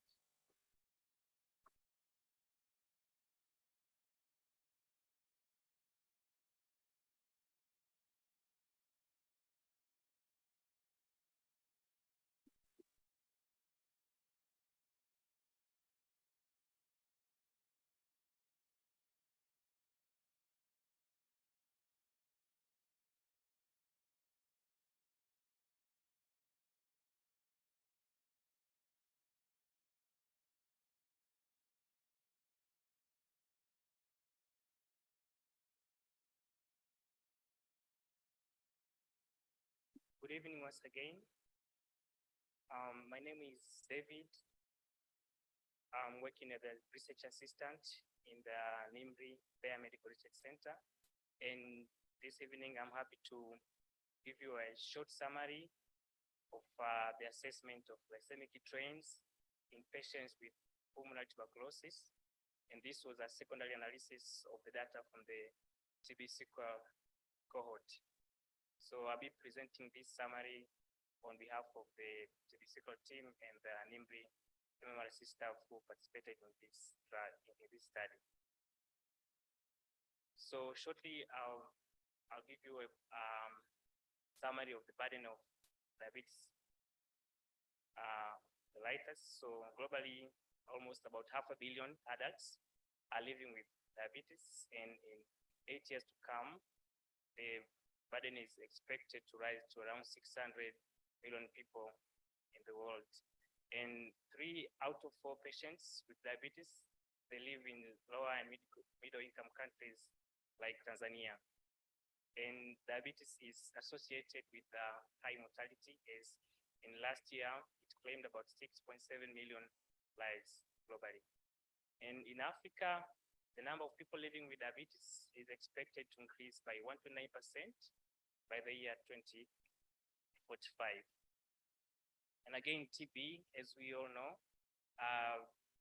prior to the COVID-19 pandemic, it was the leading cause of deaths from the single infectious disease, coming behind HIV/AIDS, ranking above HIV/AIDS, and it usually came about 10 million people, as in 2021 too, and about 1.5 million deaths occurred last year due to TB. And again, diabetes mellitus is one among the 5 major risk factors which contributed to the development of TB cases. So there is a chicken-egg relationship between diabetes and TB, as diabetes increases the risk of tuberculosis, and also glucose impairment has been shown to occur in patients with TB.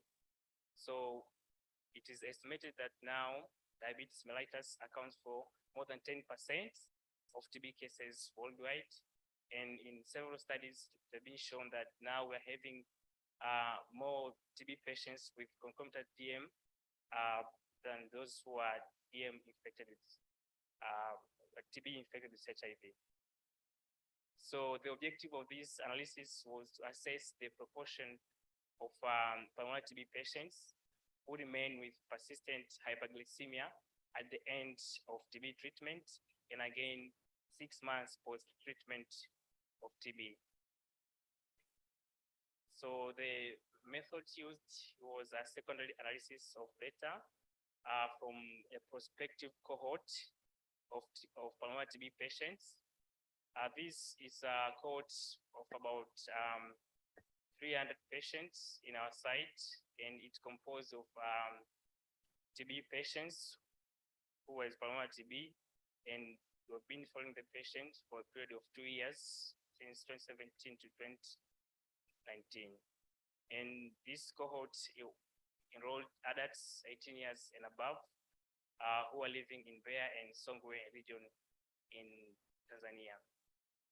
So in this cohort, we did glycated hemoglobin levels at baseline. That means at the beginning of TB treatment, then at the completion of TB treatment, 6-month therapy, and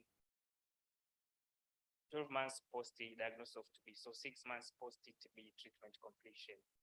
So from this analysis, patients who were known to have diabetes mellitus at the beginning were excluded from the analysis, and also those patients who had their glycated hemoglobin result missing were also excluded. So we remained with 60 patients from 300 patients. So quickly, these were the results. So the analyzed patients were relatively young, with a median age of 35 years, and about 6% were males, and about half of the patients were HIV positive. So we can check on the graph of glycemic trends here. At the beginning of the treatment, about 12 patients had elevated glucose levels, which are reaching the criteria of diagnosis of diabetes mellitus. Then at the end of treatment, only 5 of them remained with elevated hyperglycemia, and 6 months post-TB treatment, most of the patients, the hyperglycemia had already resolved, and only 1 patient remained with persistent hyperglycemia in the 6 months post-TB treatment. So this summarized that TB-induced hyperglycemia is transient, and it usually resolves after treatment. But one peculiar finding was observed, that in those patients who had normal glycemic level at the beginning of TB treatment, around 17% were found to have elevated glycated hemoglobin levels at month 12. And this is elevated to the cutoff point of diagnosis the patient to be having overt diabetes mellitus. So, and that's bring us to the conclusion that TB-induced hyperglycemia is transient and usually resolved at treatment. But due to that particular finding that a lot of patients were being observed to have elevated glycated levels later on, but at the beginning they had normal glucose levels, it poses a question that there might be a need to follow the glycemic trends of the patient post-TB treatment as a package of post-TB complications. As we all know that now we are focusing more on the post-TB treatment care. So this should pose a thinking that maybe we should also include or stress on following the glycemic levels of patients post-TB treatment. So thank you for listening, and I would like to thank the TB Secure Consortium for letting me share this summary with you. Thank you very much. It's now time for questions, if any. Can I ask the presenters to come forward?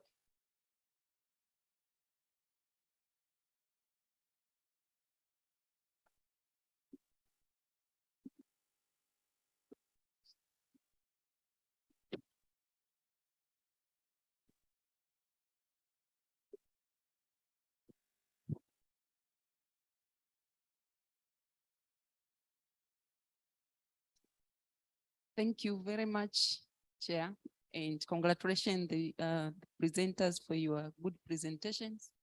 I have a question to the virtual presenter.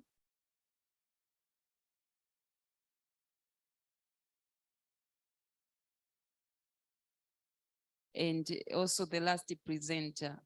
So I'll start with the last presenter. You have used HB1AC to identify patients with the potential hyperglycemia. However, there are other recommended tests in our country. Why did you opt to use that HB1AC? And the second question, you found 12 patients with the elevated glucose level akin of the diabetes mellitus. It means those patients were meeting the criteria to be labeled as DM according to the initial levels. Did you treat, if you didn't, what is the ethical consideration for that? Question to the virtual presenter. The systematic review addresses a salient question. However, I wanted to know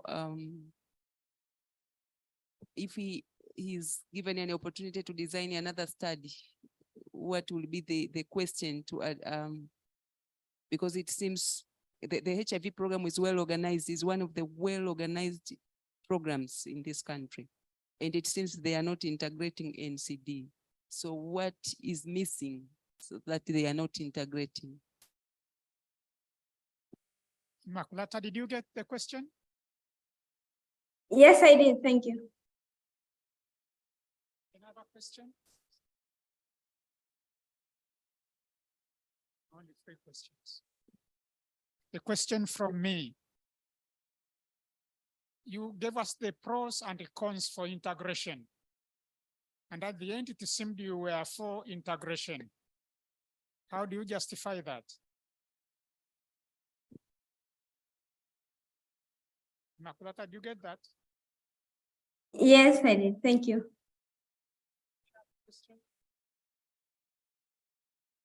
Since there are no other questions, so can we start? Thank you, Prof, for the questions.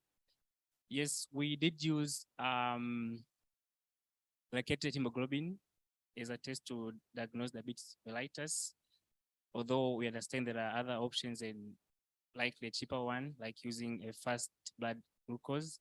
But then again, in this cohort, we had a challenge of having the fast blood glucose done because most of the patients were not adherent to the fasting before visiting the clinic. So we had the blood glucose done, but we were not so sure which were fasting and which were random. So in this analysis, we decided to use the glycated hemoglobin result. But if again we have to do the bigger study, we'll consider doing the fast glucose testing because it's way more cheaper as compared to the way more expensive glycated hemoglobin. And then we had the second challenging question that at the beginning of treatment, a lot of patients had glycated hemoglobin levels, which fits in the diagnosis of diabetes mellitus, and the patient is supposed to be treated for DMSA. But then again, this was challenging. So what we did, we usually refer the patient to the Mbeya Zonal Referral Hospital, is our nearby hospital, to the physicians, and then the decisions to treat or not treat the patient usually lie on the physician. But the summary here is challenging to initiate diabetes mellitus treatment for the patient who is having active pulmonary tuberculosis, because we know the hyperglycemia most likely is due to the active disease, and then when the active disease fade away, the hyperglycemia resolve itself, as we have seen in the trend that at the end of TB treatment, most of the patient had already had their glucose levels to their normal levels as compared to before. Thank you.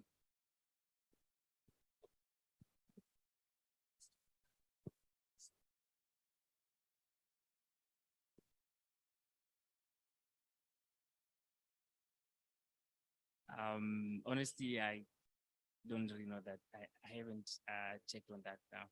I didn't go back to check on the particular patient files. Yeah. Unethical if they had symptoms and then you left them without a treatment. Okay. Immaculata, are you on? Yes, I'm on. Thank you very much. Responding to the first question, why isn't integration happening at HIV clinic or HIV program? Of course, I think what is happening right now, there are two parallel programs, like the NCD program is really going parallel to the HIV program. And the HIV program has a lot of resources, a lot of coordination, but we really need to prepare enough and prepare, plan, and make sure that things are in place. Like the preparation that I've started on the part of HIV program is working on the M&E tools that currently the CTC2 card, CTC database are also accommodating. They're also accommodating the NCDs, including hypertension, diabetes mellitus, and more other, and cervical cancer, and more others. So I think it's a step that the HIV program is moving towards integration, but what is left is making sure that training is done, human resource for health is improved, like making sure that we have enough staff, well-trained, well-committed, and making sure that there are available supplies, medications, and equipment for this. Again, making sure that the finances are well streamlined, like we can arrange the sources of finances from PEPFAR, from the health insurance, and also from other sources, and keep them well streamlined to make sure that we accommodate that. I think that is what is missing, mobilization of resources and doing like a very clear preparation. And you asked another one, if I had an opportunity to conduct a study, which one would I take on? I will start with the cohort, prospective cohort design, and I look at I will take some few people and make sure that they are on those who have NCD and they have HIV as well, and making sure that we keep them on proper ideal situation of giving them proper care, proper medication, in a cost-effective way. And another study that I could also consider, could also do a case control study, but because integration is not yet happening, it will be difficult. But randomized control trial could also be helpful to make sure that we assign strong intervention and those without any strong intervention, and see how the clinical outcomes turn out to be. And the second question is, I talked about the pros and cons of integration, and at the end, we also advocated integration. Why so? We advocated integration because you see the benefits outweigh the risks, and the risks can be mitigated. So if we really work on proper planning and proper resource mobilization, and making sure that our policies are well followed and well aligned with the issues at stake, I think we can make a progress with the integration. Thank you. Okay, thank you, Immaculata. Additional question? Thank you, Prof.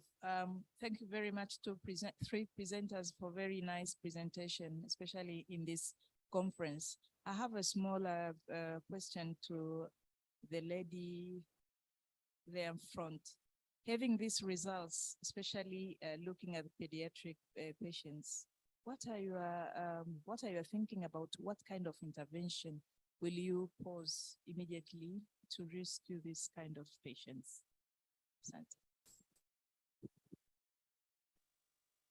Another question? Gertrude, you got a question? Thank you very much for your question. So far, so good. We are first thinking of making a follow-up on the guidelines. Just as it was mentioned, there is a problem on guidelines. Yes, the guidelines for providing healthcare at the hospitals, they're there, but we are looking for the specific guidelines for treatment of the pediatrics that are reporting to the hospitals.